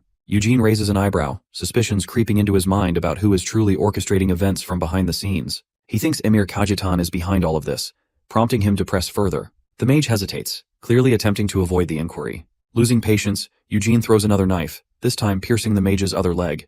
With a trembling voice, the mage finally confesses that Amelia Merwin is the mastermind behind it all, and this place serves as her sacred dungeon. Eugene's expression hardens in disbelief, knowing that Amelia Merwin's dungeon is located in the Asura Desert, far from this location. The mage, still trembling, quickly clarifies that Amelia has been traveling back and forth for about 6 years, making all the decisions. Eugene contemplates this revelation while the mage's fear intensifies. Seeing his terror, Eugene speculates that he might be afraid of Amelia Merwin. Eugene offers no comfort, only a grim choice. He offers him a quick and painless death, and reminds him that Amelia, however, wouldn't let him die so peacefully. Panic floods the mage's eyes as he finally divulges the truth. The dungeon's purpose is to accelerate desertification, with multiple dungeons scattered across the Kajani dungeon. This one, constructed a decade ago, underwent expansion 6 years prior. Initial concerns about underground instability shifted when something far worse was discovered. A giant gate buried deep beneath the surface. Efforts to open it proved futile, leaving them no choice but to seek Amelia Merwin's expertise. Satisfied with the information, Eugene swiftly ends the mage's life, fulfilling his promise. With the mage's death, Ramon's restraints loosen. The warriors in this place no longer surprise Eugene as they are pretty weak, and it is now evident that they serve under Amelia Merwin's direct orders, eliminating any travelers who dare to approach. Ramon, now free, calls for Eugene's attention, urging him to leave the area as quickly as possible. He knows that if this truly is one of Amelia Merwin's Blackthorn dungeons, they are in constant danger. Eugene considers the situation, acknowledging that they are already deep inside, and the chances of Amelia Merwin appearing suddenly are slim. After all, her main dungeon is located in the Asura Desert. Rahman insists that despite this, she could return at any moment. They have no idea how she moves between locations. Eugene, however, points out that leaving this place is no guarantee of safety. If they do escape, Amelia Merwin would undoubtedly pursue them, determined to punish anyone who dares invade her domain. Eugene considers the possibility of conflict with Amelia Merwin. While he'd prefer to avoid it, it's becoming increasingly clear that he has little choice. Looking at Rahman, he wonders why the warrior isn't running as the place is pretty dangerous. Rahman's response is that he saved his life twice, and as a man, if Amelia Merwin returns to harm him, he'll fight to protect Eugene, even if it costs him his own life. Eugene, unimpressed with Rahman's lack of skill, suggests he return to safety and leave him be. But Rahman refuses. However, Eugene uses Blink to teleport behind him, knocking him unconscious. He leaves Rahman there, feeling a sense of annoyance at having to resort to such measures. As Eugene moves forward, his thoughts turn to the expansion of the dungeon 6 years ago. At the time he was only 13, participating in the blood succession ritual. It was during this time that he found Hamel's artifact in the treasury, a reward for his performance. The labyrinth had existed for 10 years already, but parts of it collapsed 6 years ago. Eugene wonders if the magic that sealed the grave disappeared because he obtained the necklace. This would mean that Amelia Merwin must have tampered with his grave. Eventually, Eugene reaches the large hole the mage had mentioned. His instincts tell him that this is where his grave must be. He uses his Gilda abilities to descend into the hole, arriving at a sturdy metal door that appears to be already opened. Eugene deduces that this is the door the Sand Mage spoke of, and it must have been opened by Amelia Merwin herself. With no other choice, Eugene jumps down into the darkness below, discovering countless holes in the ground and walls, clear evidence of a battle that took place here. Eugene wonders about the fight and thinks if it could have been Sha. Eugene continues walking through the halls until he stumbles upon something that shakes him to his very core. His own grave. The stone reads, Hamel Dinus lived from 421 to 459. A piece of garbage, idiot, dumbass, and straight up annoying. But also brave, faithful, wise, and most importantly, great. This tombstone is in praise of him who sacrificed himself for all of humanity, and left much earlier than he should have. Eugene tries to hide his face, suppressing his emotions, but they overwhelm him, and he begins to cry uncontrollably. As he sobs, he wonders why Shia never said any of these things about him while he was alive. After all, he never would have seen this gravestone if he had still been dead. His tears flow, perhaps from sadness, perhaps from a strange sense of gladness, or maybe both. But eventually he calms down, his eyes swollen and red. His thoughts shift to the grave's condition. It's clear that a fierce battle took place here, as the grave itself is nearly destroyed. Yet the statue and memorial stone remain untouched, pristine. Eugene deduces that around 200 years ago, Shia must have sensed that the familiar spirit guarding the grave had died and left Aeroth to protect it. That's when she would have fought the intruder, the one who sought to desecrate the grave. Shia, strong as always, was even more powerful after her death. Her form, brought back through witchcraft, marked her as the most powerful mage in the world. No questions asked. But even Shia couldn't have won this battle. If she had, the grave wouldn't be in ruins. And since the illusion he saw indicated Shia was still alive, she must have been gravely injured during the fight and retreated to hide. But just who could have injured her to that extent? A demon? Perhaps the demon kings themselves? Maybe the demon king of incarceration or the demon king of ruin. Standing there, pondering the situation, Eugene realizes that overthinking won't get him anywhere. He needs to find Shia. He starts searching the area, hoping to uncover any clues that might remain. As he walks, Eugene can't help but think about the friends who made this grave, and how they must have wept while setting up the statue. He wonders if Burmit cried then. He can't quite picture it. Even after they'd defeated a monstrous opponent and everyone was celebrating their victory, Burmit had always been the one to look around at his injured friends and criticize himself. He would say he shouldn't have let them get hurt and that he could have done better. This bothered both Hamel and Anise, though Hamel was the one who tried to comfort him. Hamel told Burmit that he was human, just like everyone else, and that he couldn't do everything on his own. If he thought he could, he should go off and fight alone. Anise, exasperated, told Hamel to stop feeding Burmit such nonsense. But even Anise knew that Hamel understood how Burmit felt. Hamel saw it in her expression when Burmit said what he did. He felt the same way. Anise had told him that her words weren't aimed at Burmit, but rather at him, predicting he would act like a child. Eugene thinks he'll never again have a conversation like that with his dearest comrades, which almost brings him to tears. He quickly pushes the thought aside, not wanting to make his already swollen eyes worse. It's then that Eugene spots a large ornate metal door, wide open.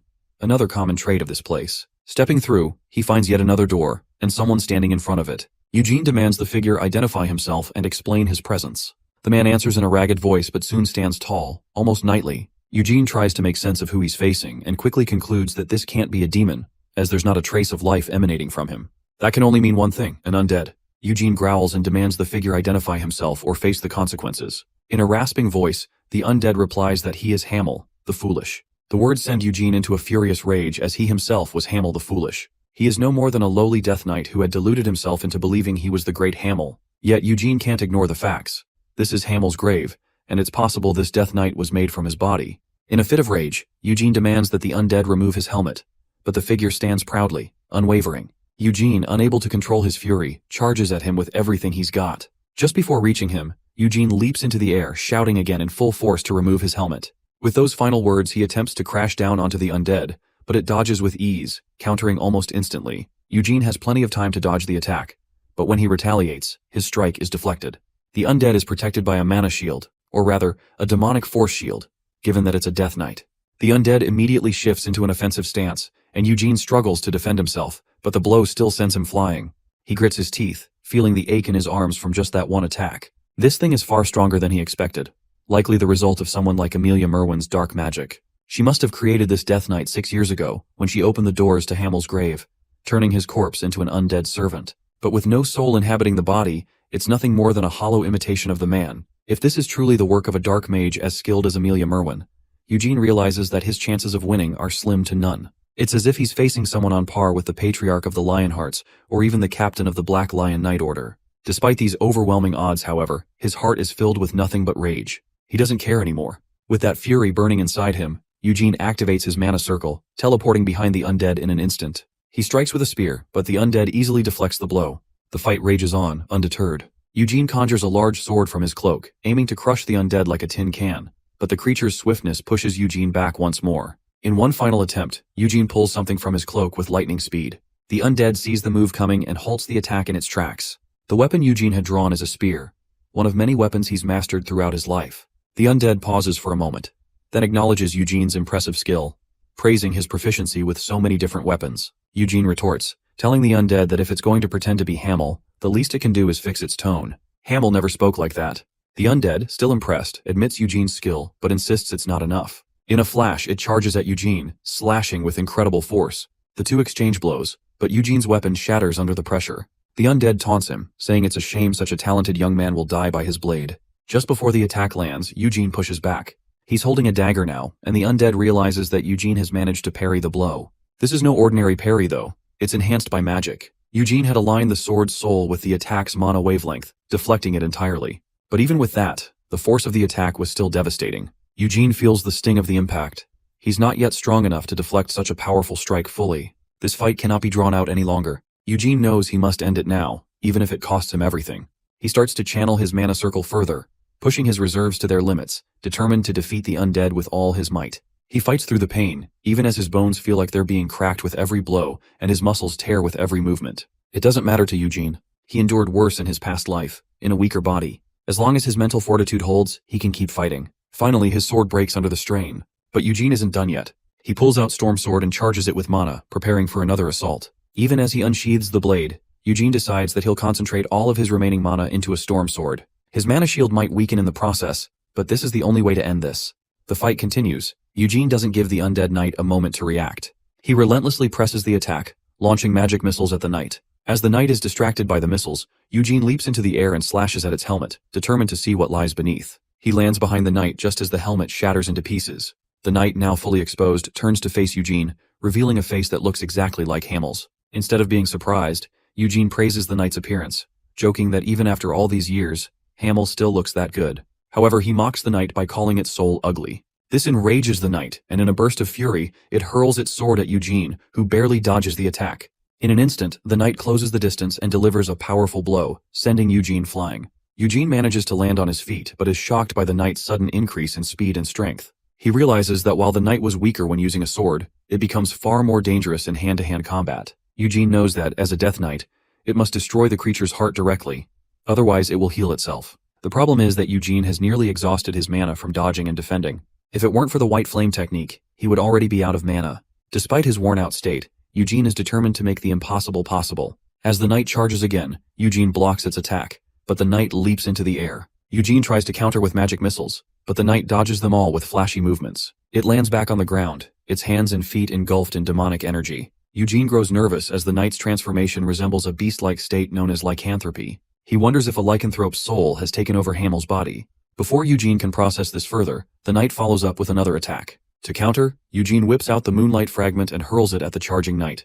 To his shock, the fragment is deflected and fails to fully dissolve the demonic energy. At best, it weakens the knight's demonic force. Realizing this, Eugene charges at the knight, who is ready to counter. As Eugene closes in, the knight manages to scratch him with its claws, but Eugene slips past and positions himself behind the knight. Seizing the opportunity, Eugene presses the moonlight fragment against the knight's chest, causing it to writhe in hellish pain. The demonic energy around the knight begins to dissipate, weakening its defenses. Eugene takes advantage of this opening, stabbing directly into the weakened area and following up with a barrage of preloaded magic missiles. The attack is successful, leaving the knight with broken armor and trembling in pain. Eugene, also worn out, mocks the knight about the damage he has inflicted on its chest.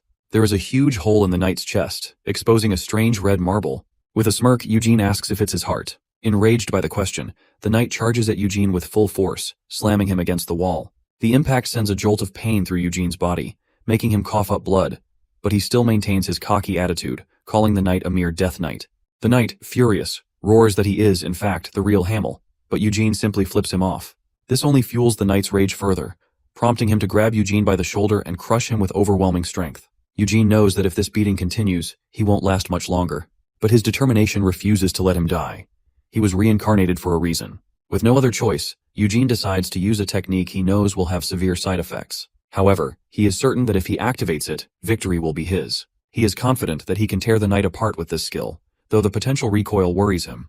This is Hamel's ultimate technique from his past life: ignition. Suddenly, Rahman arrives, calling out to Eugene. Eugene notices him and feels a bit worried that he managed to follow him all the way there, despite being knocked out earlier. Seeing Eugene in trouble, Rahman quickly draws his sword, ready to defend him. The knight, noticing this, throws Eugene aside and takes a moment to catch his breath. Rahman's eyes widen in concern as Eugene crashes into a wall from the knight's sheer strength. Fueled by urgency, Rahman charges at the knight with full force, but as soon as his sword collides with the knight's armor, it shatters instantly. The knight then grabs Rahman and lifts him effortlessly, while Eugene, already back on his feet, smiles. Rahman finds it astonishing that Eugene can still smile even in such a dire situation. However, the knight is clearly not amused. With a scowl, he hurls Rahman toward Eugene, sending them both crashing to the ground. Sensing the situation, Rahman urges Eugene to escape while he creates a distraction. However, Eugene notices a door behind them, one they could potentially use to flee. Before they can act, the knight reveals that the door is locked, and that no one has ever been able to open it. Taking that as a challenge, Eugene grins and starts pushing against the door with what little strength he has left. He knows that since this is his grave, whoever designed the door must have intended for only the grave's owner to open it. To the knight's astonishment, the door swings open effortlessly and pulls both Eugene and Rahman inside. Rahman, struggling to regain his balance, tries to process where they are. However, before he can react, Eugene knocks him out again to keep him safe from whatever might be lurking inside. Suddenly, Eugene is shocked by what he sees. Something Burmit has left behind. Resting atop a casket is the Moonlight Sword. In his previous life, Eugene and his party had discovered this sword inside the Demon King of Slaughter, Dagon's dungeon, during their subjugation mission. At the time, Hamel had tried to claim it for himself, as all his weapons had been destroyed in battle. However, no matter how hard he tried, he couldn't even get near it. In the end, it was Burmit whom the sword had accepted as its rightful owner. Now, in the present, Eugene stands before the same Moonlight Sword, wondering if Burmit had placed it here as a final condolence for him. The sword is named the Moonlight Sword, a name that perfectly matches its capabilities. After Burmit acquired the sword, he abandoned his old sacred sword, as the Moonlight Sword was far stronger and brighter. The first time the sword glowed, it was under a full moon. But now, under a crescent moon, Eugene wonders if the sword's power has weakened. As he thinks about this, he tries to retrieve the moonlight fragment but is shocked to remember that he forgot to take it back after using it on the Death Knight. Shifting his attention back to the sword, Eugene can't believe that Burmit left it behind after his death, simply because he wanted it. However, Eugene realizes this isn't the time to dwell on such thoughts. He scans the room and notices there's only one way in and out. If he wants to leave, he'll have to fight the Death Knight again.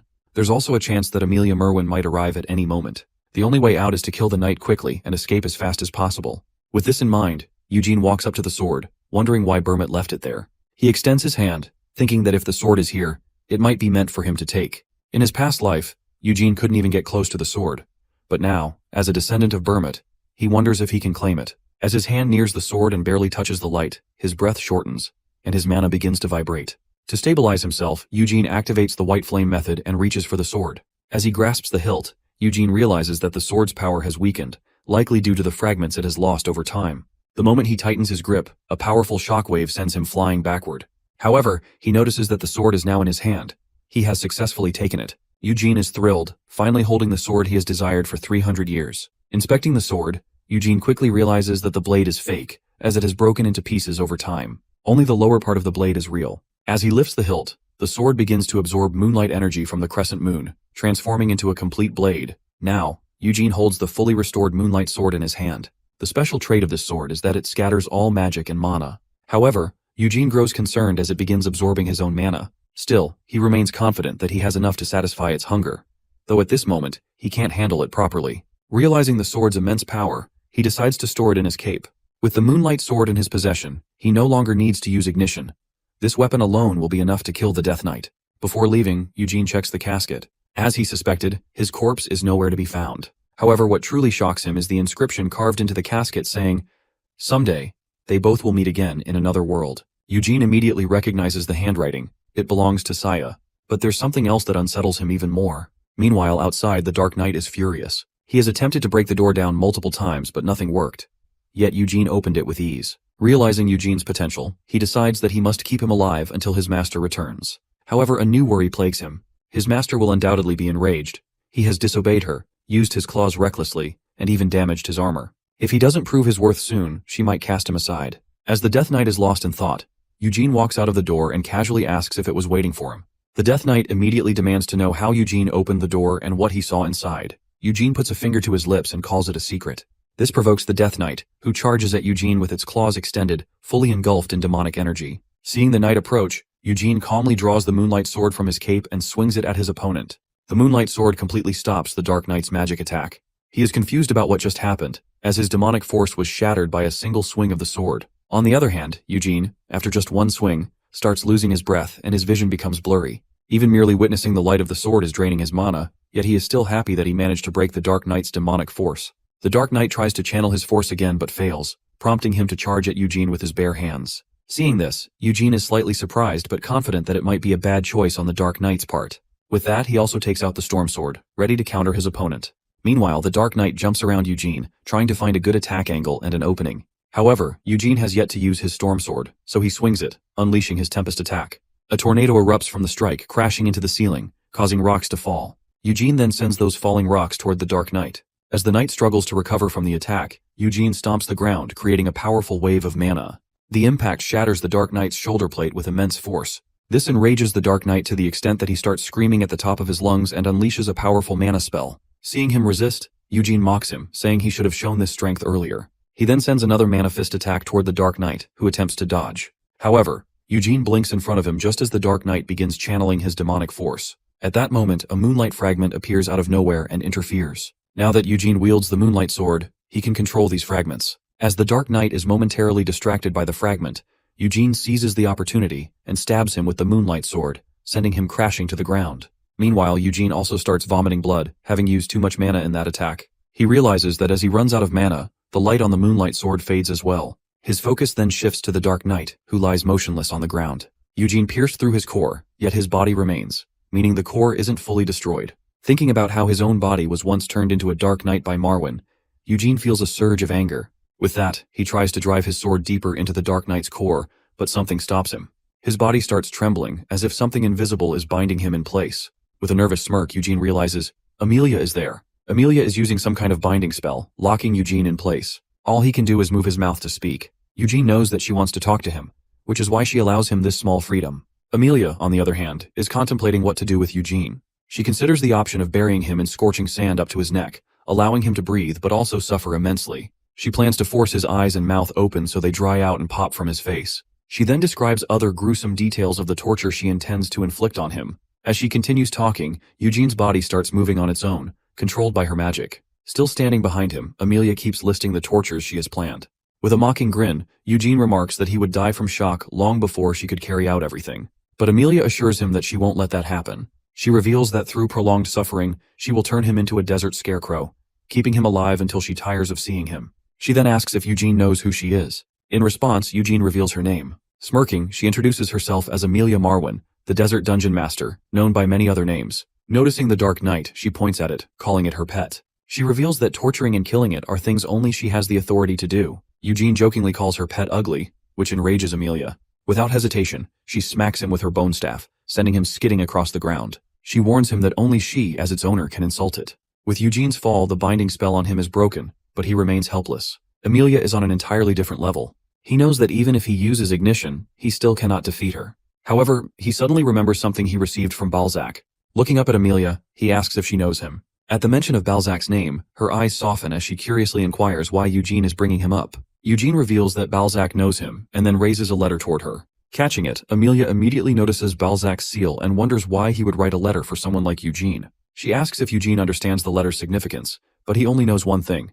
It guarantees that Amelia won't kill him. Amelia then reveals that long ago Balzac did her a favor, and in return, she promised to grant him one as well. Amelia, in her pride, claims that it was a great honor for Balzac to receive a favor from her. Yet for decades he never asked for anything. Since Eugene holds that letter, she offers to grant him one favor, so long as it is something within her power. This makes Eugene pause, carefully considering his decision. Meanwhile, Amelia declares that if Eugene wishes to live, she can grant that.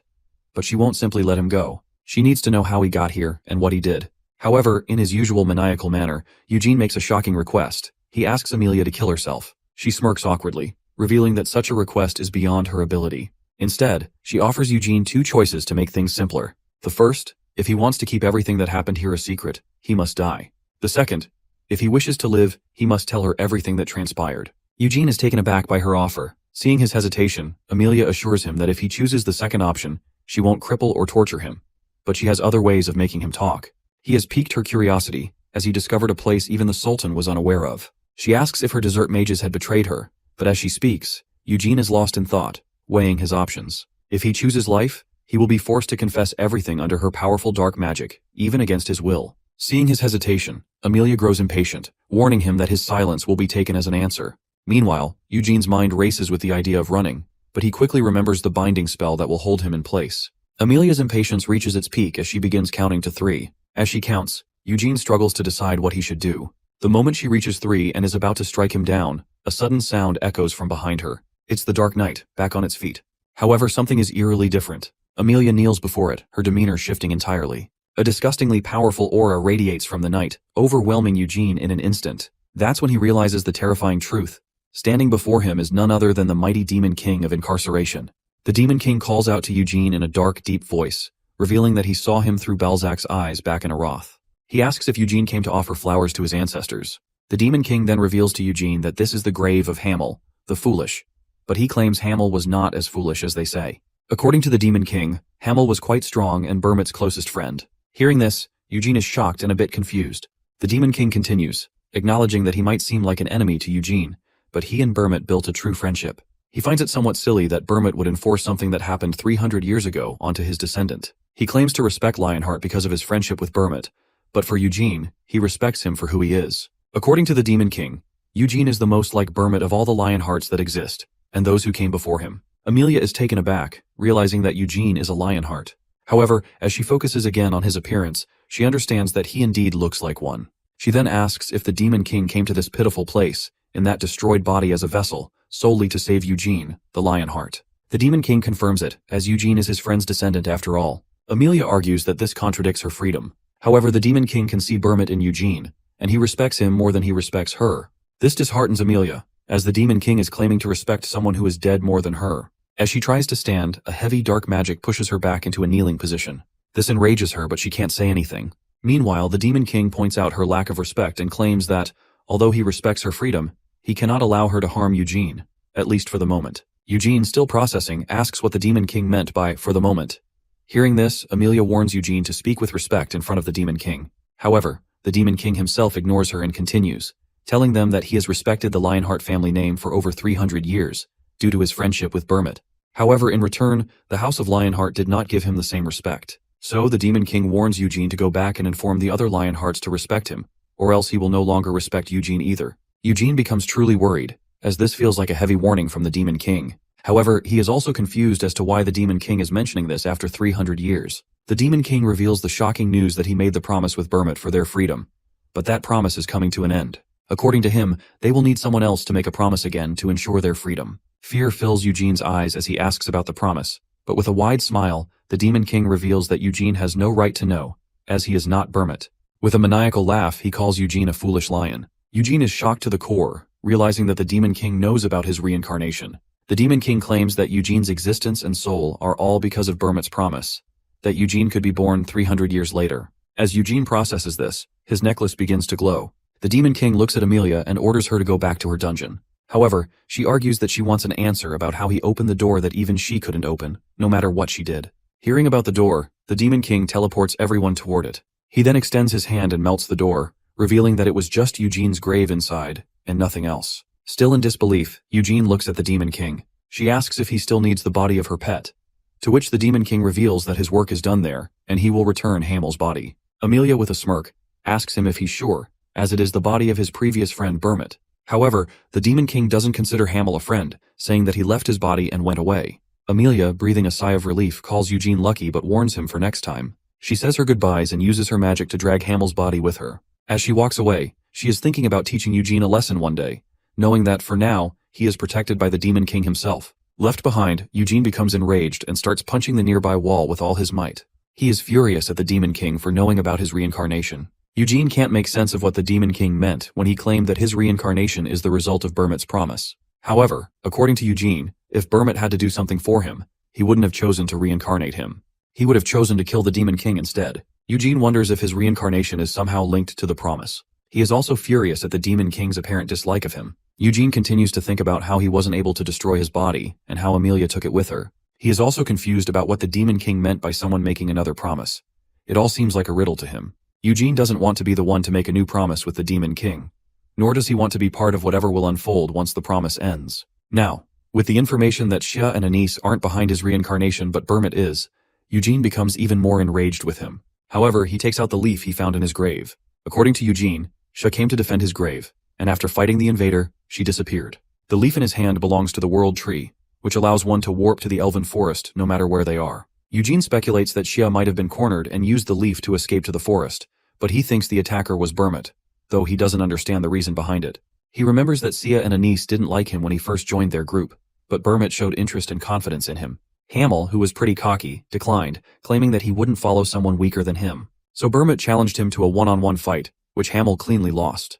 Burmit was clearly stronger than him, but Hamel wasn't the type to give up easily. He came back again and again, but each time he was defeated by Burmit. Hamel, losing to Burmit, was confused about why Burmit wanted him on his team, as Burmit could have easily gotten someone stronger than him. However, Burmit revealed that Hamel was the last one he needed, and that he needed Hamel's power to kill all the Demon Kings. With a determined smile, Burmit extended his hand. In the present, Eugene is still lost in thought about the promise. He wonders if Burmit is behind everything, including the necklace. He thinks Burmit might have been able to place it in the Lionheart treasury without anyone noticing. Eugene continues to think about it, realizing that it's too early to confidently say anything, especially since the Xia illusion he saw in Arath, and the handwriting might also mean something. Also, what she wrote on his grave about meeting in another life makes Eugene wonder if she was referring to heaven or his reincarnation. He wonders if Burmit really betrayed Xia, but that's a possibility he doesn't want to think about. For now, in order to find all the truth, he has to find Xia first. Somewhere else, Amir's Kajian fixes his gaze on Eugene, hoping that, at the very least, he understands the weight of what he's asking.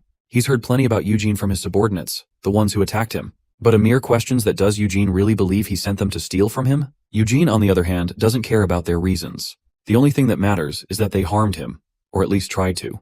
The Kajian insists that everything was done for Eugene's own protection. If he isn't already aware, Nahama and Keel are far from being on good terms. Keel's emperor fears Nahama's power, while the Sultan holds his own grudges against Keel. He believes that the desert mages, those who keep accelerating the relentless desertification, are hiding somewhere at the farthest reaches of the wasteland. If a mere child managed to find them, then the scorpion would surely follow. For Amir, protecting Eugene so thoroughly is same to Nahama bowing before Keel, even if only for a moment. But there was also the matter of figuring out what Eugene himself was doing there. After all, why venture into the desolate Kajitani Desert, a place where no one lives? Eugene isn't in the mood for an interrogation, and he makes that clear. The Kajian, however, has no delusions about forcing answers out of him. That's precisely why he had his men follow Eugene, to keep an eye on him, to make sure he was safe if anything happened. If only Raman had carried out his orders properly, they wouldn't be stuck in this tense and uncomfortable conversation. He understands Eugene's frustration, but from everything he's heard, his men kept their distance. It was Eugene who attacked first. Eugene smiles to himself, realizing that the Kajian hasn't mentioned the assassins or the desert mages. It's clear to him that the man has no idea about Hamel's grave or Amelia Marwin's presence in the Kajani Desert. Eugene realizes that he must be a puppet, but he sees no reason to reveal any of this. Instead, he decides to handle the situation in his usual manner and step back. He reflects that if the Kajian misunderstood the situation, that's on him, but it doesn't excuse the broader implications. The Kajian seems confused, and Eugene clarifies that even if this was all a misunderstanding, the fact remains that the Kajian's actions endangered him. If he tries to explain it away as a simple mistake, Eugene isn't sure how his family would react. The Kajian's voice begins to waver, and Eugene emphasizes that he doesn't want this to escalate into a larger conflict between two nations. He has no desire to put his family in a difficult position over something like this. Finally, the Kajian seems to grasp the gravity of the situation and asks what Eugene wants. Eugene calmly requests 500 million sel, considering it a modest price to mend their strained relationship, which has been marred by misunderstandings. The Kajian observes that for someone so young, Eugene is remarkably bold, a trait he doesn't necessarily see as a bad thing. He agrees to provide the money, seeing it as the only way to placate Eugene's anger. With the matter seemingly resolved amicably, the Kajian has one final question before they part ways. What exactly did Eugene see in the Kajani Desert? Eugene replies that there was nothing but endless desert, just as he had said before. He thinks to himself about the coffin statue and the memorial stone, both safely hidden in his cape. As far as he's concerned, there's nothing left to find. Even the Sultan is unaware of Hamel's grave, and as long as Amelia keeps her mouth shut, the secrets of the desert will remain buried forever. Eugene informs the Kajian that he intends to take Rahman with him, as he needs to hold him accountable for threatening his life. The Kajian offers to have Rahman executed on the spot to make things easier, but Rahman feels a deep sense of betrayal. This is the master he had faithfully served through thick and thin, and now he's being discarded so casually. Eugene, however, declines the offer, stating that he isn't so ruthless as to demand someone's head over something so minor. Instead, he plans to take Rahman back home and assign him menial tasks, like scrubbing toilets, as a form of punishment. The Kajian accepts Eugene's decision, and their conversation comes to an end. As Eugene walks toward his next destination, his mind drifts to a memory of a conversation he once had with Anis. They stood in a field littered with the bodies of fallen soldiers, and Anis, in a moment of vulnerability, questioned whether their mighty god was truly omnipotent and all-knowing. If he was, why would he allow young soldiers to suffer and bleed so needlessly? Hamel, overhearing her drunken ramblings, told her to stop, pointing out that she was clearly intoxicated. But Anis pressed on, wondering why a god of light, who was supposed to dispel all darkness, didn't do so. Hamel, uninterested in theological debates, remarked that he knew nothing about her god of light, but was certain about one thing.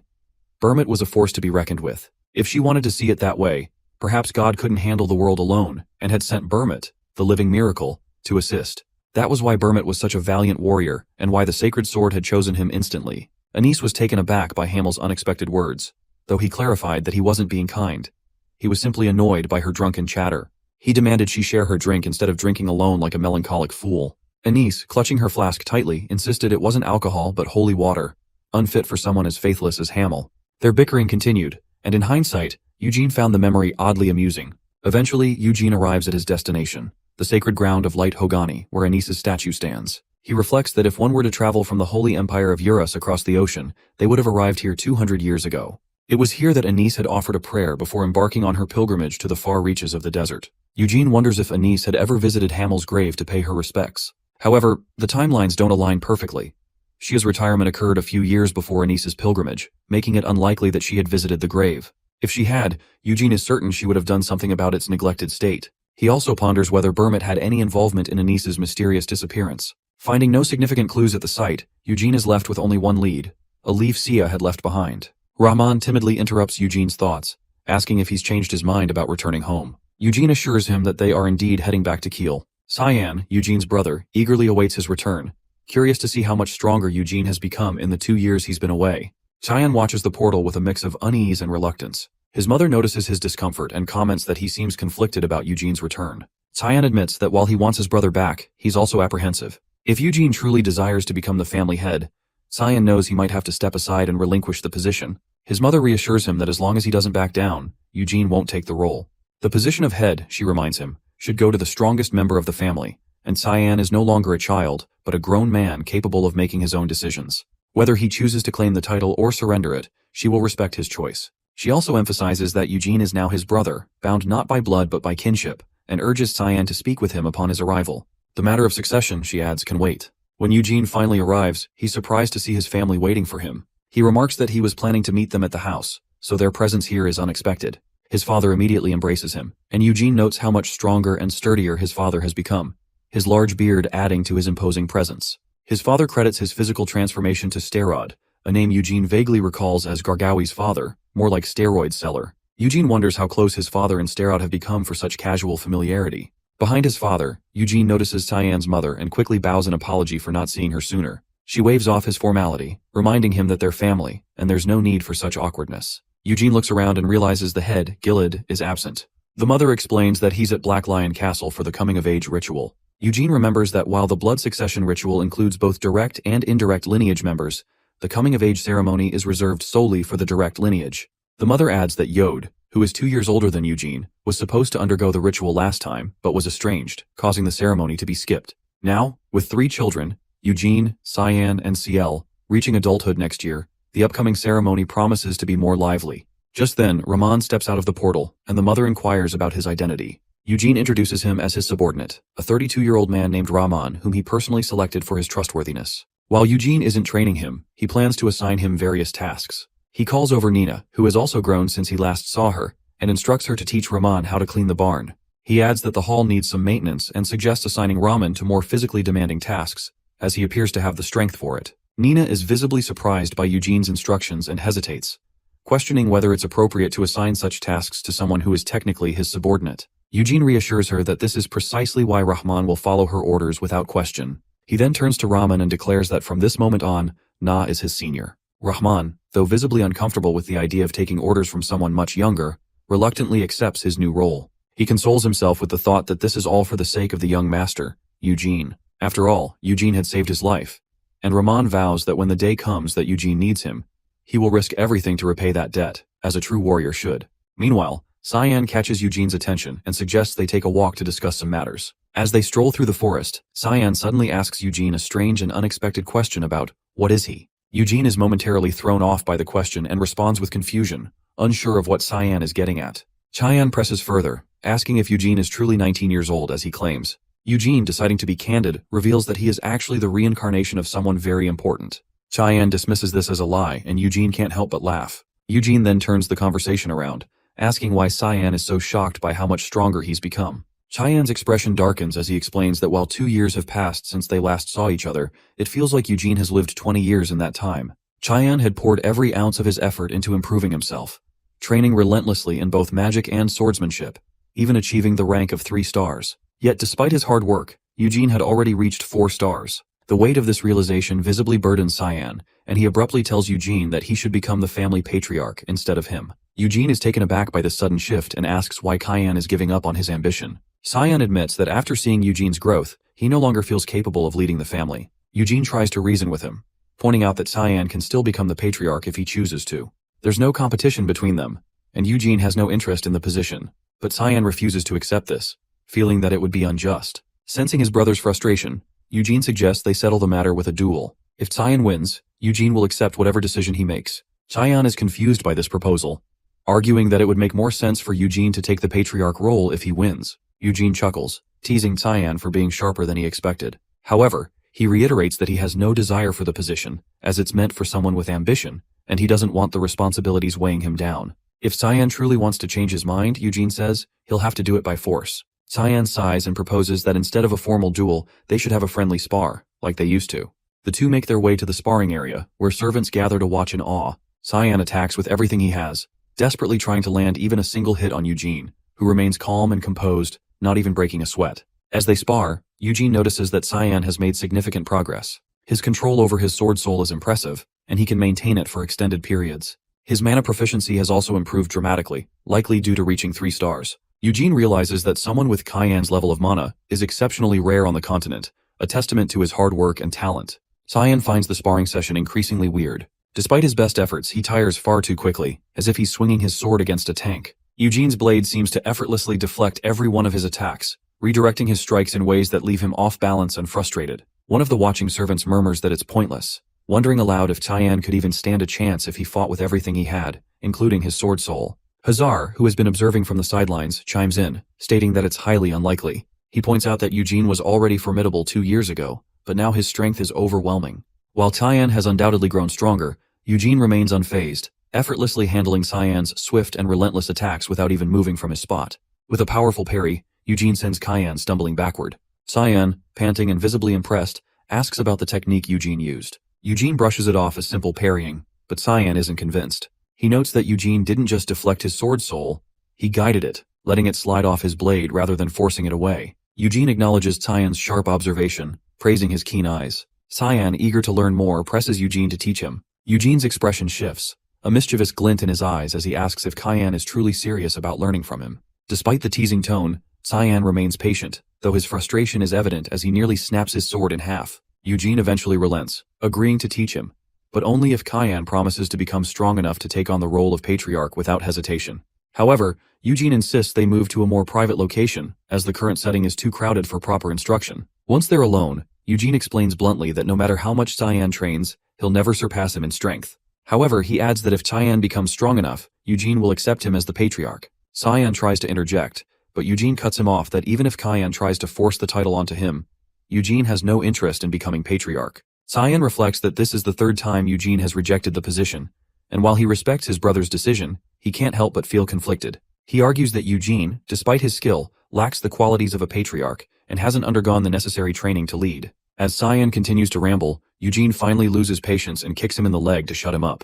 Once Cyan calms down, he asks when Eugene plans to teach him the technique. Eugene explains that he's too busy at the moment to give him a proper lesson, but he promises to write down the instructions and provide them to Cyan later. If Cyan trains diligently and studies the notes thoroughly, Eugene assures him he'll master the skill in no time. Meanwhile, far to the south of Kiel, Mount Uklas stands as an ancient and rugged mountain. Despite Burmut, the founder of the Kiel Empire, relinquishing his title and moving to the capital over 300 years ago, Uklas remains a significant part of Lionheart territory. The Black Lion Castle, perched at the mountain's peak, serves as a reminder of Burmut's legacy. It was here that Burmut spent much of his life, and it is also where his body now rests. The family members gather for a meeting, and the Gilid announces Eugene's recent return to the main residence. One of the attendees remarks on the timing, noting that there are only 2 months left in the year. Gilid suggests that there's no need to summon Eugene to the meeting, but another member interjects, pointing out that Gilid himself had made an unprecedented decision by bringing a child of indirect lineage into the main household, a move that had never happened in their history. Gilid, though he had known this man since his youth, still feels a lingering unease around him. This man, the eldest in the family and the head of the Senate, is known as the White Lion of Immortality, Dronzer's Lionheart. He acknowledges that Eugene has proven his worth but adds that the situation surrounding him has been somewhat chaotic. Carmen also speaks up, recalling her own encounter with Eugene during her visit to Arath. She questions why his indirect lineage is being treated as a problem, emphasizing that what truly matters is his potential. Dronzer gives her a measured look, acknowledging her insight but reminding her that she doesn't represent the Black Lion. He declares that he will personally assess Eugene during the upcoming coming-of-age ceremony, an event he eagerly anticipates.